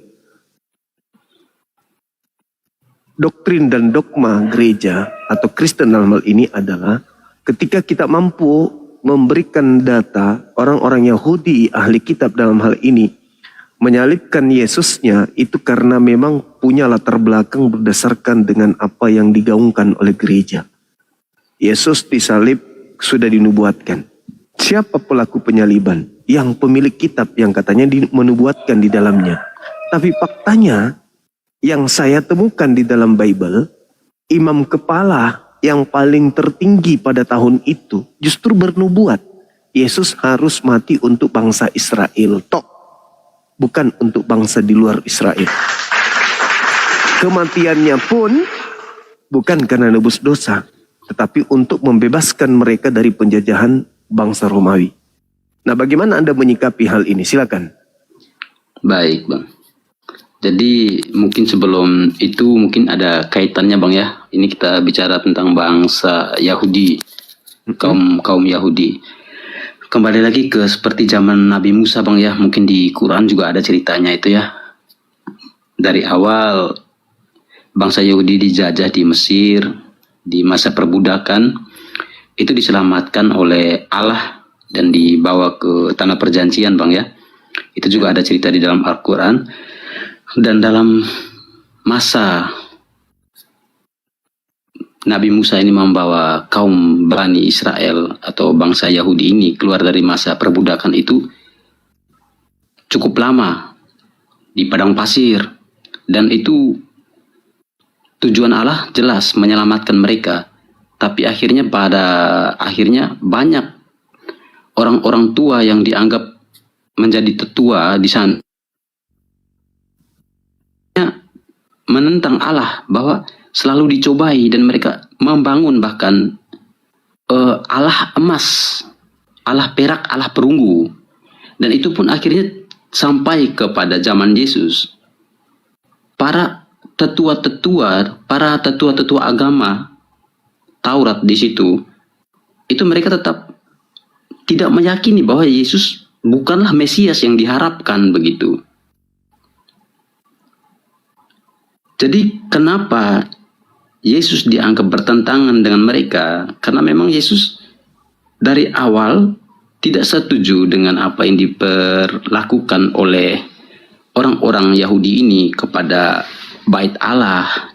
Makanya di situ Yesus menghancurkannya, tidak membenarkan apa yang terjadi di sana, begitu. Kemudian kenapa tadi Bang Zuma bertanya, penebusan atau penyaliban Yesus itu bukan untuk seluruh bangsa dan bukan untuk menyelamatkan semua umat manusia di luar dari bangsa Israel. Mungkin itu bisa benar, tapi ada satu perkataan Yesus, yaitu ajarkan semua yang sudah kalian lihat, beritakan ini kepada seluruh dunia. Mungkin salah satunya termasuk tentang penyalibannya. Di situ tidak diharuskan bahwa kita sebagai umat Kristen ini harus mengikuti, tapi kita cukup mengimani saja. Kita meyakini, seperti itu Bang Zuma. Oke. Jadi saya tidak mendapatkan poin Bang dari latar belakang orang Yahudi ingin menyalib Yesus ini karena akan datangnya hari agama Kristen sebagai solusi kehidupan manusia untuk selamat. Sebenarnya saya berharap ada dari pihak Kristen yang menjelaskan ini latar belakangnya, hubungannya dengan akan hadirnya sebuah konsep agama yang disebut Kristen. Tapi ternyata itu terlalu jauh, bahkan sekedar untuk mengambil satu poin dari rangkaian prosesi agama Kristen, yaitu menyalib karena dosa yang dibawa oleh Adam sampai kepada keturunannya, itu pun tak ada rangkaian itu. Dengan kata lain, kalau kita ingin mencari benang merah tentang kekristenan yang bersumber daripada penyaliban, itu pun kita kehilangan arah. Karena kenapa? Pelaku eksekutor daripada penyaliban itu boleh kita katakan ada dua kekuatan. Yang pertama kekuatan daripada Yudaism, orang-orang Yahudi. Cakupan daripada pelaku di sini, mereka adalah orang yang ahli terhadap kitab yang digunakan oleh Kristen justru sebagai sumber awal adanya penyaliban. Tapi ternyata mereka tidak menjadikan kitab ini sebagai acuan, malah bernubuat. Yesus harus mati tahun ini juga untuk menyelamatkan bangsa Israel dari perbudakan Romawi. Baik. Ya, ini yang membuat saya juga bertanya-tanya itu loh. Apa yang bisa membuat orang Kristen itu bertahan di agama ini, sedangkan salib ini tidak memiliki dasar pondasi yang kuat. Ketika dikatakan sudah dinubuatkan, tidak ada nubuatan itu. Mereka orang Kristen hanya mengambil terjemahan kitabnya Yahudi lalu cocokologi. Sementara sang pemilik kitab adalah eksekutor daripada penyaliban, justru bernubuat. Tahun itu juga. Bukan malah menjadikan kitab-kitab yang dijadikan sebagai acuan oleh Kristen untuk mengatakan salib itu sudah dinubuatkan. Lucunya lagi, sajian yang saya berikan kepada orang-orang Kristen adalah sajian yang diramu sendiri dalam kitab Bible, di mana di dalam Yohanes 11 nomor 51, 52 dan seterusnya, di situ ada nubuatan yang muncul spesialis untuk Yesus. Tapi kenapa Kristen menutup mata tentang itu? Yesus dinubuatkan oleh imam kepala. Apa isi nubuatannya? Yesus harus mati. Untuk siapa? Untuk bangsa Israel. Mati dari mana? Dari menyelamatkan bangsa Israel dari perampasan orang Roma, bangsa Roma. Jadi, terkait dosa waris, nembus dosa Kristen, bla bla bla bla bla bla. itu tidak memiliki dasar pijakan sama sekali. Kalau dikatakan, oh enggak, Bang Sumang keliru. Kenapa? Sudah dinubuatkan. Yang menyalib Yesus justru bikin nubuat. Ngapain kalian mengatakan itu nubuatan untuk Yesus? Ada satu mungkin yang bisa menolong. Misalnya di dalam Lukas 24, nomor 44, nomor 45, nomor 46. Harus digenapi semua yang tertulis tentang aku di dalam kitab Taurat, dalam kitab Nabi-Nabi, dalam kitab Mazmur. Rangkaiannya bahwa Mesias harus mati dan bangkit pada hari ketiga di antara orang mati. Apesnya tidak ditemukan dalam Taurat. Tidak ditemukan dalam kitab Nabi-Nabi dan tidak ditemukan dalam kitab Mazmur hal itu. Artinya ada upaya untuk menggiring opini bahwasanya penyaliban itu memang sudah dinubuatkan. Tapi sayangnya orang yang terpelajar kemudian mencari data di dalam Mazmur, dalam kitab para nabi, dalam kitab Taurat, Mesias mati dan bangkit pada hari ketiga, itu ternyata nggak ditemukan.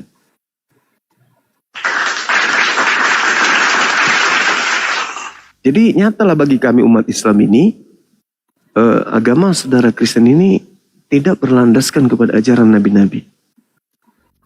Seperti itu Bang. Karena untuk mengetahui kitab Tanak, untuk paham tentang kitab Taurat, untuk mengerti tentang kitab Yesaya, Yeremia, Samuel dan seterusnya, Pengkhotbah dan seterusnya, Hosea dan seterusnya, harus kita kembalikan kepada sang pemilik kitab.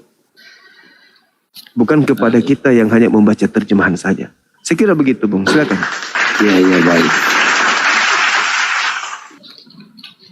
Ya kurang lebih yang pengetahuan saya seperti itu sih Bang Zuma. Ini mohon maaf jika jawaban saya tadi mungkin kurang begitu mengenai atau kurang begitu pas Bang ya.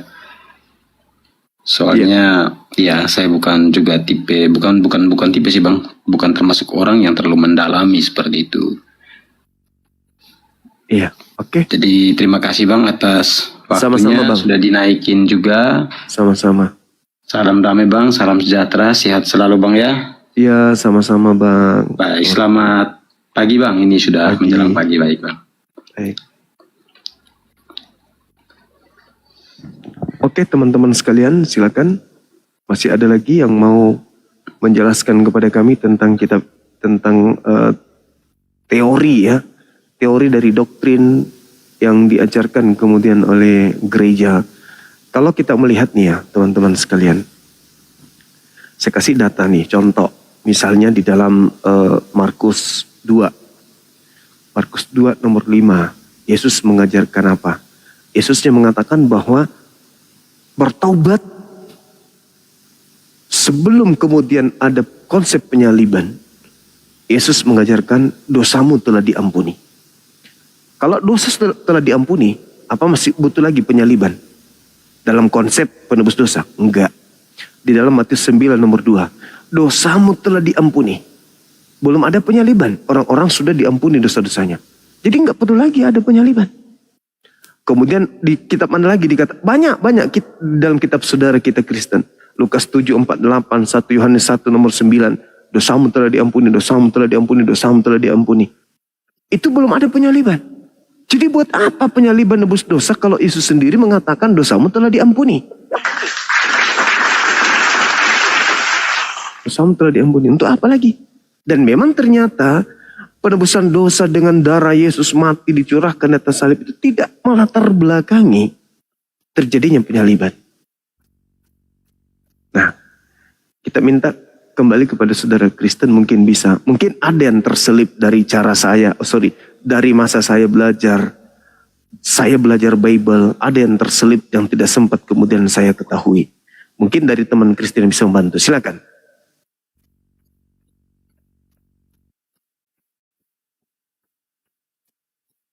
Silakan saudara Vio, buka kameranya.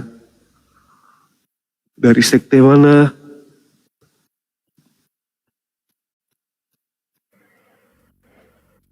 Saudara Indra, silakan. Dari sekte mana Bang?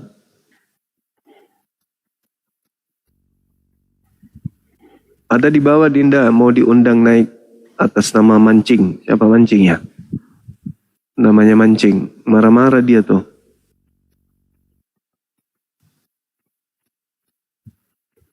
Saudara mancing silakan minta permintaan. Mancing tradisional timur, silakan naik bang. Kita mengundang Anda untuk naik ke sini.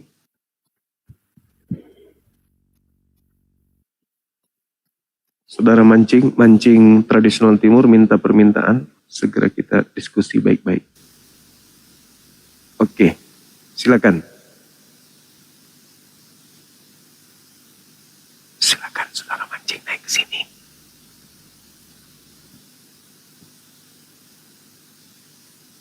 Ayo. Halo. Mana? Saudara mancing mana? Naik bang, naik bang. Sini bang, sini bang. Bang sini bang. Nih bang sini. Mana? Katanya sudah. Gak ada.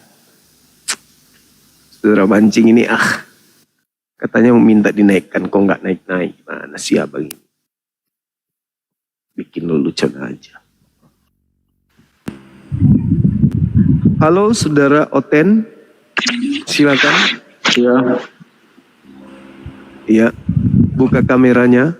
Kita diskusi baik-baik. Ini hal yang sangat gimana ya? Krusial, sangat fundamental yang sangat kameranya di mana ya? Sangat menentukan ya. Oh enggak, belum bisa bang ini. Saudara ini Ika dari sekte mana Ika?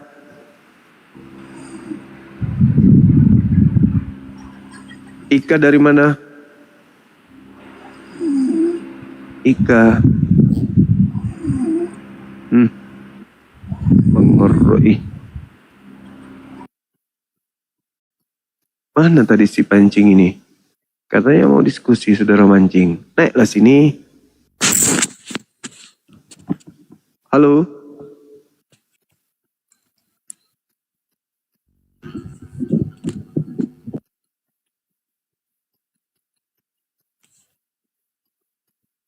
Halo. Selamat malam, saudara. Malam. Biar. Iya. Dari sekte mana? Gimana kabarnya bang? Sehat bang. Sehat. Dari sekte mana bang? Makasih nih udah ikut gabung.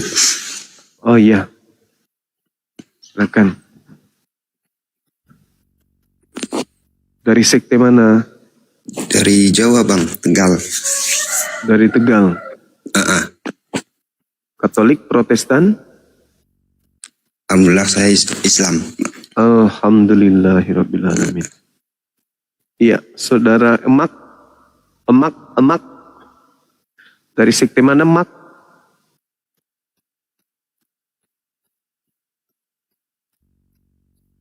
Cokro di Indonesia teman-teman. Yang naik juga ada, tapi membisu. Diam-diam baik.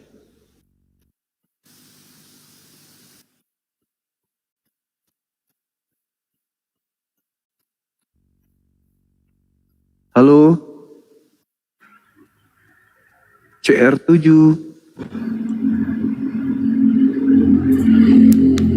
Halo, selamat malam.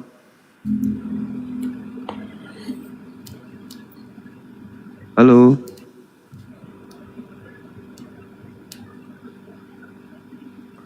Om Suhu.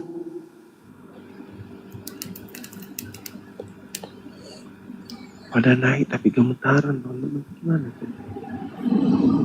Naik tapi gemetaran di atas. Ngomong dia. Dinaikkan tapi ngomong. Halo Bang Juma. Halo juga. Bisa buka kamera? Iya, diskusi dulu bentar Bang. Oke, silakan Anda jelaskan tema ini.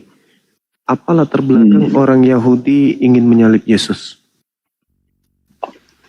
Ya, tentu bicara alasan ya Bang Juma ya, tentu kita harus merujuk kepada historis dan politisnya ya. Iya.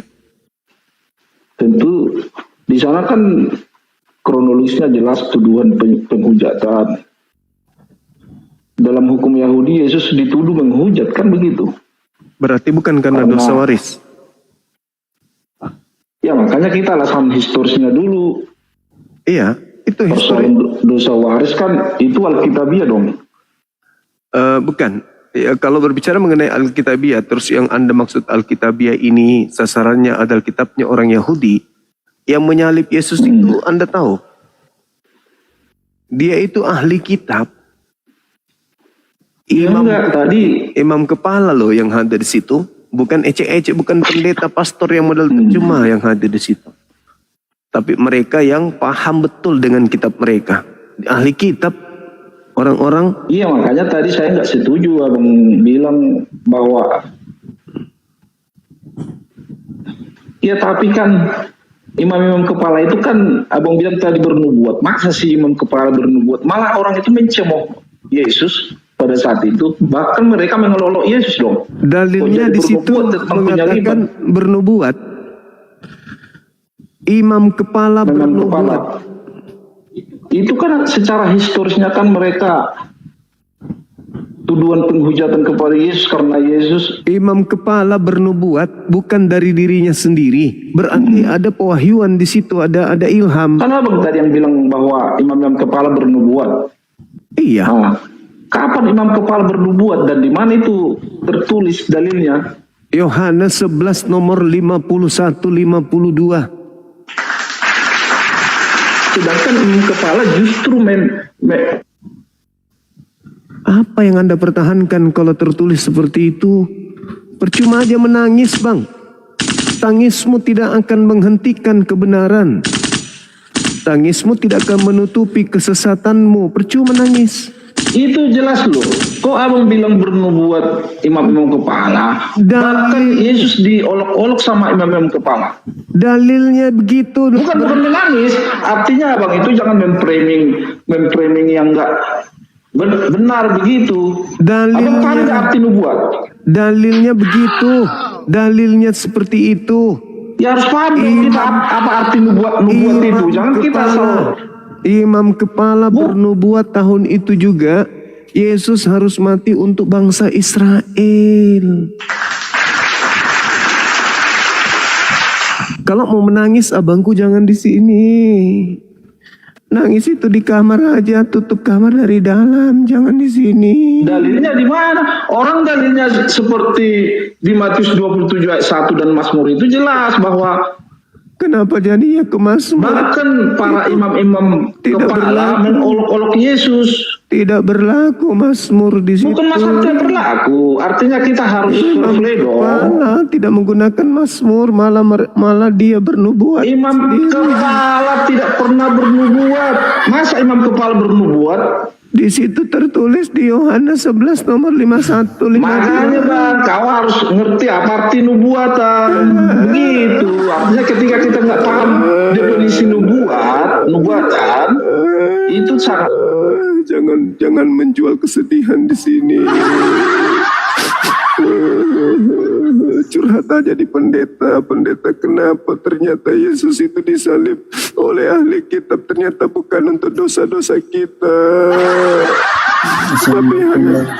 Waalaikumsalam. Ya, selamat malam, silakan. Ada yang bisa kami bantu? Ya, saya dari Islam ya Bang, saya mau bertanya boleh? Iya, tanya apa? Bolehkah saya turun tambah bertanya? Boleh. Halo, selamat malam Saudara Ridwan. Halo. Halo. Halo. Halo.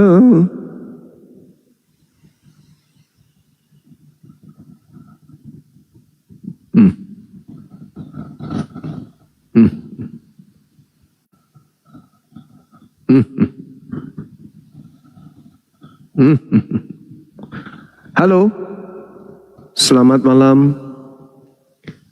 Hai, hai.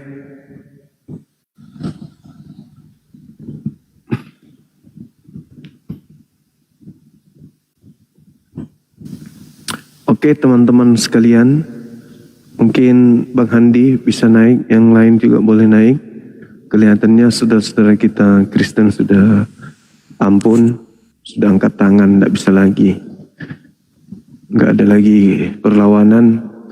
Sekarang saatnya mereka merenung, ternyata dosa waris itu memang tidak pernah ada rancangan sebelumnya. Kalau dikatakan dari ahli kitab, ternyata ahli kitab malah bernubuat bahwa Yesus mati itu untuk bangsa Israel saja, dan kematiannya bukan karena dosa waris, tapi kematiannya karena mereka takut. Ya, kematiannya itu karena mereka ingin bebas dari penjajahan Roma supaya tempat mereka nggak dirampas gitu, teman-teman sekalian. Halo? Ya, Bang. Dari sekte mana, Bang? Dari Jawa, Bang. Tegal. Mana? Tegal, Bang. Oh, Tegal. Iya, Bang.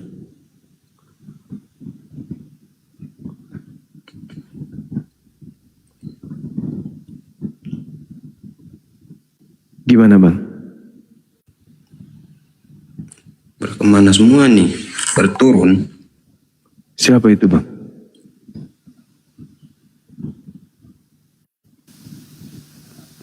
Sekte Tegal mah malu-malu ah.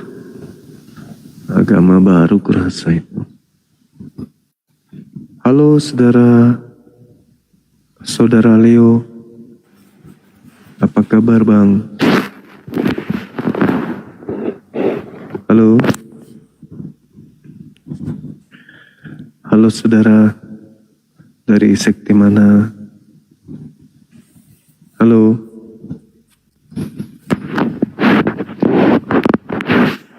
Halo. Dari sekte mana, Bang?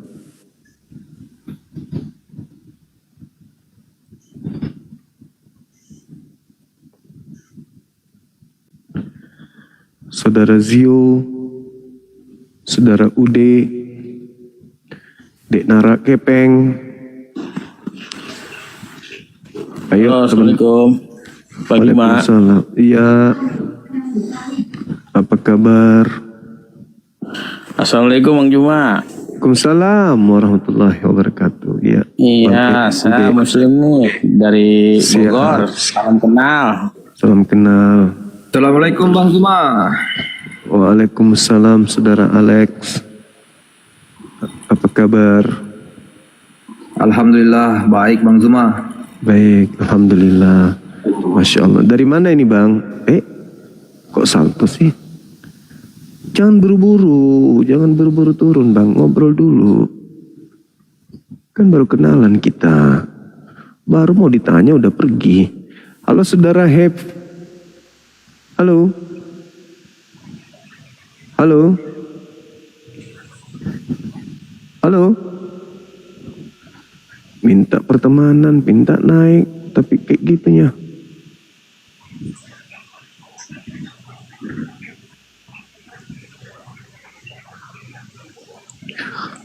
Teman-teman sekalian, kayaknya saudara kita Oten ini udah mulai sadar diri kali ya. Halo, selamat malam. Malam, Bang Zuma. Iya, dari sekte mana, Bang? Saya Bogor, Bang. Sekte baru berarti ya? Bogor, agama Islam. Oh, Masya Allah. Salam Sorry. sehat. Salam sehat. Iya.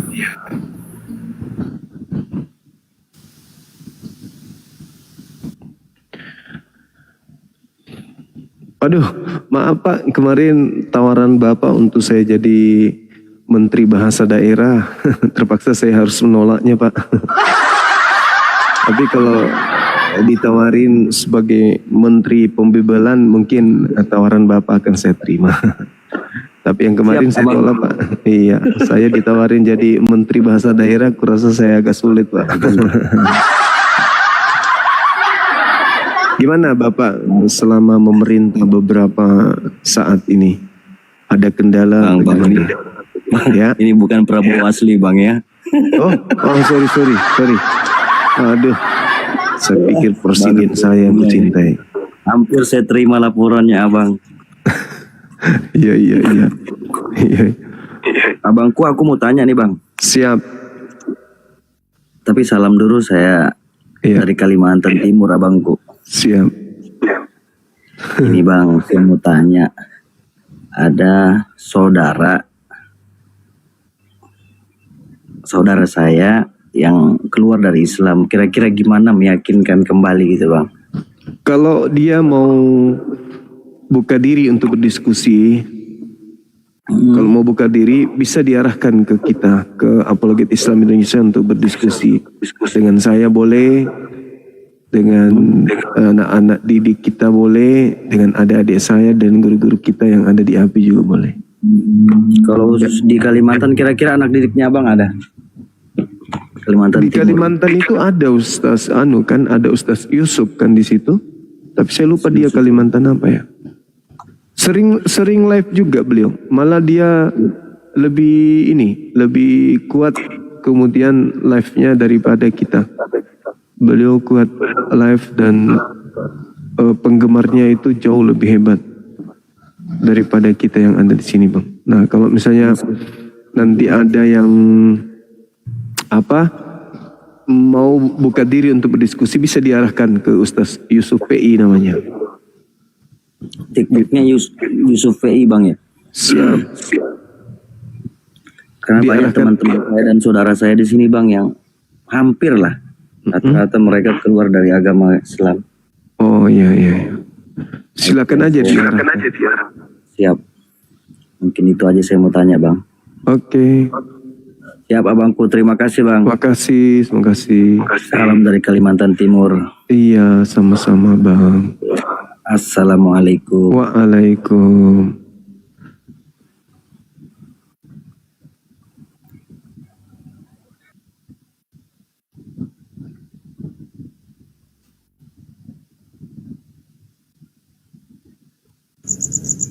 Halo, selamat pagi saudara Yuda. Selamat pagi, Bang Juma. Pagi, siap. Katolik Protestan, Bang? Saya Islam, Bang. Oh, Islam. Assalamualaikum warahmatullahi wabarakatuh. Waalaikumsalam warahmatullahi wabarakatuh. Bang Juma, ini siap. Saya mau diskusi juga sedikit ini, Bang. Oke. Jadi gini, Bang. Ini ada keluarga ini Islam, menikahlah dengan Kristen lah ya. Setelah menikah itu menikah ikut Islam, tapi secara Islam lah. Nah, setelah berhubungan rumah tangga gitu kan, nah akhirnya wanita itu kembali lagi ke Islam, tapi masih satu rumah gitu loh bang. Malah dari keluarga saya itu haji, istrinya kembali ke Kristen tapi satu rumah. Itu bagaimana itu bang? Halo. Ya itu zina, itu berzina mereka. Kalau misalnya sudah beda keyakinan, kalau mereka sampai bersetubuh lagi itu berzina jatuhnya karena sudah beda agama gitu. Halo. Iya halo. Bang Juma, aku boleh nanya enggak? Dari mana ini? Aku dari Riau, aku Kristen. Aku bertanya ya, ada nggak sih landasan agama Islam itu ya yang diakui sama agama Kristen? Secara kan agama Kristen duluan yang ada dibanding Islam. Makasih. Ada nggak landasan? Oke, baik. Sebenarnya jangankan agama Kristen, ajaran Yesus aja ditolak sama Kristen, jadi sulit. Yesus aku nanya konteksnya yang Islam, maaf ya, bukan nanya yang Kristen. Iya, Yesus itulah Kristennya. Anda kan bertanya, ada nggak dari konteks konsep Islam, Kristen mengakui Islam? Ya nggak mungkin lah. Lawang ajaran Yesus aja ditolak sama Kristen kok. Tapi kalau kita lihat di dalam kitabnya Kristen, Yesus itu disebut juru selamat. Bang Juma, ngerti nggak sih maksud pertanyaan aku? Apa itu? Gini loh, kenapa sih kalian itu memaksakan kalau agama dia kitab kami itu ada nama Nabi Muhammad, padahal jelas-jelas nggak ada gitu loh. Nggak ada siapa yang memaksakan. Yang memaksakan justru kalian gitu loh. Kalian memaksakan agama kalian itu seakan-akan Islam. Itu yang betul. Bukan kebalik ya.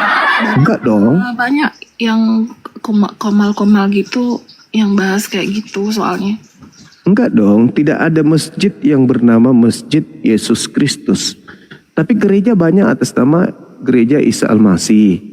Kemudian kitab kami terjemahannya tidak ada tertuliskan nama Theos, Yahweh.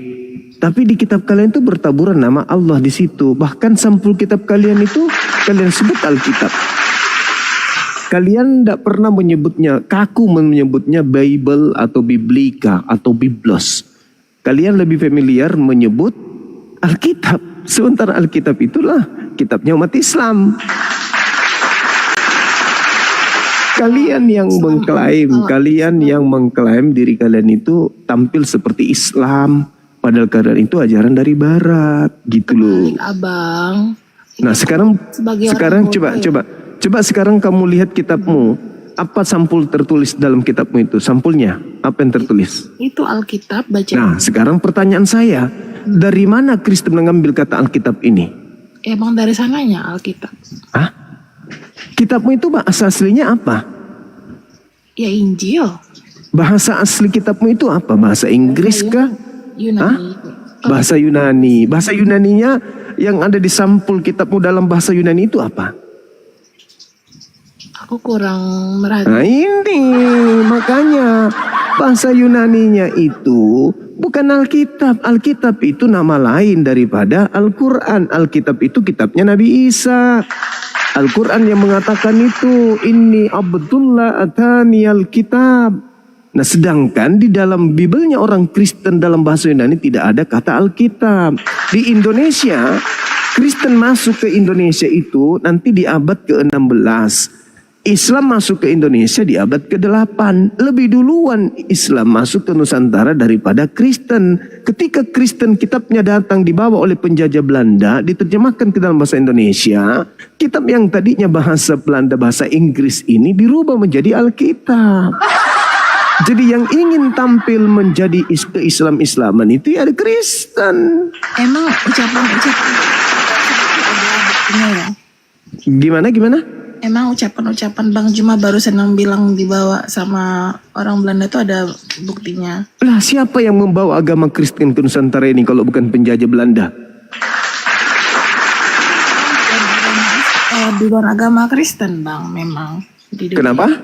Kan secara histori juga kan duluan agama Kristen baru ada Islam. Kata siapa? Nusantara ini lebih duluan Islam. Justru yang mengusir Kristen itu adalah agama Islam. Kerajaan-kerajaan di Nusantara ini sudah menjadi kerajaan Islam. Kesultanan Islam. Saya berasal dari kerajaan Islam. Nah datanglah kemudian penjajah Belanda, Portugis masuk ke Nusantara membawa agama Kristen. Agama Kristen itu datang belakangan ke Nusantara ini melalui penjajahan Belanda dan Portugis. Begitu, jadi Portugis dan Belanda bersaing untuk merekrut orang pribumi ini. Ada yang mengajarkan Katolik, ada yang mengajarkan Kristen, Protestan. Rebutan mereka. Nah lahirlah kalian. Kalian ini entah itu mungkin budaknya penjajah kah, punya keturunan, atau antek-anteknya penjajah. Karena tidak mungkin keturunan pahlawan mengikuti agama penjajah, nggak mungkin. Gitu, jadi yang ingin tampil. Berarti secara nggak langsung Bang Juma bilang orang luar sana juga penjajah semua gitu. Enggak. Islam masuk ke Nusantara ini tidak melalui penjajahan. Hanya Kristen yang masuk ke Nusantara ini melalui penjajahan. Beda konteks Bang, ajaran sama individu kan beda. Kok beda konteks? Ajaran agamamu memang itu harus diajarkan kepada seluruh makhluk dengan cara apapun.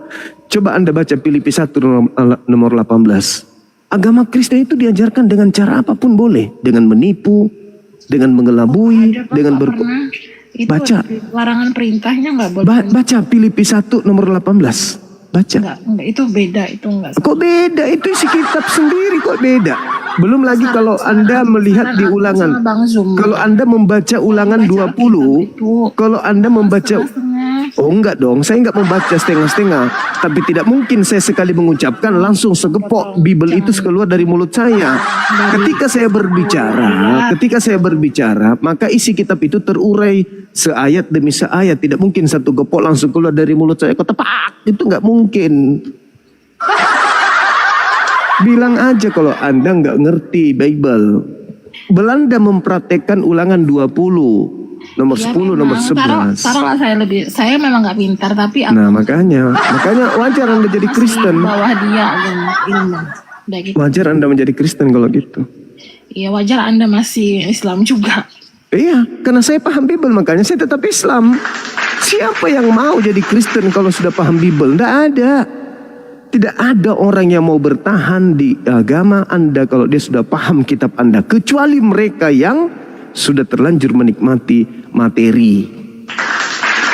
Setiap bulan panen, tiap bulan panen. Paham Bible tapi karena duniawi, faktor duniawi. Kalau mereka berhenti kemudian menjadi pengajar, dompetnya uangnya dari mana? Sumber keuangan dari mana kalau tidak mengajarkan lagi itu? Mereka paham, tapi yang mendengarkan ini, yang dipatolo-tolo ini, dongo-dongo si beleng-beleng ini, ya kayak Anda tidak ngerti isi kitab Anda sendiri, tapi ngotot menuduh Islam ke Kristen-Kristenan. Sorry, najis, tralala tralili, najis. Na'udzubillah, summa na'udzubillah, kami mau tampil seperti agama kalian. Yang ada misionaris kalian Anda lihat tampil seperti Islam, ngaku mantan kiai, ngaku pemilik pesantren, ngaku bahasa Arab bisa, ngaku lulusan Kairo, Mesir, Arab, Al-Azhar, lulusan Al-Azhar, lulusan Al-Akhyar, lulusan Al-Muttaqin, padahal lulusan alkohol.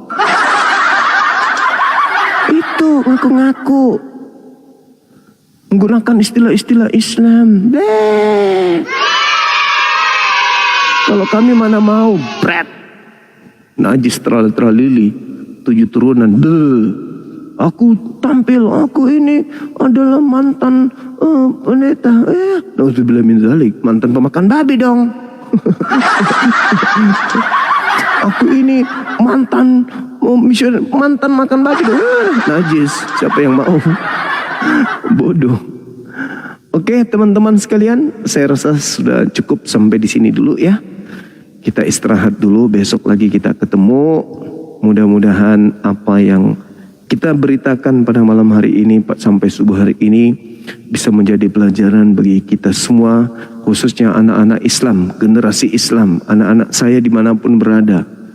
Ya, ingat, yang dijual di luar sana adalah amanat agung. Jadikanlah seluruh bangsa menjadi muridku. Cakupan itu adalah kita diajak kemudian untuk menjadi Kristen. Tapi anak-anakku jangan mau. Jangan mau. Meskipun harus dibunuh untuk mempertahankan akidah ini. Rambut dipegang, ancaman digorok. Kristen enggak? Katakan enggak. Kubunuh kalau kau tidak keluar dari agama sekarang. Katakan bunuh aja. Saya tidak mau kekal di neraka. Sampaikan seperti itu. Kenapa? Pola akhir, pola awal, pola pertengahan, keselamatan mereka itu ada tergantung kepada penyaliban tersebut. Di dalam kitab mereka misalnya 1 Korintus 15, 17, tanpa kebangkitan sia-sialah imanmu dan kamu tetap mati dan kamu tetap hidup dalam dosa. Artinya bahwa penyaliban inilah yang menyebabkan mereka orang-orang ini selamat. Tapi kita orang terpelajar punya otak. Biblenya dijual di mana-mana, kita bisa beli. Kita baca apa sih latar belakangnya orang Yahudi menyalib Yesus. Ternyata. Semua yang naik ini sudah puluhan orang. Saya menghitung kurang lebih 9 orang tadi. Kalau bukan 8, 10 atau 9 tadi yang naik ke sini. Kemarin 33 yang terhitung, yang dapat dihitung. Berarti sudah hampir 50 orang Kristen kita tanyai tentang latar belakang kemudian penyaliban oleh ahli kitab. Oleh ahli kitab loh, bukan orang sembarangan. Apa? Ternyata mereka mengatakan karena iri, karena cemburu, karena sakit hati, karena sirik, karena tidak setuju dengan ajaran Yesus, karena bertentangan dengan konsep keyakinan mereka, karena menolak Yesus sebagai Mesias. Tidak ada sedikit pun di antara mereka yang mampu berkata karena dosa waris. Artinya apa teman-teman? Saya menjadi ngeri kali. Kenapa saya mau menjadi ngeri? Coba baca Roma 8 nomor 10. Jika Kristus ada di dalam kamu. Jika Kristus yang mana dulu? Karena Kristus juga ada yang palsu kata Yesus. Jika Kristus ada di dalam kamu, maka tubuh memang mati karena dosa. Ngeri. Apakah kalian mau mati karena dosa? Tentu nggak mau kan? Itu kalau Kristus ada di dalam kamu berdasarkan data itu. Walau alam bagaimana cara mereka teman-teman kita mentafsirkan, itu urusan mereka. Tapi kita membaca kitab itu bukan sebagai Islam, sebagai orang yang punya akal saja. Kalau Kristus ada di dalam diri kita, maka tubuh kita mati karena dosa. Lah umat Islam diajarkan bertaubat, taubatan nasuha. Illa wa antum muslimun. Mati dalam keadaan selamat. Itu di Islam. Kok tiba-tiba kita harus mati karena dosa? Nauzubillah min dzalik. Jangan mau. Umat Islam illa wa antum muslimun. Umat Islam mati karena selamat. Mereka mati karena dosa berdasarkan dalil. Bukan berdasarkan keislaman atau berdasarkan tafsir. Tertulis. Jika Kristus ada di dalam kamu, maka tubuh memang mati karena dosa. Itu tertulis. Ada enggak orang Islam mau mati karena dosa? Ada enggak? Hanya orang Islam bodoh kalau memang ada. Tapi kurasa enggak. Tak akan ada umat Islam yang mau mati karena dosa. Nah di situ jelas. Jika Kristus ada di dalam kamu, maka tubuh memang mati. Tubuh memang mati karena dosa. Apapun tafsiran mereka, kita hanya membaca data. Kita membaca yang tertulis. Maukah umat Islam ini mati karena dosa? Tidak mau. Kalau tidak mau, jangan murtad. Kalau tidak mau, jangan murtad. Ya. Tapi kalau kalian mau mati karena dosa, silakan Anda murtad. Mati karena dosa, menurut kaidah Islam, dakhalal nar, masuk ke dalam neraka. Finnar, di neraka tempatnya. Ayo, kalau memang mau mati dalam keadaan berdosa, silakan Anda murtad. Tapi kalau mau mati illa wa antum muslimun, mati kecuali dalam keadaan selamat, silakan tetap di Islam. Ini pilihan dan kita punya hak untuk menyampaikan itu. Ya, sudah 40 lebih hampir 50 orang Kristen yang kita tanya, apa latar belakangnya ahli kitab menyalib Yesus? Wow, ternyata bukan karena dosa waris teman-teman. Bukan karena mereka ingin ditebus dari kutuk Taurat teman-teman. Bukan juga karena mereka sudah dijalarkan dosa dari Adam alaihissalam teman-teman. Bukan sama sekali. Kalau saya tidak mempertontonkan kemudian diskusi lintas agama, taruhlah misalnya saya monolog sendiri atau saya berdiskusi dengan Islam sendiri, ya wajar orang masih bisa ragu. Tapi ini saya menaikkan Kristen. Bahkan kemarin ada yang hebat di antara mereka, si CP kemarin yang kayak apa itu siluman, kayak kura-kura ninja. Naik juga di sini kawan-kawan. Jawaban dia apa? Karena orang Yahudi tidak menerima Yesus sebagai Mesias. Gila nggak tuh? Jadi kepada siapa lagi kita harus berdiskusi? Kemana kita harus berdiskusi sehingga jawaban kita bisa dapatkan berkesesuaian dengan narasi keimanan, kepercayaan dan doktrin dogma mereka. Tidak ada keselamatan di luar Yesus. Kenapa? Karena dengan Yesus dengan kasihnya dia datang mati, menyerahkan nyawanya untuk kita. Itu kata siapa? Kata kalian kan? Kata kalian kan?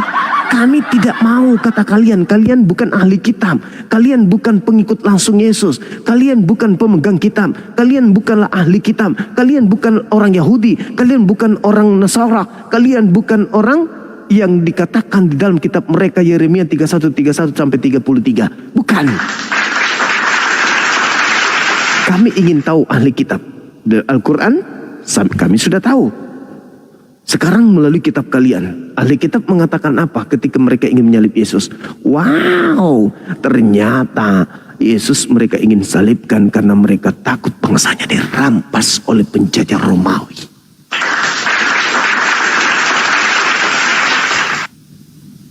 Jadi, bagaimana sekarang? Masihkah Anda percaya diri mau menjual agama kalian, mau menjadikan kami murtad? Hah? Masihkah kalian ingin datang ke rumah umat Islam mengajarkan, hei, mari dosamu ditebus. Kalau kau percaya Yesus, Yesus mati disalib. Kata siapa? Kata siapa? Kata siapa? Kata kalian kan? Kata kalian kan? No, kami ingin kata ahli kitab. Apa kata ahli kitab? Sampai mereka harus membunuh Yesus. Katanya, lebih baik satu orang Yesus mati daripada seluruh bangsa Israel itu mati. Mati karena apa? Binasa karena apa? Binasa bukan karena dosa, tapi binasa karena bangsanya dirampas oleh bangsa Romawi.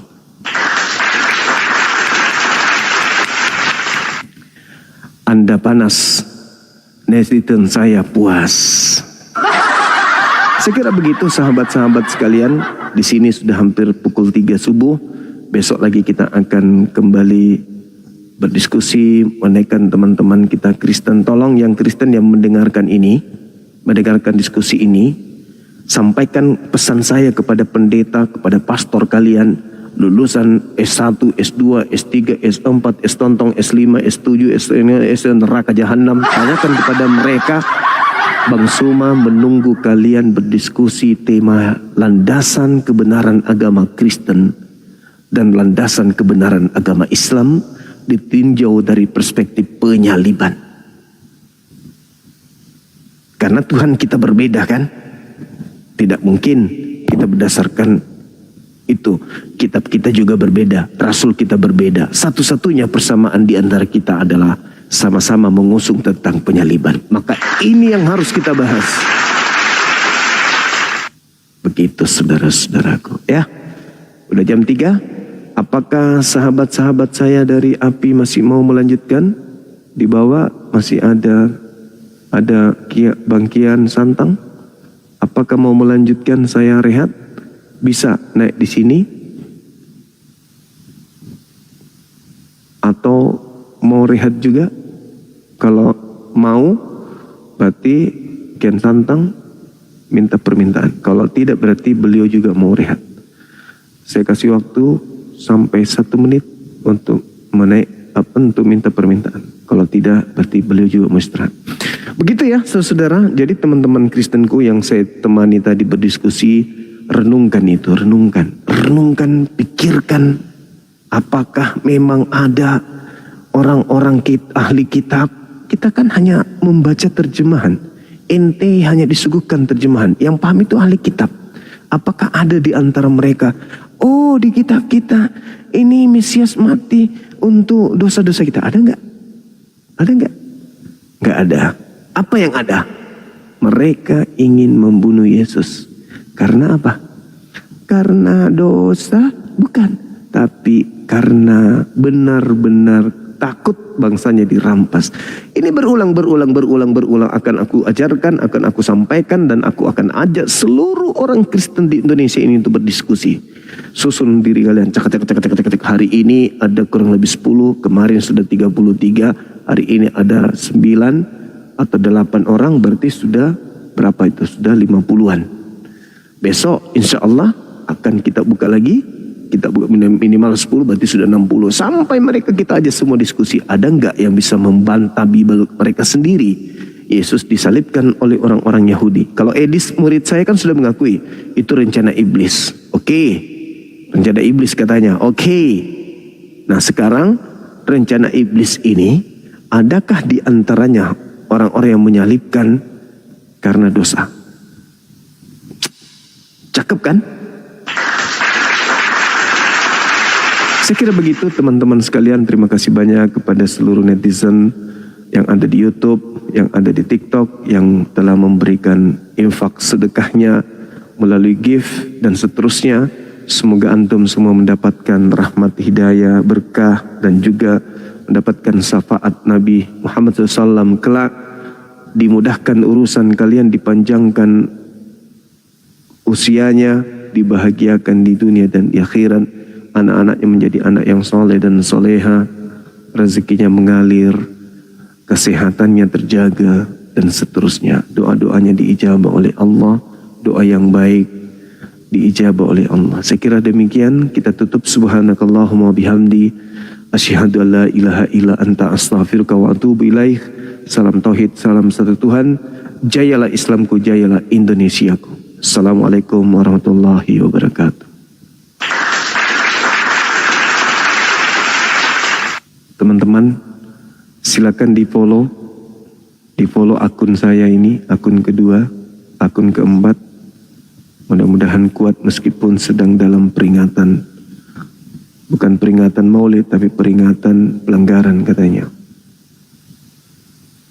Kita tutup ya.